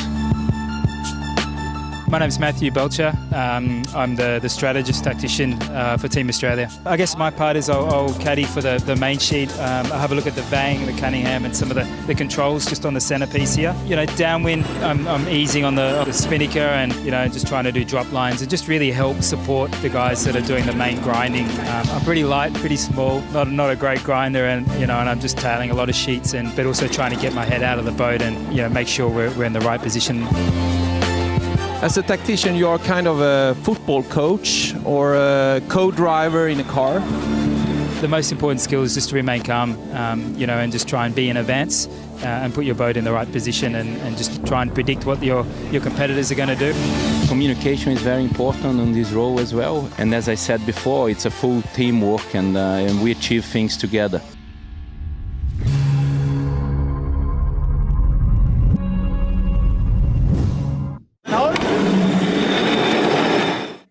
The best young sailor. I must say Marco Gradoni at the moment, 3 times Optimist World Champion, an Italian. And now he's moved to the mix for 70, and I think he has a great, promising future. How long have you been sailing? Describe how you have started. I have been sailing basically all my life since I was 5 years old. I started sailing with my dad on a cabin boat in the lake of São Paulo, in Guarapiranga Lake. And he was the one who brought me to the club and taught me how to sail in the first few times. And from then on, I moved to the Optimist when I was 9. What is the best and the worst thing of being a sailor? Well, I think the best thing is that it's never boring. Every day you have a different condition, you're sailing in a different spot against different opponents. There's so many different boats that you can sail, so it's never boring and you're in touch with the nature. So that's very positive.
for main engine start. We have main engine start.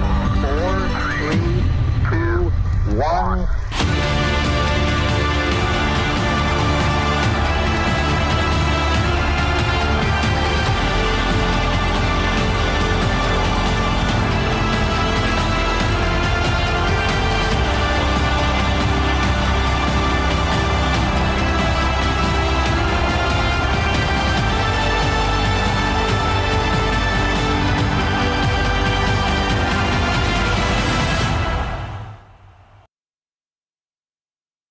Everybody, as we will get out onto the water very, very quickly, I am joined here by Martin Grail. Martin, welcome to the studio.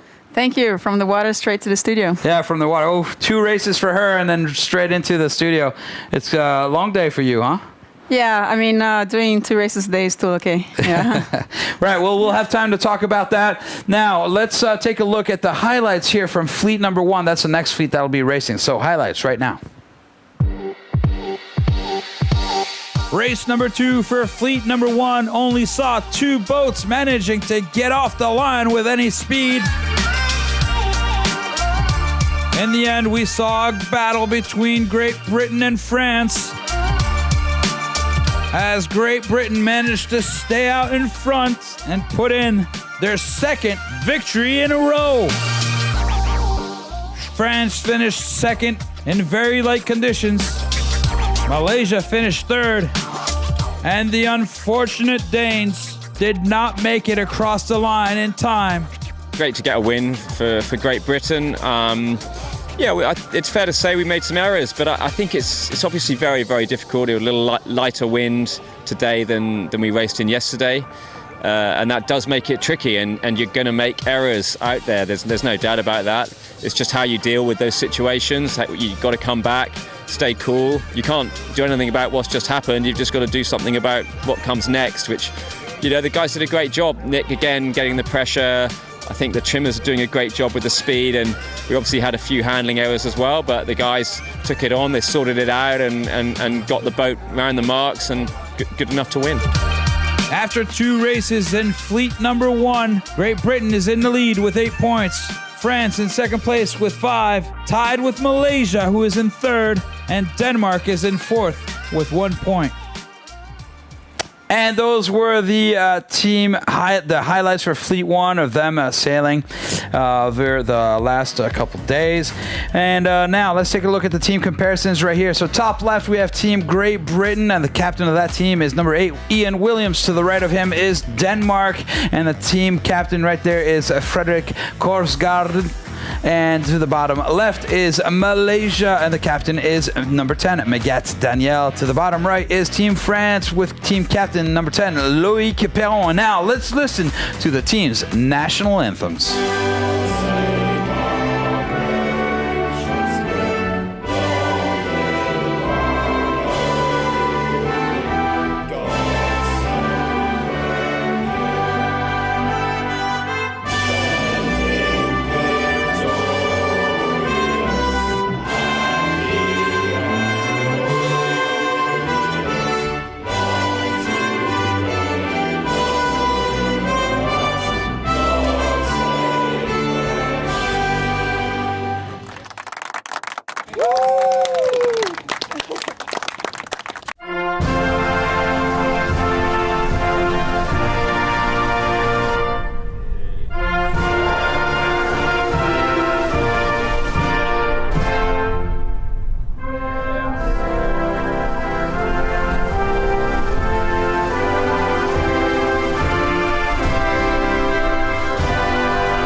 Those were national anthems for your teams that are out there. Let's take a look at the provisional overall as we are just under a minute before we get started. So right now, Great Britain is in the lead with 8 points. France and Malaysia are tied with 5. Denmark is in first place. 55 seconds left to go before we get to start. We are in a very important part of the racing right here as we are seeing the teams line up.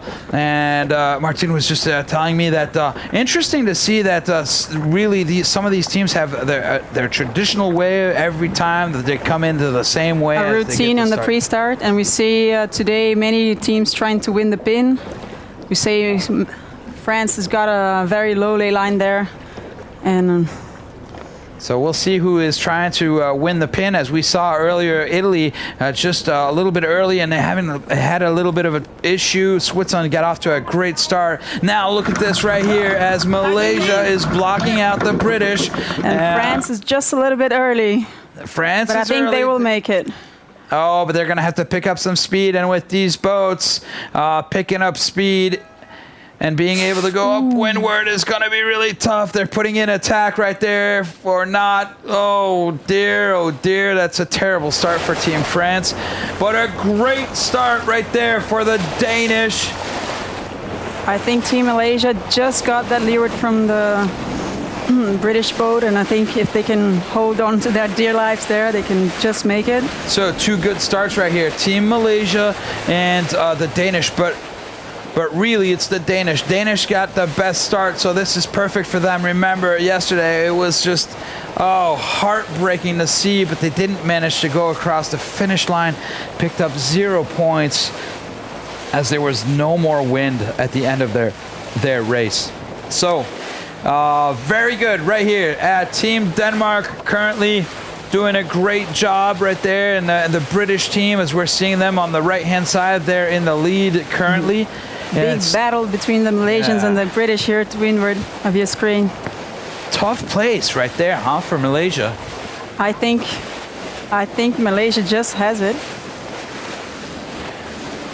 So Malaysia is at least trying to stay into it, and if they can't, well, then they're going to have to tack over, but they don't want to be losing speed to tack over, so they're just, right now, they're stuck. Yeah, it definitely looks like the Brits here are managing to roll over them, and there goes Malaysia. So Malaysia having to tack and go off to the right-hand side. We see from the other races, the right paying more and more towards the end of the day. I think it's not paying a lot now, but it's still getting stronger and stronger as the day goes on, and the land gets a little bit colder. So you see the boats to windward not suffering as much as we saw on the previous races. So it was interesting when we were watching you, Martin, sailing this afternoon, and you did, or this morning rather, you did 2 races in a row. We saw that you sort of went out to the left-hand side at a certain moment and then kind of crossed over to the right, or like, is that because you were more wanting to control the fleet, or is that because there is really a difference in pressure out there? I think this morning we saw a difference in pressure, and that was quite clear looking at the course. But I think now it's getting really even, and I think both sides are managing to get a good shot at getting in the top market first. And we have seen the wind slightly turning to the left-hand side, and at one point when you were racing, we were really afraid of those clouds coming in. Was that something that you were thinking about when you were out there, or? I think there is a clear warm up of the day and then a cool down of the day, and I think that decides almost more the wind here than anything else. And I think we're still in the part where we're still warming up the day, or to that limit. And now we see the opposite a little bit, and you see GBR trying to protect that middle of the course. Basically, he left Denmark to do their own thing there in the left, and he's trying to protect two boats is better than one. So I think they're doing a good job in covering the fleet. Interesting that right there we see Denmark going off to the left. That's It's kind of rolling the dice going out so far left. We've seen teams. I mean, I remember when you guys went out one time way far out to the right-hand side or the left-hand side, and it proved to be a little bit dangerous.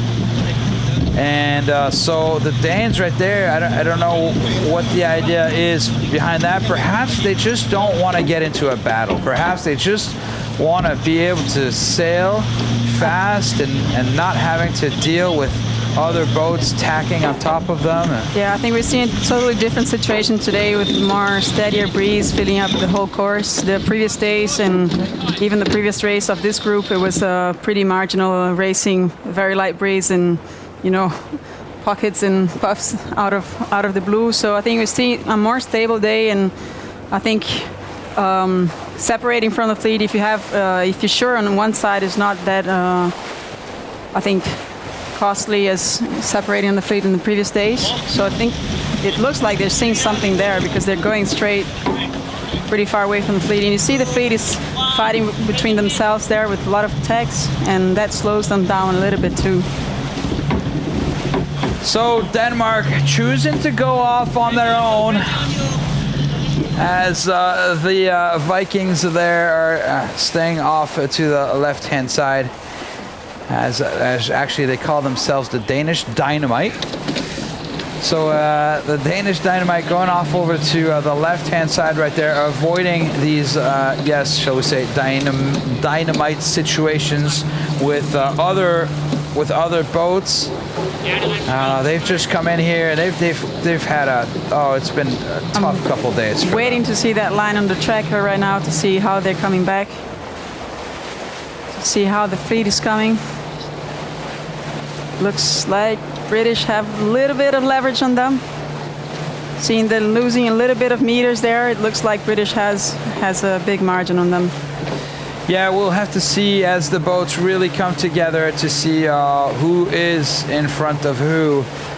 Remember, the tracker is, well, we put the information in there manually, so sitting here at the office is sometimes not a perfect reflection of what's happening out there. But the meters are growing, so you can see GBR is clearly passing ahead. And they're definitely going to go to cover Team Denmark now. This is the first boat behind them. This is Team Malaysia right here in fourth position. They are the boat the furthest off to the right-hand side of the race course. And look at how clear that water is. We're seeing that nice keel and bulb down underneath the boat. So quite a bit of heel, as we haven't seen that yet so far. Yeah, we want to see everybody hiking as hard as you can when you have a crossing situation, and the most people you have on the side, I think the better it is, especially when you have the breeze filled up like this. Well, it's funny that you mentioned that, because I was saying exactly the same thing about you when you were out there this morning, and I was seeing you hanging down to the off of the runner and really hanging out as far as you could out there, and you were still turning around and doing the tactics, and so everybody on your boat, and also as we saw your grinder when he gets all right, there you go, tack right at Denmark. That's gonna cost a lot to Team Denmark, having to do two other tacks.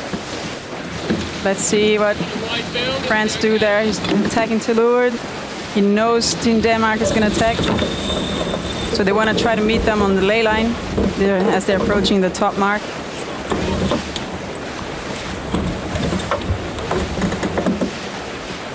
Let's see that. So Denmark is in the game right there. You see them in the middle. They're staying in that position right now. Hanging on there. They want to get that edge with Team France on the ley line, so I think that's why they're taking out that bad area over there. It really looks as though they've put in the low mode on the team at GBR, a little bit like what we saw earlier with the Spanish team, sailing very fast. They're putting the bow down to get clean air to the leeward side of Team GBR. There you go, full team hiking.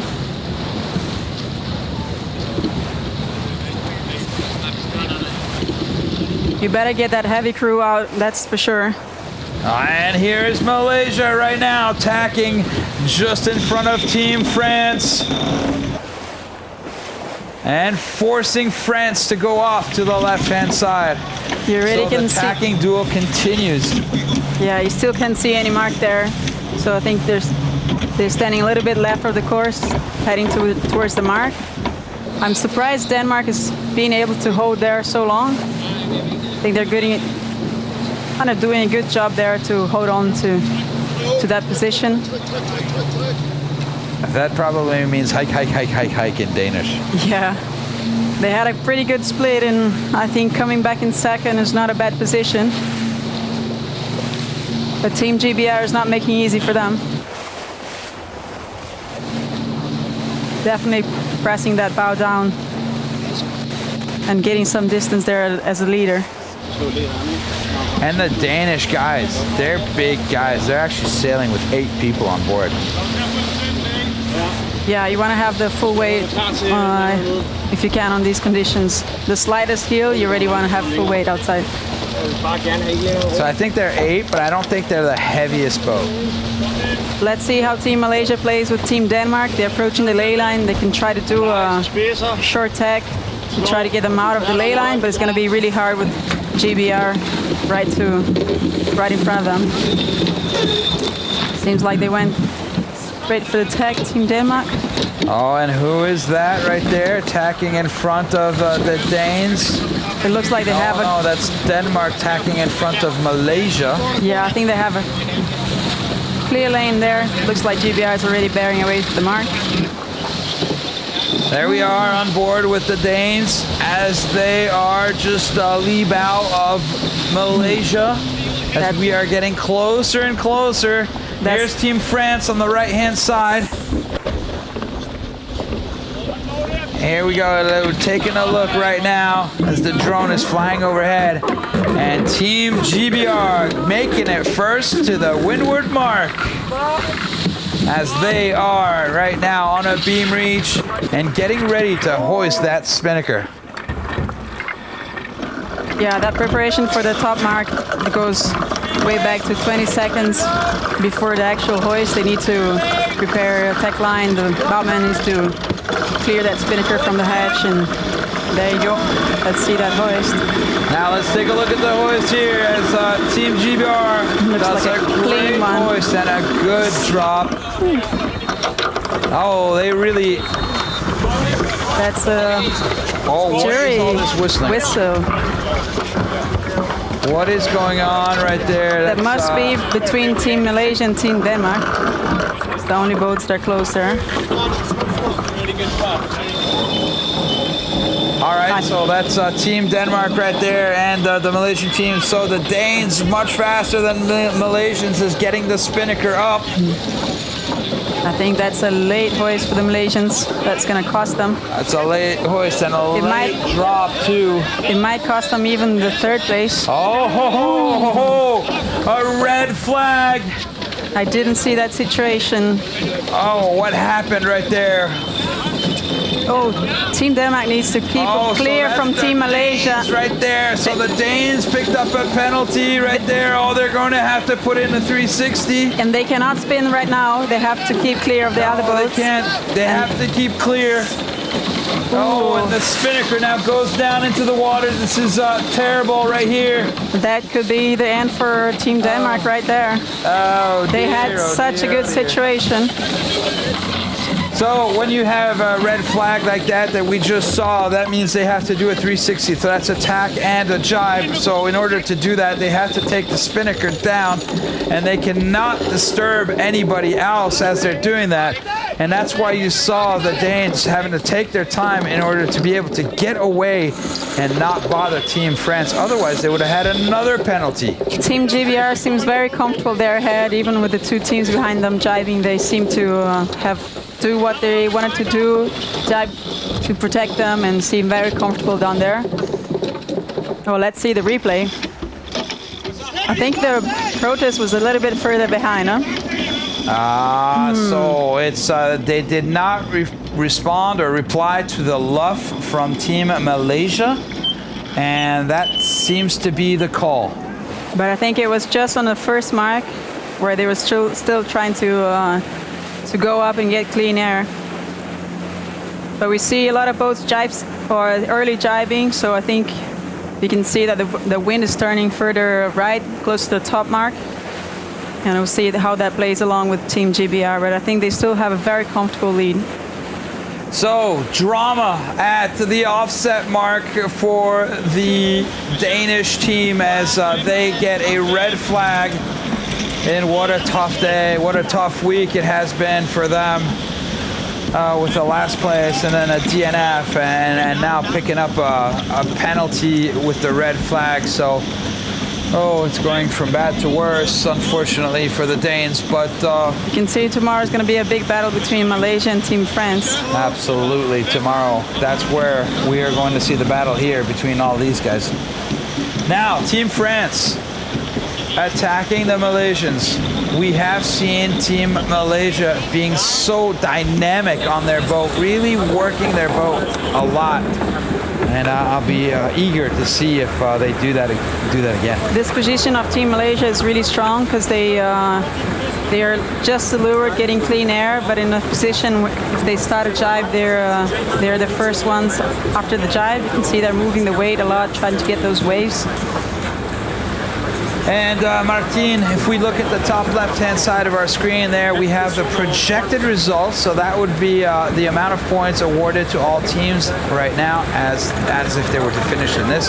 So GBR with 12 points, winning every single one of their races. That would be great for them as we go into the golden day.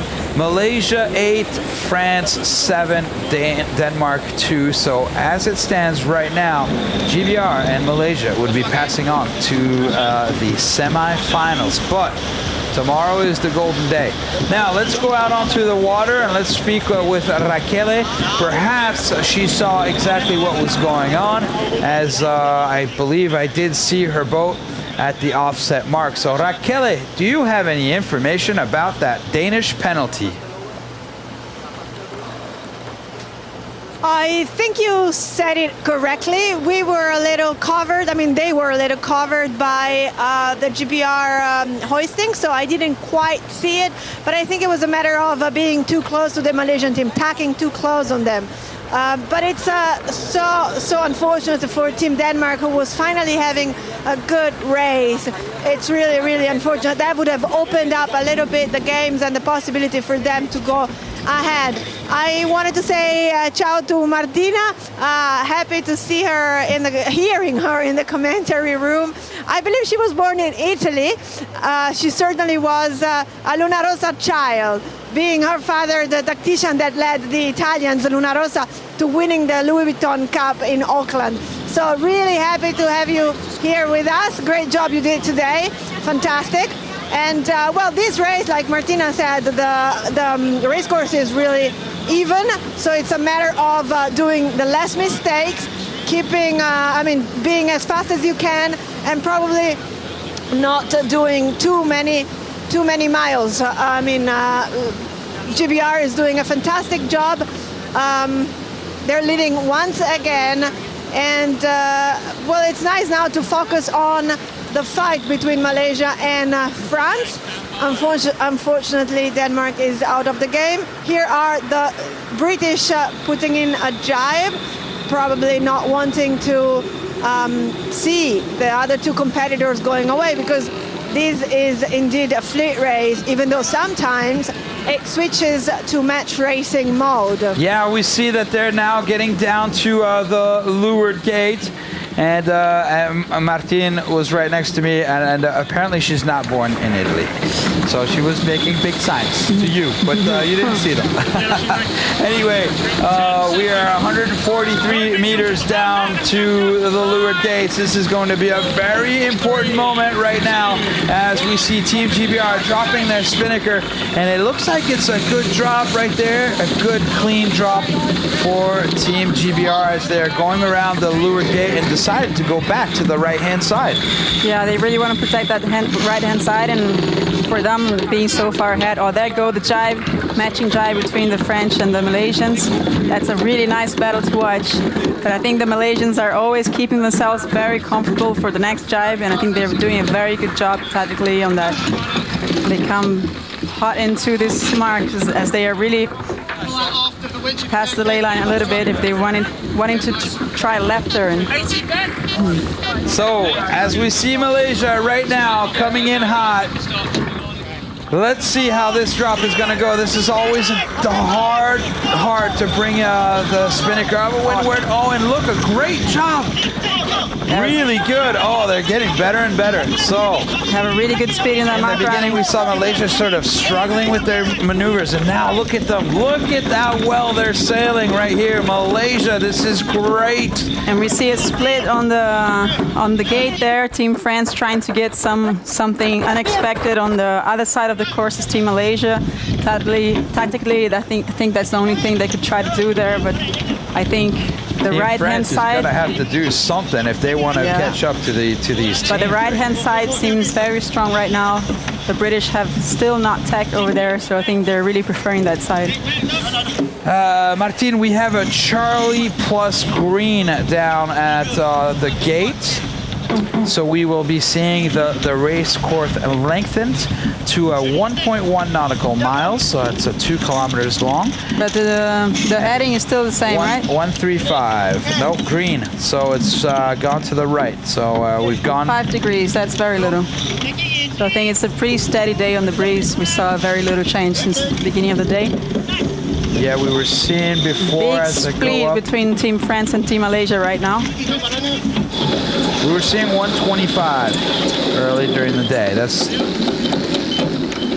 see this drop from Team Denmark. Yes, let's take very a look far here. behind. Oh, looks like a knot is going into. You saw that too, huh? Yeah, but I think it's just okay. There. He managed to just get that. Being so far behind in a day where it's so steady, you have absolutely no passing lane. So I think it's going to be really hard for this team. See in the background there, it must be Team GBR already going for attack. Let's see how. So it was a good drop by the Danes as they got down to the leeward mark, but just like Martinez explained, it's a very even day. The weather is the wind is very steady out there, and so it makes it difficult to be able to work the shifts because really there aren't very many shifts. There's a good battle there still between Team Malaysia and Team France. I think I see attack on top of Team France. Let's see how that plays off. They're trying to protect the right-hand side. It seems like it. Team GBR there. You know, very this reminds me of this situation. This is exactly what you guys did this morning, right? Just the opposite way. Yeah. So you managed to get yourself out in front and then stay between the fleet and the windward mark, and then you guys just took it away from that gate. You did it twice in a row. So look here, GBR right now, all they're doing is putting on what we call a loose cover, very loose cover here, as they're just trying to stay between their opponents. And I'm surprised Team France is not trying to roll into more tacks there, try to see if the more experience on the boat pays off with tacking. And Malaysia seems to have a very comfortable there if Team France doesn't tack there, so I don't know why they're so dearly wanting to go to the right-hand side. Maybe they just want to stick it close and be close in the downwind to make a move. That could be a good option too. Perhaps they're fearing that if they tack, Malaysia will just tack right on top of them. Yeah, but they should have done that right in the beginning when Malaysia first got there, so they could have a split. And now they're definitely going to the right-hand side of the course towards the ley line. It looks like it. But Look Team at the France difference between France right there and GBR. Team Malaysia very nicely played with tactics over there. So are we going to see Les Bleus, the French team, putting in some sort of wild kamikaze attack like we saw in the previous round? as they will try to do everything they can to attack Malaysia. We have seen Team France be super aggressive. But all in fair play. Super aggressive, but all in fair play. We gotta, but it is the game. You're allowed to do it, so. There you go, Team France. It was a hard one to keep there for such a long time. Surprised they haven't moved before. Team Malaysia right at them. Not leaving any space for that French boat to take any possibilities. As we are on board with Team France right now, and all we're seeing is the bottom of their shoes, and that's a very good sign as all the weight is out. Oh, and trying to put even more pressure right there on that. What's going on there as we're seeing the grinder just sorting stuff out. There's a familiar position right there for the tactician. Yeah, but I'm still surprised they just keep playing Malaysians' game and tactics. There's going to be no room for them unless they're right behind them at the mark. And it doesn't seem like they're going to get that if they keep on that position. See, Team Denmark has chosen a very different side of the course right now, trying to... Let's see how they come back with so many tags from these two teams, but I think they're really far behind to catch up.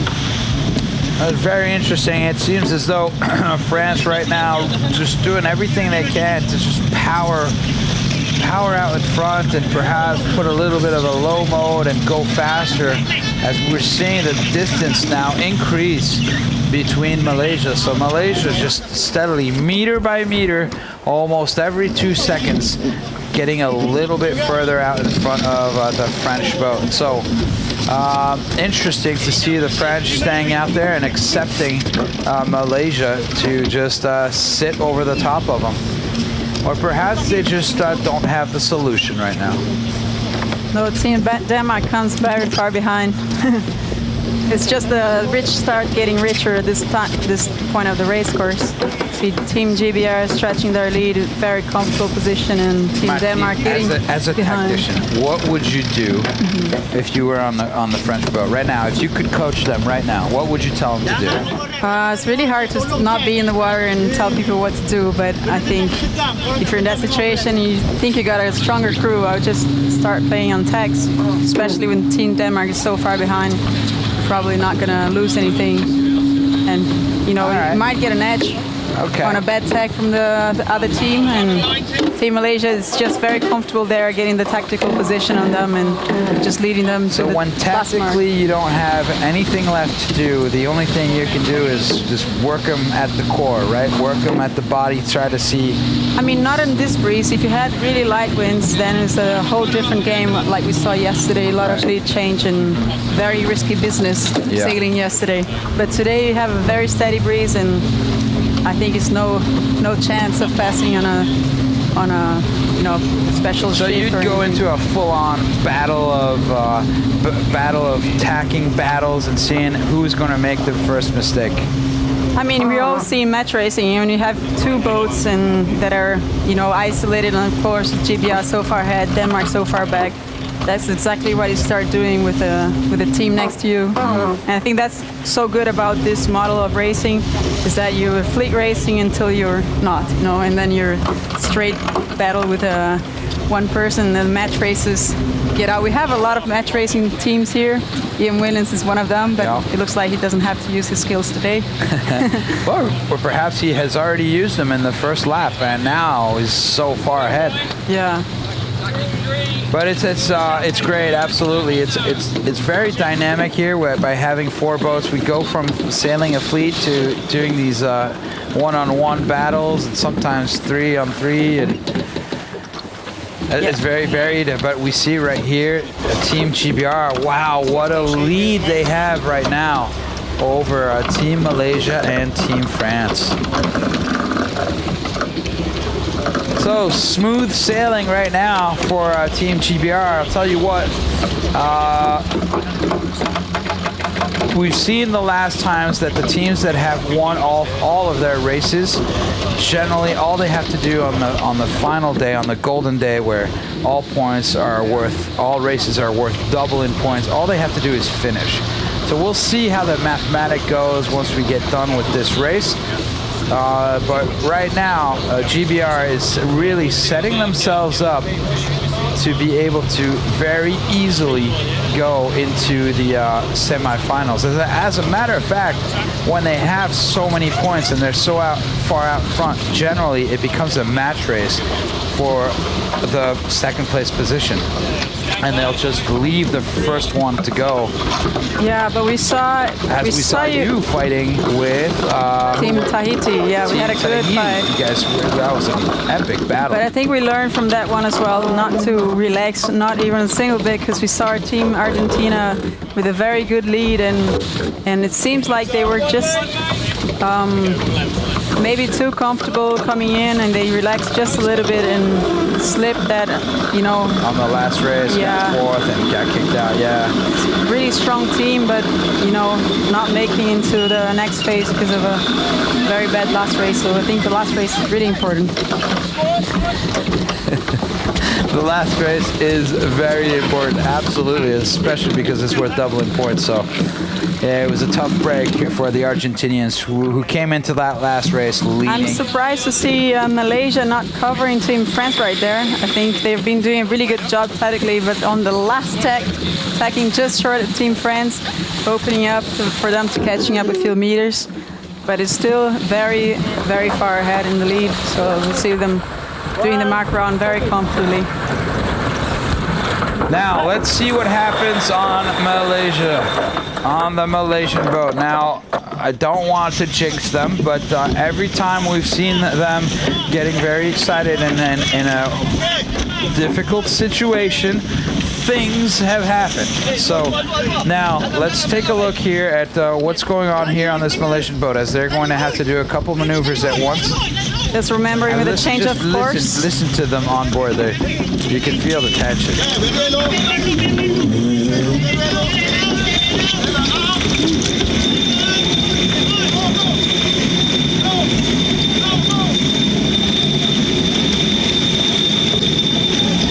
Wow, and it's a great hoist for the Malaysians right there. So that's very good news. They did not fail. There was no hiccup.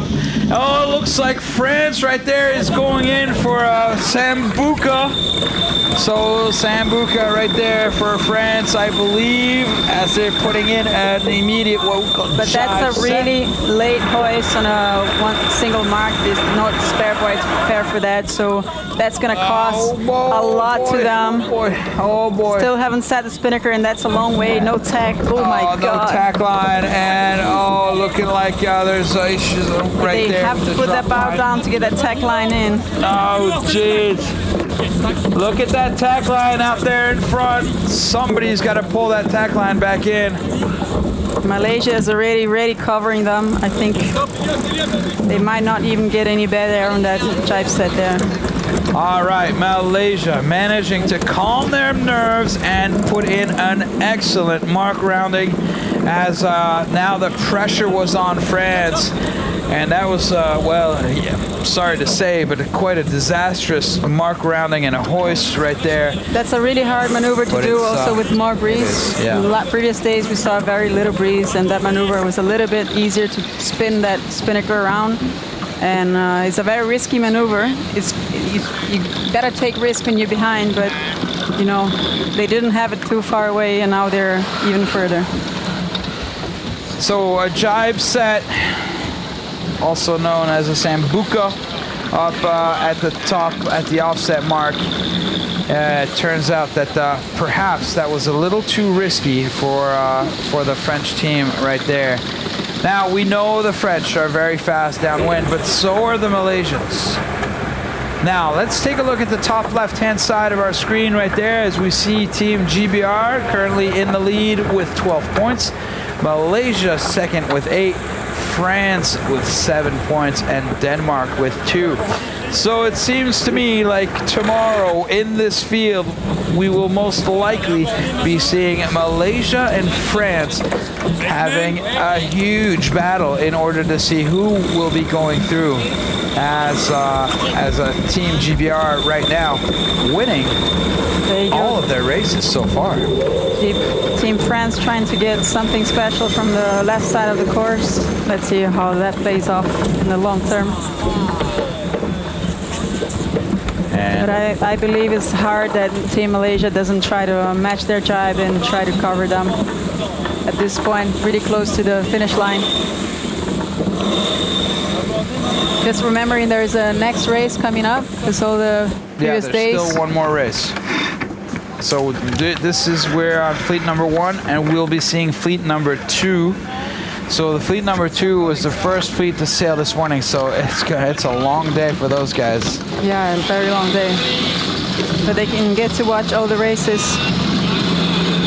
and see the change. Yeah, absolutely. They can listen to everybody's commentaries, because we've had some very interesting things being said here today, as we had Diego Negri, who was in here with us earlier this morning. We had Robert Hopkins, we had Joao Rodriguez, and now we have you with us.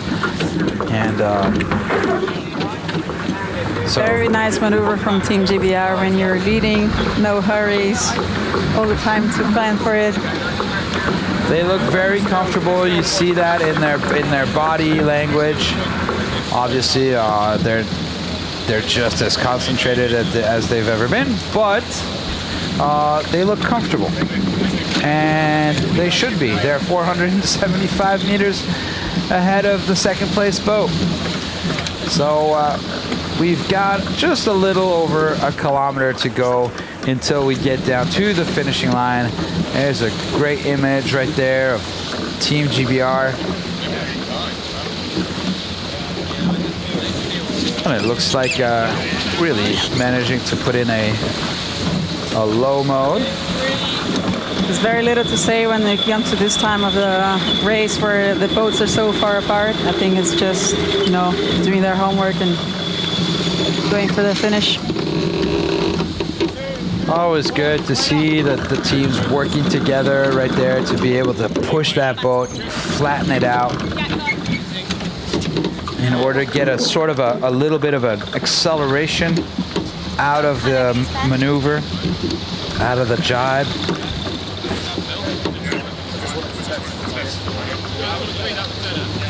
As we're listening here to the GBR team.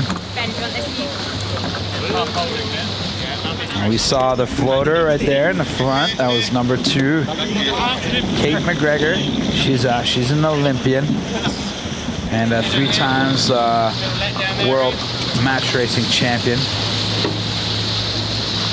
I think these events you see a lot of there people. There she is, right there. A lot of people you've seen before in different circuits. So, either it's from the match racing Olympic circuit or offshore sailing. I think there's always people getting together from all these different, sailing worlds that we have, and it's cool to see them together here for this nation battle. Absolutely. And you talk about Olympics and all these big sports. Well, these guys right here, their day job, you know what they do as a day job? Well, they're totally the underdog, and it's really easy to cheer for them. We're very happy that they made it this far on this event. They're doing very well, and I'm very surprised. Yeah, they're maneuvering very cleanly. They had a few hiccups, but I think in general they're doing a very, very nice job, and they're growing in each week. So it's nice to see that. It is very nice to see Team Malaysia, who have been with us since the very beginning, and they are still with us right now. It's looking like, it's not looking like, they are doing a great job. Here we are, 280 meters away from the finishing line, as we are going to take a look here at Team GBR crossing the line. As you see the leeward gates right there passing by in the background. They are close to 500 meters in front of the Malaysian boat, which is in second place. So a great job here by Team GBR, putting in their third win in a row as they put the final jibe in before they cross the finishing line. And look at that. 38 minutes of racing, and that is another win for Team GBR right there. So they could be very happy. Putting almost 1K in front of Team Denmark. I think when you get a penalty like that, you need to take it very cool and plan it ahead. There is no real rush from the juries for you to make that turn. It's just as soon as you can, but you know, with your planning time, you got to prepare the whole team. And I think what we saw there with Team Denmark, not a very good preparation for that 360, and I think the execution was really, really hard for them to make it back to the race. Yeah, absolutely. We saw them drop their spinnaker and then realized that Team France was behind them. That slowed them down, and it was just, it was hard to watch. Yeah. It's tough. It's always difficult. You don't. Of course, there's always going to be a loser. Of course, we know that. But when you see him struggle like that, it's hard to watch. There you go, Team Malaysia doing a very good homework. Let's focus on some more positive here, as Team Malaysia right now is coming into. Did a very good homework this race, covering Team France, and there you go. That's what they get, a second place. I think they must be very happy with that, but still very tight points for tomorrow. And they stayed calm, and they sailed well, and they made no mistake. And this team, I mean, when they sail well, they are just on fire. Yeah, there we go. Oh, what a good job. Team Malaysia right there, putting in a second place. They can be super happy with that. Oh, look at that. So that's smiles all over that boat right now. And look at them, they're so calm. They know, they've been learning. They've been here for now, this is their fourth week here. It's been close to a month now that we've been racing. They're really getting so much more professional, and this is the best result any Malaysian sailing team has ever done in the history of Malaysian sailing. So it's a big thing. We're saying hello to everybody back home in Malaysia. Congratulations. Thanks for sticking with us. And on the other hand, that is disappointed Team France right there. Yeah, but I think they have to keep their heads up, because we saw them doing a big comeback on the final race of the other round, and they made almost the impossible. And I think I'm not expecting less for tomorrow. I think this third place is going to give them a lot of heat in their blood to come back stronger tomorrow. For sure, France. France, man, they made a huge comeback in the last one. They were doomed. They were going to be getting put out, and they managed to do an incredible race. You guys will have to go back and watch that. The final race of the 16th of the finals. No, of the 8th of the finals. Yeah, it was a very must watch, huh? Yeah, that's a must watch moment. That I believe that will stay in history, sailing history for France for probably a couple years to come. Yeah, actually that 8th of the final was really good. All the matches were really good. Ours as well, the Brazilians, and I think it was... Yeah, you too. It was so close. I mean, Brazil going out in the 8th of the final is not possible. Martin, we have Raquel, which is out on the water. Who is she with? There she is, Raquel. I am with Nick Asher, tactician on Team GBR, or the Great Britain team. Nick, another win It's 3 bullets for you, so tomorrow you're going on the water just to finish the race. Isn't that nice? That is very nice, yeah. We were not expecting that at all. We haven't sailed together, so we come in and we gelled really well and sailing the boat nicely. So we're very happy. You were just saying how much you're enjoying this event and the fact that the boats are equal and it's nations against nations. Yeah, I think it's really nice doing nation against nation. We don't do it very often now, and like you say, the boats seem very equal. And I think the concept of 4 boats and the whole thing is just, it's working really nicely. Okay, we have to keep it short because I think next race is starting soon. We'll see you back on the water tomorrow. Yeah, can't wait. Thank you very much, Raquel. Thank you, Raquel. And let's take a look here at the race results. So Great Britain winning this one, putting in 4 points. Malaysia 3 points. France 2. Denmark 1. And let's take a look at the overall right now. Here is your provisional overall after 3 races. So there is Great Britain winning all 3 of their races. 12 points, Malaysia with 8, France with 7, and Denmark with 2. So France and Malaysia, that will prove to be a battle tomorrow as we see them going out onto the water for the Golden Day. So now we will say goodbye here from the studio as Martin, thank you so much for coming in. It was great. We had a good time looking at all this racing and very insightful. Thank you for all that information. Yeah, I've been watching all the races, even the ones we're not racing, of course. So this one I don't have to watch again. You know it. Well, you'll just have to see what you sound like. That's important. All right, guys, we're going to take a look at the highlights. Don't go anywhere. We've got the last race of the day, race number 6, where we will be seeing fleet number 2. Now, fleet number 2, remember, they were the first ones to sail this morning, so it'll be interesting. They'll be tired, I'll tell you that much. Here we go. Here are the highlights. See you very soon. Don't go anywhere. We'll be right back.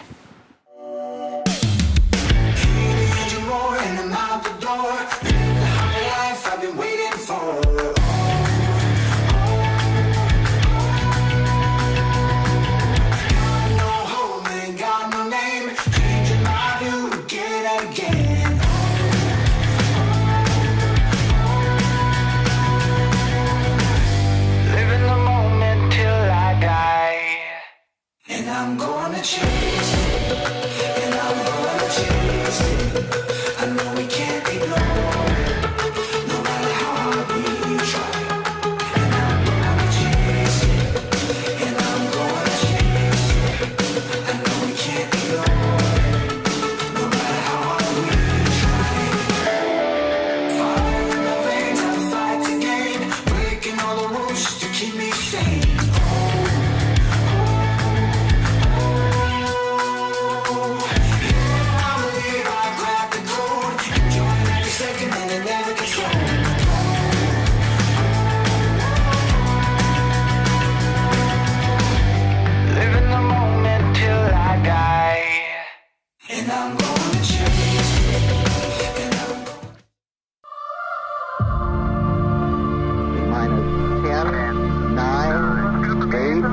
Go for main engine start. We have main engine start. 4, 3, 2, 1.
Welcome back, everybody. Race number 6 is about to get underway as I am joined here by Torvar Murski.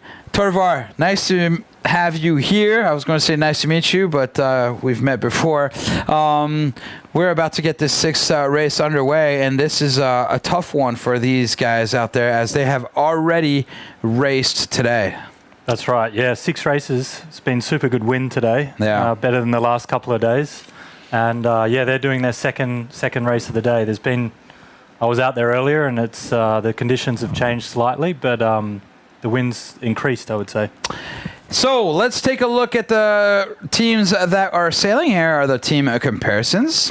Fleet number 2, once again, we are seeing Germany, and the captain of that team is number 10, Frischoff Clean. To the right is the Netherlands, and the captain of that team is Roy Heiner. To the bottom left, Chile, captain Pablo Lorca, and to the bottom right, Hungary, and that is captain Zsombor Berec. Now let's listen to the team's national anthems.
Que la tumba será de los libres.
Via! Via! Hungaria! Via! Via! Hungaria! Via! Those were the team's national anthems. Now let's take a look here at the lineup. As here we have the tactician Max Sokolov. He is a Star World Champion in 2023. So we have a little bit of delay here. We'll have enough time to go through everybody's names. So on the helm we have Paul Koloff, which is three-time Olympians. Three times he went to the Olympics. Main trimmer is Magnus Simon. He is a world champion in the Swan 50 class. As a grinder, we have Fritjof Clean. He is world champion in the 6 meter class last year and was for a long time second in the SSL ranking. For the crews, at the trimmer, we have Thomas Plozell, he was third in the Rio Olympics in 2016. Trimmer, we have Linov Schiel, Pitt, Ebhard Mag. At the bow, we have Nick Bulke. And that is our team lineup for Germany. Let's go down to the Netherlands.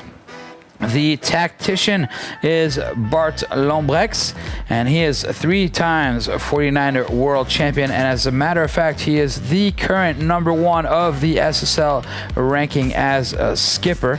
And his teammate is the floater Jolbert van Dijk, and he is 3-time. No, I'm sorry. It is Floris van der Werken, and he is also a 3 times 49er world champion. The helmsman on this boat is Nicholas Heiner. The main trimmer is Rutger Vos, 2 times ocean race, his second in the Ocean Race Sprint Cup. The grinder is Carlo Huisman. Trimmer Arjan van Ludrecht. The trimmer is Dimitri Simonis. And the floater is Jolberg van Dijk. Bowman Jordan van Rooijen. He was second in the ocean race. Let's move on to our next team, Team Chile. The tactician here is Benjamin Gray. The helmsman is Pedro Robles. Main trimmer Rodrigo Amtuegi. And the grinder is Andres Ducas. Trimmer Rodrigo Robles, the floater Pablo Lora, midbow Alfredo Urza, pitman Nicholas Robertson, and the bowman is Thomas Middleton. And now we go on to the Hungarian team. With this time we'll start with the bow, as we have Arwan Neymet, and trimmer we have Yobo Adorian. The grinder is Levente Takachi. The grinder is Domonkosh Nemet. The trimmer is Okosh Lilik. The floater is Balaz Tomai. Main trimmer Marcel Goslet. At the helm we have Robert Bakotsky. Tactician Jambor Berets. And at the pit we have Jambor Yopyosh. So that is your lineup right there for the Hungarian team. And let's talk a little bit here now with Tovar Mirsky, which is in the booth with me right here. And Tovar, you are obviously sailing for Team Australia, and this was your 3rd day out on the water. How is it to be sailing out here instead of Australia? Does the water taste any different, or? Well, first of all, well done on the pronunciation of all the crew names. Oh yeah, thanks. I'm that's for sure. Yeah, no, it's fantastic to be here in the Canaries. We were expecting it to be a lot windier, maybe perhaps a little bit like my hometown of Perth, Western Australia. It's known for good sea breezes each day, and the Canaries typically has, Fuerteventura in Spanish means like strong wind, yes, which is the island next door. So, we're surprised to have had, maybe for this up to now, some quite light winds. It could change, but it's been great weather. For winter in Europe, it's a great place to be. Yeah, for sure. We've seen it being quite snowy and cold back over in Europe. And right now, I believe it's summer, right, in Australia? Correct, yeah. So you guys are having also some pretty warm weather down there, right? Yeah, beginning of summer is typically our strongest thermal breezes. So, Okay. Most of our team are actually sort of quite used to being in Europe, though. So we're sort of wrapping down our Europe seasons now. Right on. Okay. And Torvar, you are a match racing specialist. You won the World Championships, correct? Yeah, typically that's my background is match racing. Did many years on the World Match Racing Tour, and managed to clinch one of them in the catamarans, though, actually. But we were right up there with the monohull too. Okay, right on. So it's quite a lot of experience, and it'll be really interesting, guys. We've had match racers here before. We had a captain of the American team, which was here, Chris Poole. He was a match racer. I think he's number 1 right now, actually, in the ranking. Yeah, and also, you know him, huh? You've been battling against him, I bet. A bit. Also, you sail the Dragon boat, which is sort of a classic, more of a classic 3-man boat, I believe. Three-man. You can sail with 4. It's same as an Etchel as well in crew weight. But the Dragons are a staple of the European racing.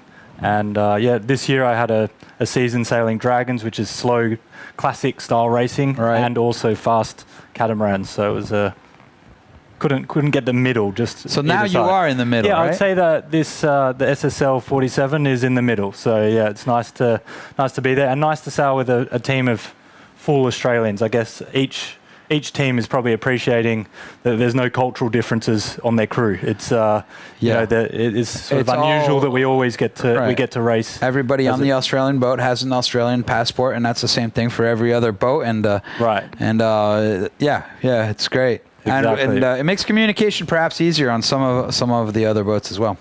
Absolutely. So your position is the helm, right? That's generally where people will see you, and that's also where we're seeing you here during this race. And perhaps we could take a quick look here and have a clip about the helmet position. So let's take a look at that, and we'll be right back for racing as we're just waiting for the last race of the day to get underway. So guys, enjoy this little clip about the helm position, and we'll be right back.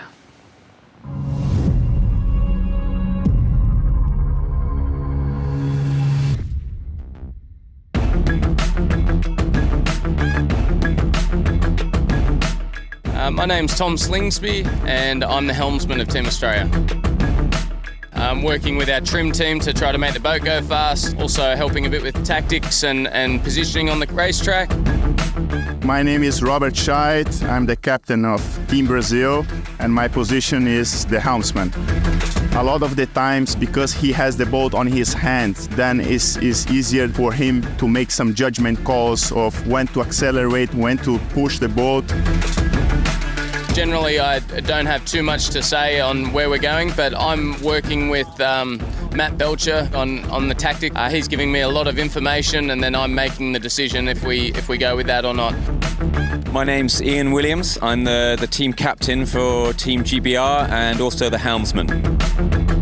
Yeah, so the helmsman drives the boat using the wheels here. We have 2 wheels. One on each side, so we change sides each time we tack and jibe. I can sometimes also go to the leeward wheel to have a look at the jib, a look at the opponent, where the opponent is, because a lot of times the opponent will be behind our sails. And we almost always steer helm from the side closest to the wind, which is the high side on the boat. The steering wheel works just like a car. It's pretty simple.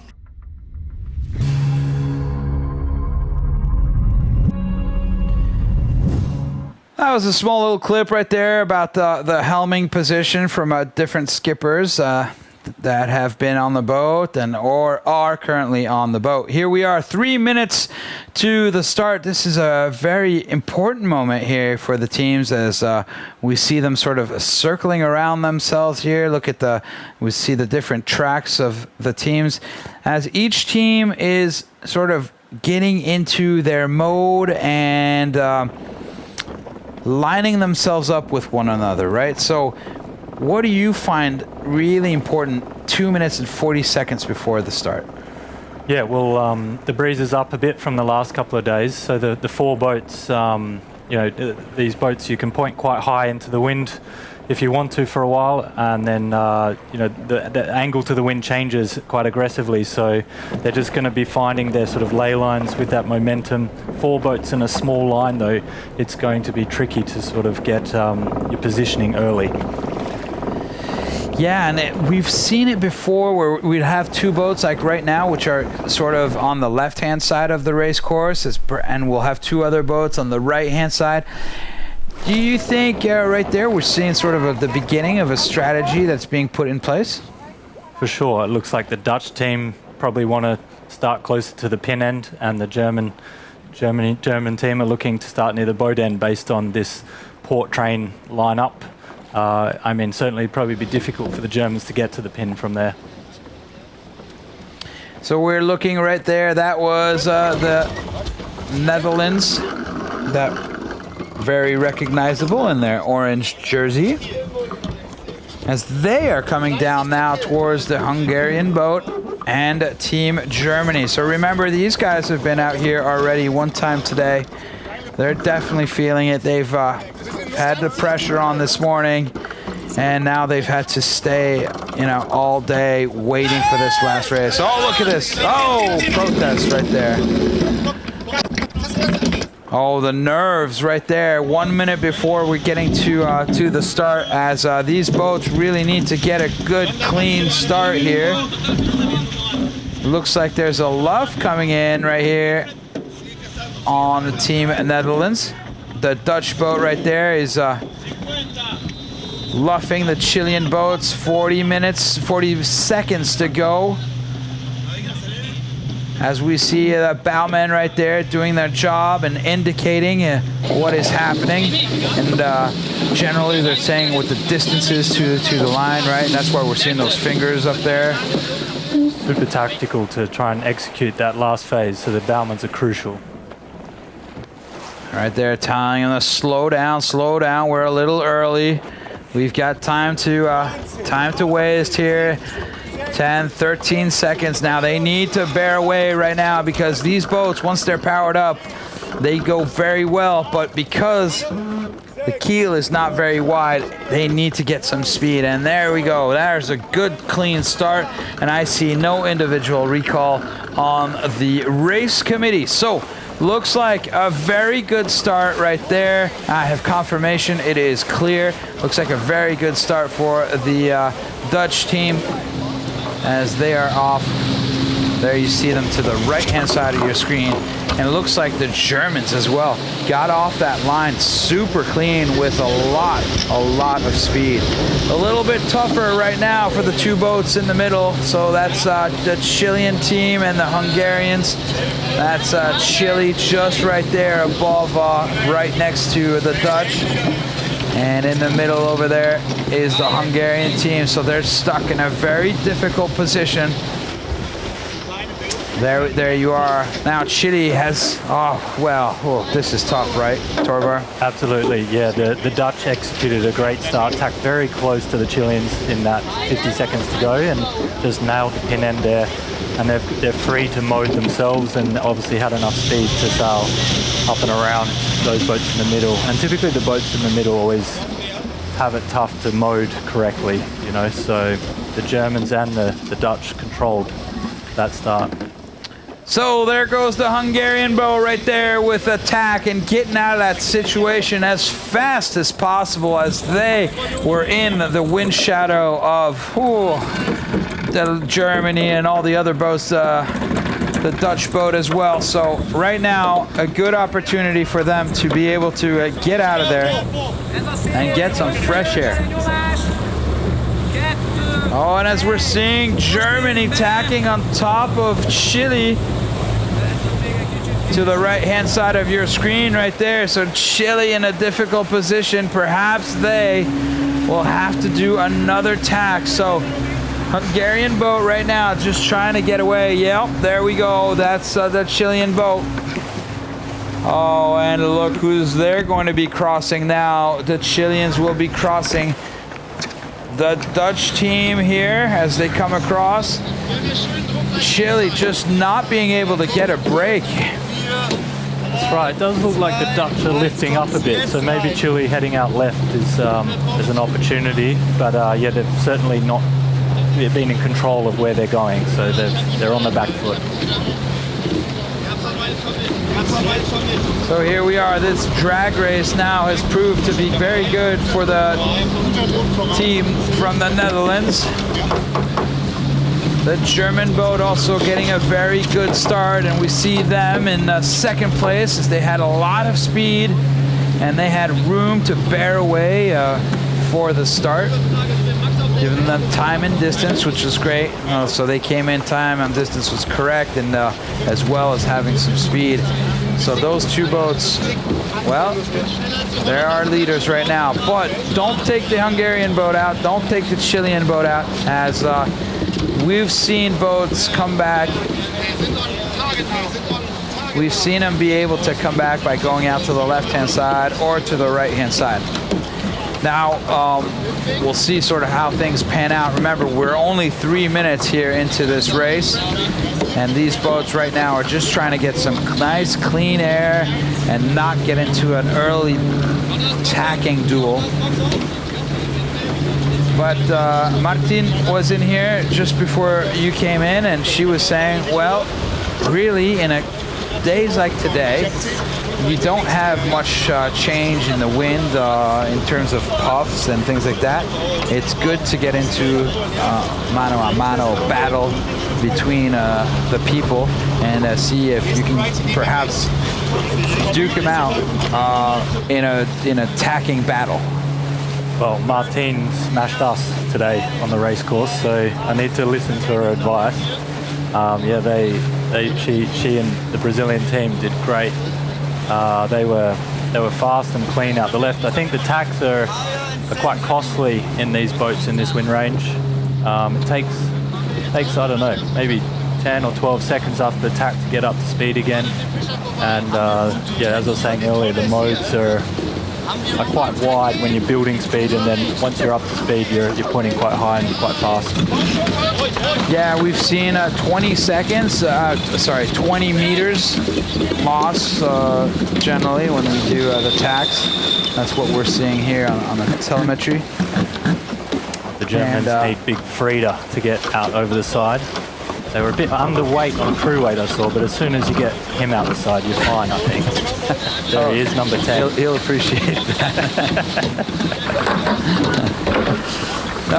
Frieda right there, captain of the German sailing team. He's a star boat specialist. He is a star crew. Yeah, when he's a big guy, big, powerful guy. So for sure that these guys are putting their weight out there. Now let's go onto the water. Torvar, we have Raquel, which is out on the water. Hey Jana, the scenery here is changing a little bit. The sun is slowly setting. Well, still getting down, not really setting, but the air is getting fresher, cooler. And I don't see as many white caps. I remember Martina saying there's like the moment of the heating building up and then cooling down. And I think we might be in that phase. And I'm not sure how that is going to affect the race course. But probably, we still have 9-10 knots, but probably we're going to see a little bit lighter winds going on into the race. I don't know, I don't want to step out of my comfort zone. I'm not a tactician, but this might be the case. At the moment, it looks quite even, and it was an interesting start. Probably one of the best we've seen today, don't you agree? Yeah, I'd have to agree. It was a very, very close start. we saw a good battle out there, but then again and again we've seen today those boats in the middle just getting squeezed out. We've seen this situation happen a couple times. We saw it before with Team France also on their start being a little bit early, Swiss going over them, and you know, lots of different little situations. So yeah, but it was a good start. I would agree. What did you think about this start? Oh, for sure. All 4 boats were maybe slightly early in having to do a slowdown at 20 seconds and then accelerate in that last 10. But it looked like Germans, the committee boat, and the Dutch team at the pin end had enough room to control their acceleration and did it better than the guys in the middle. And also, I think the guys on the ends have a little bit more options than the guys in the middle. Yeah, it's we've seen it before as the guys sort of on the end at times can really play that game of snakes and ladders and being able to come back. So it's really interesting to see what's going on here as we've taken a look at the German team. There, almost everybody out hiking. The Kohoff brothers, a bit of brains chat there together, seeing what they're going to do. This will be good for them. They've been a bit on the back foot on the previous races, so they'll be enjoying this one.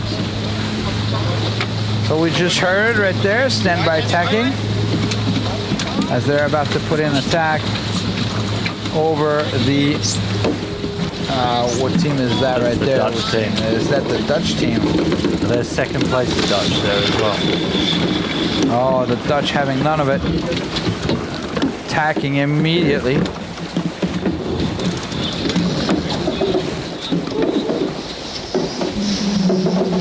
So, to me, if I can see the whole crew saying 3, 2, 1, let's go up, it would indicate to me that it is a little bit lighter. Otherwise, they'd all be running to get to the top as fast as they can. You're right. There is a little bit of a pause before they go full weight, and we saw the Germans earlier not all fully drop hiking, even once they were up to speed. So you're right. It's not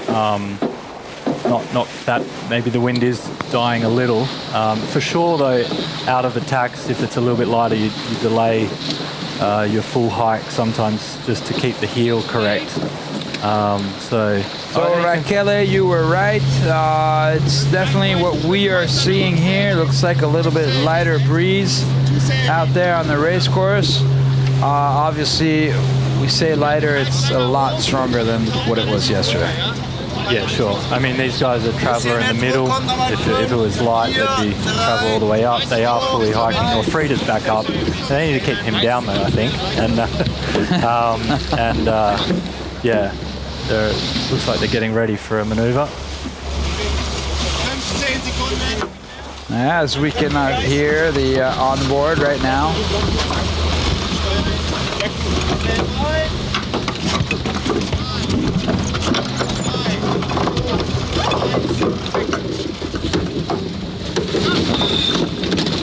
Okay, we are getting 200 meters away there from the windward mark.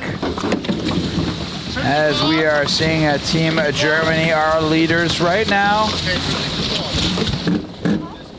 probably laying the mark as we speak. So Team Germany, there they are, getting to the windward mark. As we have boats coming in closer and closer as the Netherlands right now are coming in on a port tack. So there it is, very close. Now, the Dutch boat is going to have to do tack and then bear away. So a couple maneuvers here that are important, could potentially slow them down if not done correctly, but it looks as though everything is okay. They've kept their speed. And now a crucial moment as we are taking a look here on board as we have the sounds from on board and Team Germany right there hoisting their spinnaker, and that's a good hoist. And now let's see if, yeah, so that looks good. The Genoa is down nice and fast, so a very good maneuver right there from the German team. As we look in the background, and we see the Netherlands also doing a great job at hoisting that spinnaker very, very quickly. Now, let's see here. Team Hungary, as they go for the hoist right there. Oh, that's a fast one right there, and a good drop as well. So impeccable hoists from all three of these teams. And look at the distance between them. It looks almost perfectly even. Germans did great. They were actually hoisted before they were bearing away at the mark and had the kite filling before the transom had even passed. So the Hungarians not quite, but yeah, pretty impressive. When I was driving, I was a bit worried the spinnaker might drop out the side and onto the mark. So the Germans were pretty punchy with the timing on their hoist there, but well executed, I think. As we look at the Team Chile now putting up their spinnaker. And we have a jibe from the first boat, the leaders here, Team Germany putting in a jibe. As it looks like the Dutch and the Hungarians are staying in it, and they're not tacking, not following the Germans. So that's an interesting decision right there. Yeah, I think that they might have felt the pressure from the Dutch a little bit, and the fleet coming down. Typically, I thought the teams did well coming up on the left with pressure. I'm not sure it was a big wind change, so for me, it seems a little risky to jibe too early for the Germans. But yeah, don't know. We'll see what Max, the tactician on the Germans, how it goes for them. And it looks like a jibe back there for the Hungarian.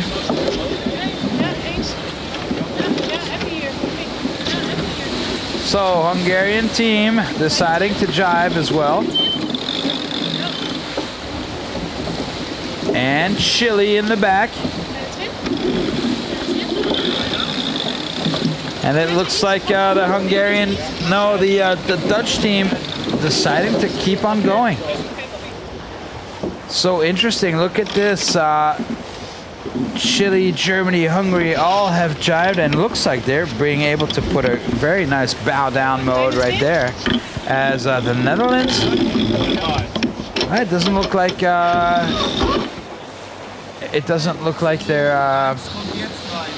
they're getting any problems right there. It doesn't look like they're having to head up.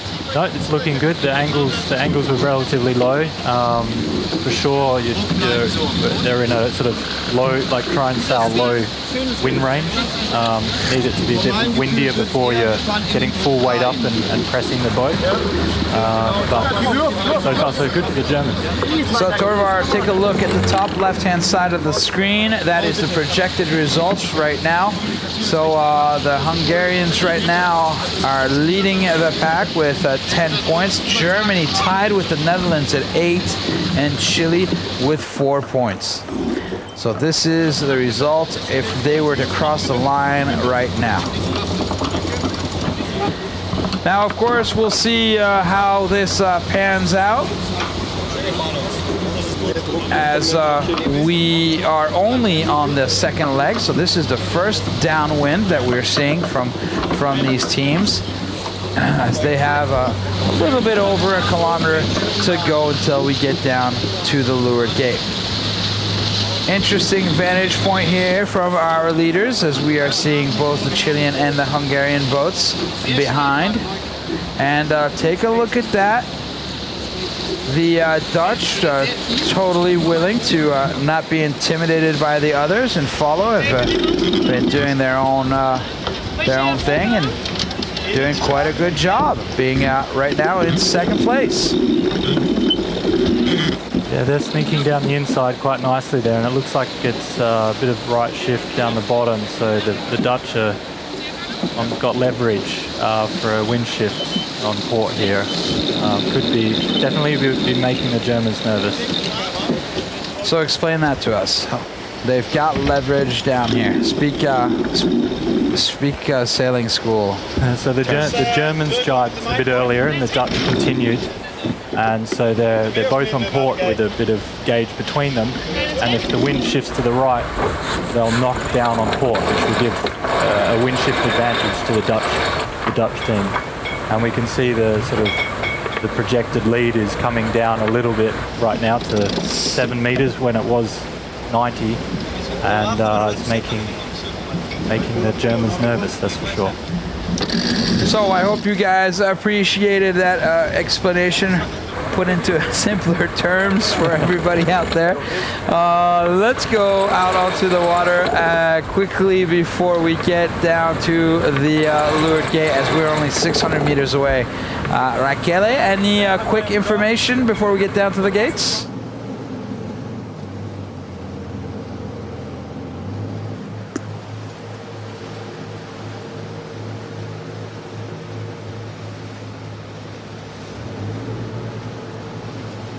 Raquel is focused. Raquel is very focused right yes. now. Yes. No, I'm not. Yes, I am. Can you hear me? Yes, we can hear you. Okay, cool, because I lost you for a little bit. And I was almost on board with Team Germany going down on this first downwind. It was very nice to see their faces. And it's a comment I've heard from many people. They're appreciating the live, going actually into people's face and expression and see how they work on board. And it's different from other sailing events that are broadcasting the full live of the sailing days, but you don't get to see them looking around, thinking, talking to each other. And I mean, I was really into that right now, because Germany was it was really good to see how they work, their body language, and how they're concentrated, they're looking around. And one thing they told me is that they're all tacticians on board, and they're all looking around, and that's what was happening. Well, thank you so much, and it is absolutely wonderful to have these vantage points and being able to see what's going on here inside the boats. But we are getting down to a crucial moment right now, as we have a simultaneous drop here from the two boats. So it's a port starboard situation between both these boats. As let's see what's happening here. Germany has got a little bit of a problem with their spinnaker in the water, but they are the first ones to get down to and around the gate, as the Dutch team is now going to the left-hand side. So we have a split here at the gate. So they lost a little bit of speed right there. That was kind of interesting that they went and attacked the Germans like that, knowing that yeah, it kind of seemed like they had a plan, and the plan didn't go together, and then they sort of had to abort and go to the right-hand side. That's sort of my impression. But right, they came in very even. The Germans a little bit more powered up into this bottom mark, but I don't think the Germans were powerful enough to sort of go around in front of them to turn right or course left. Yeah, exactly, course left around the mark. So they're both forced into a split, but the Germans a bit more speed and ahead going into that left turn. So interesting. Perhaps the Germans did want to go off to the left and were forced over to the right. As we take a look here at the Chilean boat, we just saw the Hungarian boat go around. No issues for them. No issues for the Chilean boat. As okay, there's a spinnaker line that's just hanging over the side, but not a big deal. So here we go. Germany going off to the right. Alles gut, so all is good. Yeah, there's probably plenty of conversations. This is a big decision mode for the Germans. It looks like they're lifting a little bit on port, so they don't want to tack, but I think they need to be tacking just to protect their positioning, and also the last upwind, the left side was more powerful. The Dutch caught up a lot on the Germans on that last left part. So I'd be nervous if I was the Germans to continue too far here, even if it feels like you're on a good shift. Well, you know, it's interesting that you talk about, wow, we're hearing all of them discussing on the boat, etc. And just like Raquel was saying, well, they're all tacticians. And so sometimes that could actually be a little bit detrimental because... they're also brothers on the German boat. Oh, no. Let's hope we don't have a full-on brawl here. No, I mean, I'm just saying that because sometimes we see that you can't have too many chiefs and not enough Indians, and so you need a clear leader. For sure. Yeah, I'm not sure exactly how they've structured that with many tacticians, but they're doing well in this race. Well, look at Hungary right there. Looks like a big wind shift to the left. So, Torvar, your intuition was correct. If they keep going off to the right now, the Germans, and then we get a really big shift onto the left.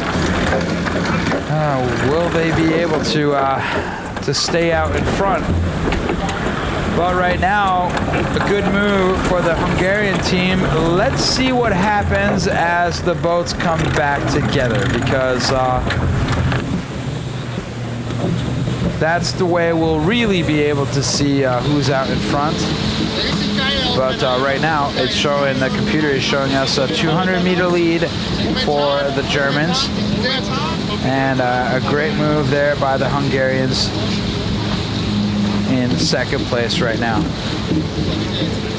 So just to bounce back on that comment from Raquel, yes, we can see everybody's faces, and you can see their numbers and their last names, and that's really the whole point of this SSL Gold Cup. You know, it's not about the boats. Yeah, the boats look great, but it's about the people that are sailing on them. It's about showing the people's faces, and that's what we really want to do, because all the boats are exactly the same. All the lines on the boats are exactly the same. We're trying to find differences, but so far they look pretty similar. Yeah, well, we're doing everything we can to make them identical. And that really has to do a lot with also with the short team and all the guys that are working that you don't see. Well, sometimes you see them hopping onto the boat at the end of the race, but so that's the whole point right here, is to be able to show the guys, to show the sailors, show the faces of the sailors, and really what we want to know is who will be the best sailing nation. And as you said it just in the beginning, well, yeah, it's great to have only Aussies on board, as you guys have the same culture. Well, it's because you come from the same place, have all the same passport. So we'll find out at the end of this who will be the nation's World Cup, the SSL Gold Cup Nations leader and World Championship. And that's something we take great pride in, and making sure that everything is equal for everybody. Now let's get back onto the racing, as we are 990 meters to the windward mark, as we are getting closer and closer now. I'm going to go and check if we didn't miss out perhaps on a information down at the Lure Gate, and no, we did not. So there is no Charlie, which means Charlie is C, and C means change, and that's the alphabetical wording for letter C is Charlie. So no Charlie, no change. Looking like we still have 8 to 9 knots out there.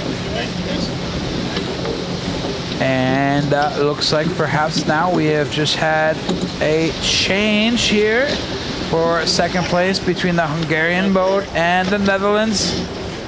So Germany still out front. Yeah, up until now the Hungarians have been dominating.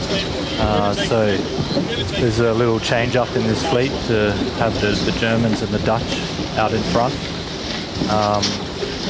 And the Germans picked a nice shift on this upwind. It's gone a little bit right, and they were on the right. So whoever the chief tactician is I think it's Max.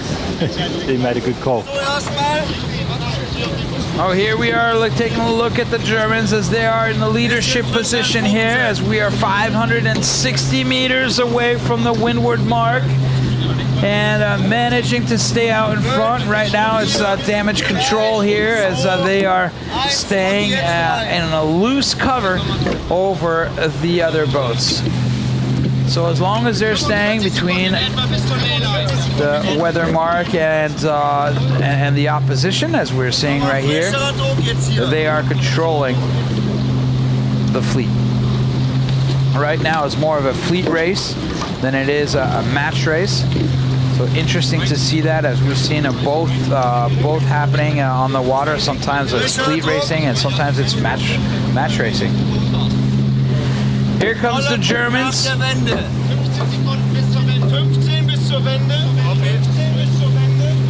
So that's 15 lengths till we get to the ley line. 15 seconds. Probably 15 seconds until they get to the ley line. Here we go, Germany putting in attack right there, as they should be on the ley line to make it to the windward mark. Still another 300 meters left to go for them, as it looks like they have a comfortable lead over the other boats. The Dutch were just happy to follow underneath the Germans on port there, and then all go all the way and follow on the line of the Germans to the ley line. So they're obviously happy with the positioning there and happy to sort of defend second place against the Hungarians. So right now, Team Germany is getting to the weather mark.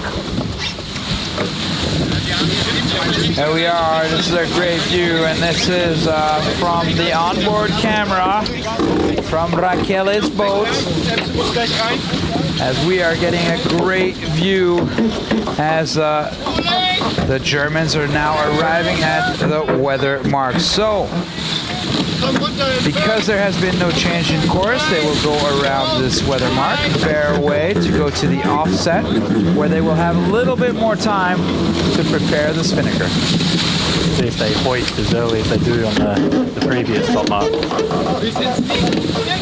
like they're not quite as prepared this time with the snake. Now let's see where that buoy is, as we listen on board.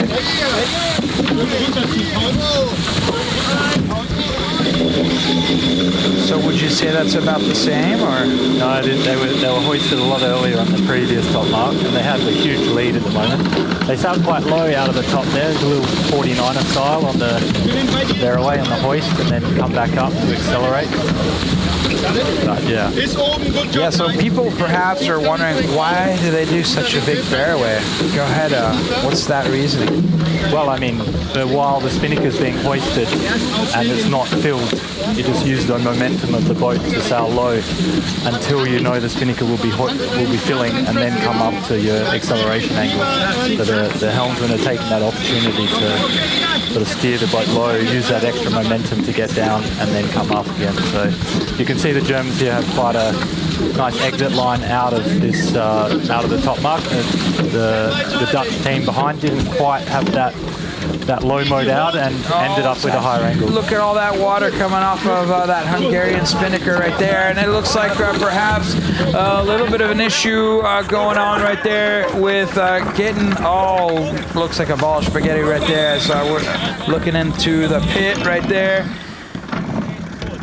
So a couple of knots being made as they're trying to release the halyard for the jib, and perhaps also the drop line getting in the way there for the Hungarian boat. Now we're on board. Let's take a look here at the Chilean boat, as it's a good fast hoist and no issues right there, as we see the pitman just smooth, clean no knots in the halyards as they're dropping. So it's interesting for you guys as we are on board, to take a look really at the pitman, because you'll see if there's a problem with all the lines, or if he's having issues with a knot. Well, then the sails will not be coming down. It's such an important role. Everybody takes it for granted, you know. Yeah, the pit is crucial, and also on the second hoist at the second top mark, you've got to prepare the drop line. It's usually someone at the back of the boat, like the tactician, laying out the drop line before the hoist to make sure it's not tangled. And obviously the Hungarians showing some cracks in their armor here, and not being quite prepared for that second hoist with the drop line. So getting your boat prepared, and that's going to have a lot to do with how these boats are going to go through the finishing line. And if you look to the top left-hand side of your screen, that is the projected results currently.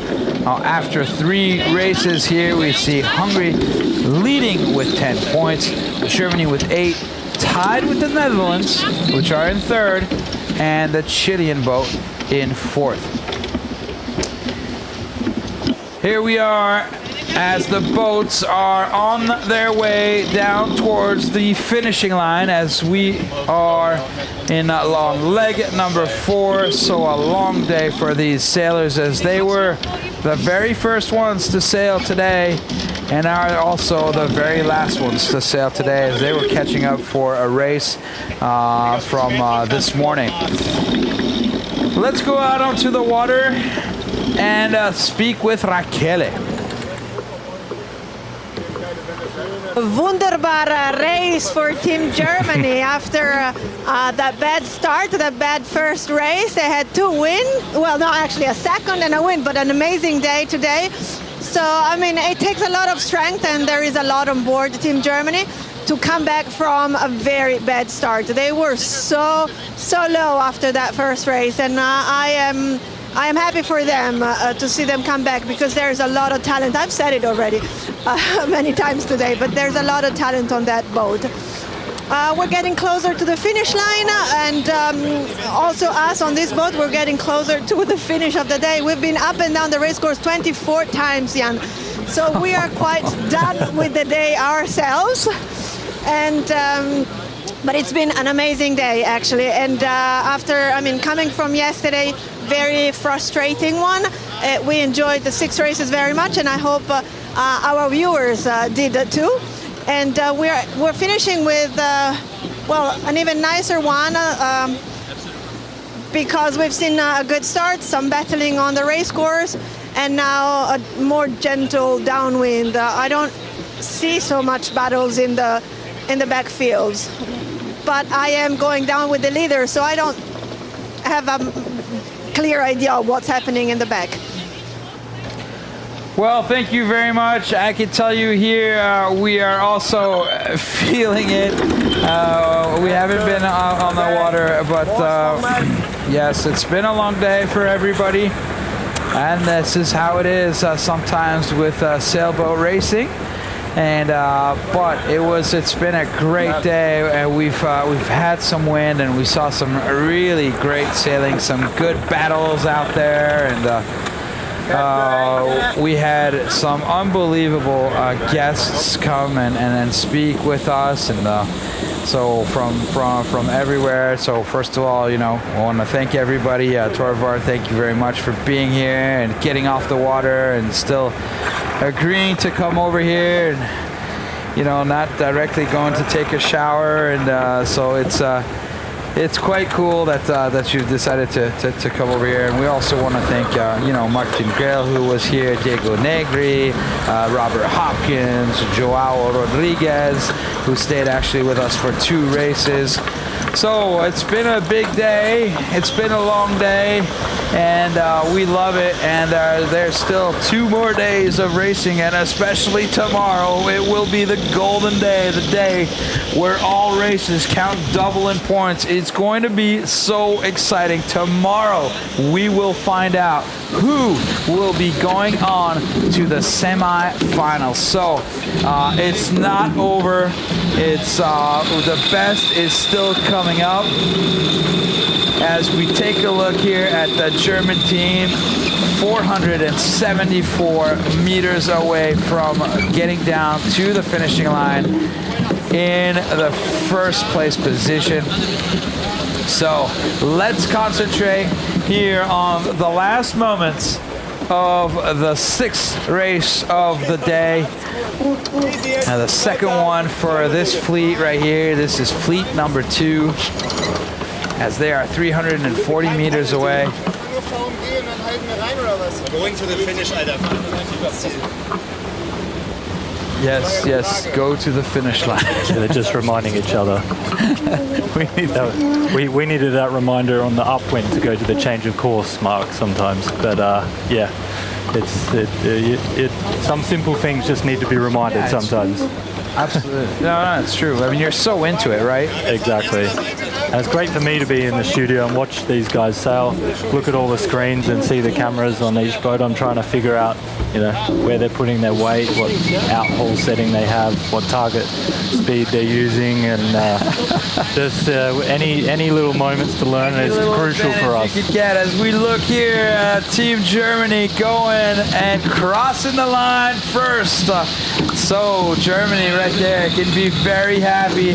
That is mission accomplished for this man right here. He said it this morning. We're going out there to attack the others, and did a great race. I believe he finished 2nd in the first one, and now they're winning this race right here. So a good day for the German team right there. Frida's head's looking particularly shiny at the moment. Nice and happy. I saw him sweating when he was down there. It was dripping into his eyes. And right here, take a look who's coming in next. It's the Dutch Team Netherlands, cruising with a bunch of speed now, getting into 2nd place right here. Big day for them as well. Here as they come across the line in 2nd place, putting 3 points up on the board. And following just behind, is that perhaps the last jibe of the day?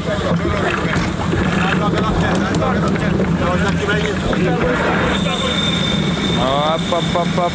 Oh.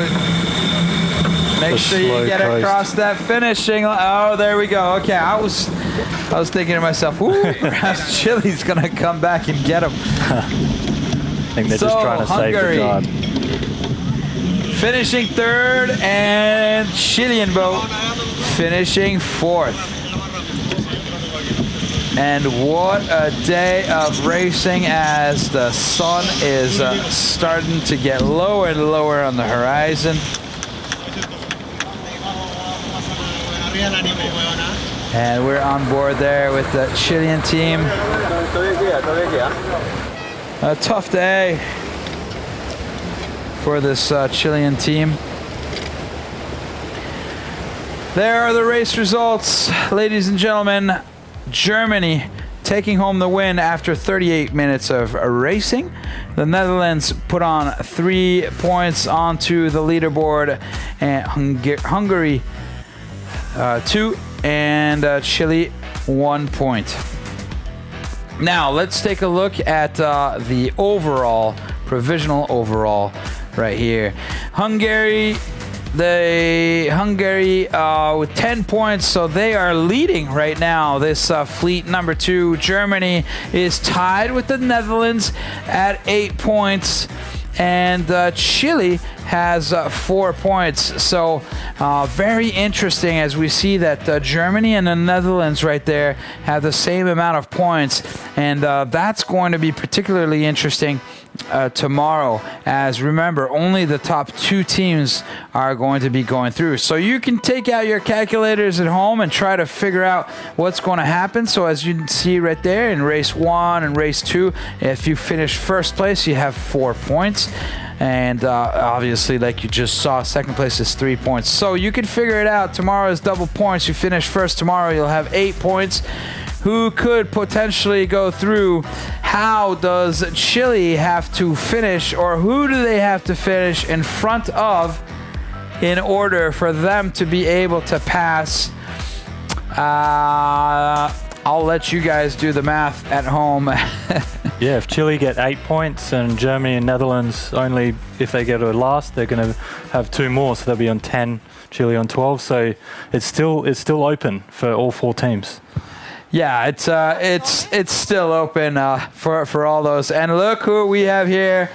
So Raquel has found a way to get onto the German boat. Raquel, down to you.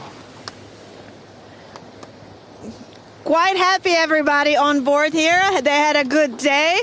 So I'm with Paul. We met him earlier today. Here is Max Koloff, the 2 brothers. So, well, Max, it wasn't too much about tactics today, was it? Well, maybe. It's always about tactics. Not as tricky as the last days. A bit more of a boat speed race with an open course, which was nice for us. But yeah, we were happy about our speed. Yes, were you also happy? Tommy, you told me yesterday that there are many Olympic sailors here, so everybody's actually looking around to find the best wind. Were you more working as a team today? Yeah, absolutely. I think we were very focused on our own positions, but as we were leading the race, I think we got a bit excited and then we started talking a lot, but we still managed to finish well, and that's very nice. Can the big guy back there come closer to me, please? Yes. So you said it this morning. I'm going out there to attack everybody. We go out and attack. So you did. You went out there, attacked everybody, and you come home with a second and a win. That's great. Yeah, I think thanks to this great team, thanks to Epps, very experienced pitman, thanks to Linov Scheel, thanks to Nick, Super Baumann, Magnus, our main trimmer. I think we have a good speed and doing a fantastic job. Also, of course, Tommy and Paul, but everybody expected that from them. Do you want to say something to Markus Wieser, who I'm sure is watching? Yeah, we all hope, of course, that he's getting better. I mean, he became sick, unfortunately, the day of leaving Palma. And yeah, I mean, we miss him, but he gave so great input every day on the phone with us, debriefing, helping. Also, Andreas Spranger at home, debriefing with us. And Tim Kröger, of course. So we have a great team spirit. And I think our learning curve shows that we're getting better and better. And I hope that Torva inside the studio made great comments about us. I heard that you were there, so thanks, Torva. Always for you, Frida. Anything to say to the team? Go ahead, to you. Always for you, Frida, he said. Yeah, always for you, Frida. Thank you. That's it from us, Raquel. Yeah, I'm quite confident to go back inside with them. They're also quite young on board, that's why. Maybe not so confident.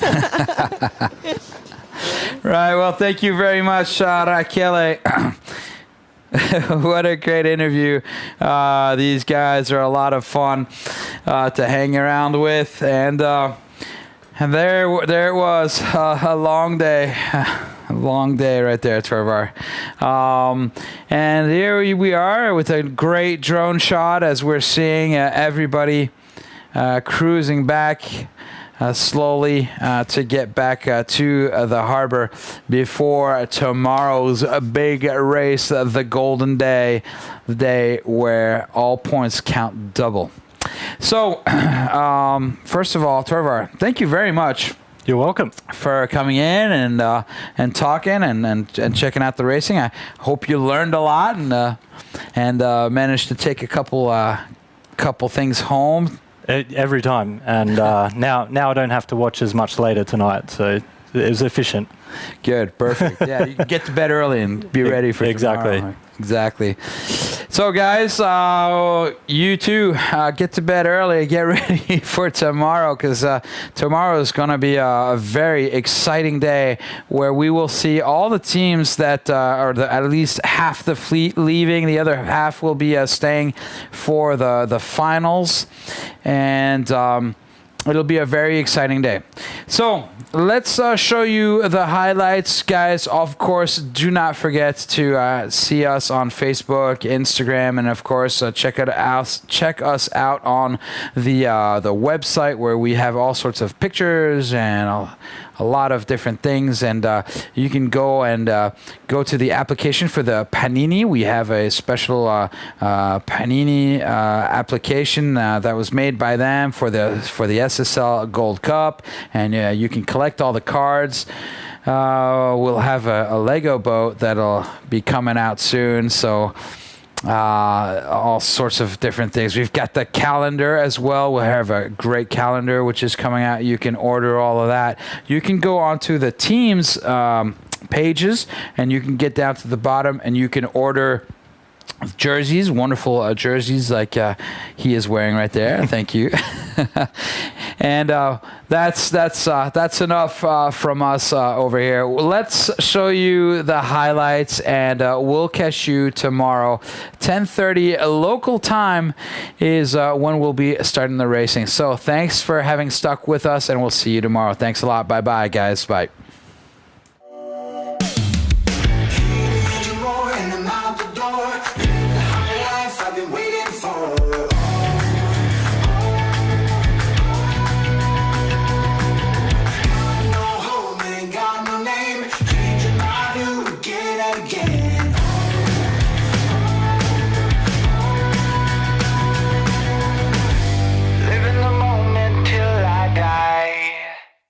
I'm gonna chase it, and I'm gonna chase it. I know we can't ignore it, no matter how hard we try.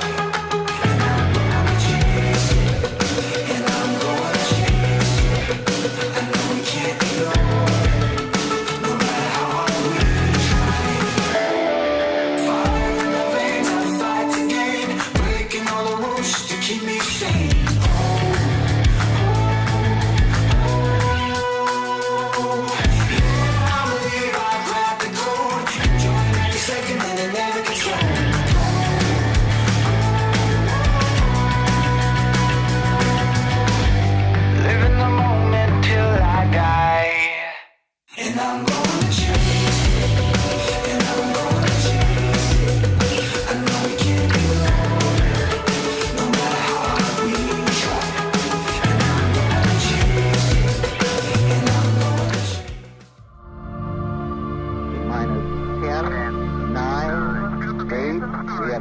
For main engine start. We have main engine start.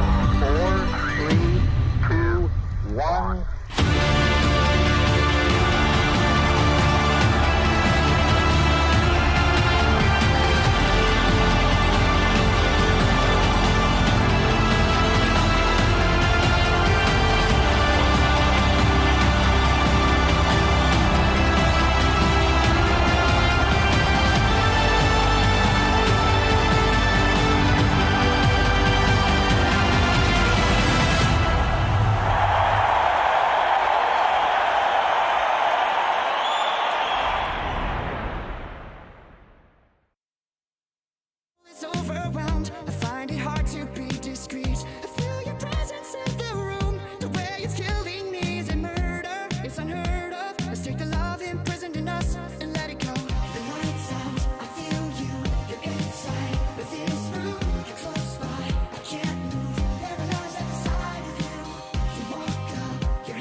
All the way, we're gonna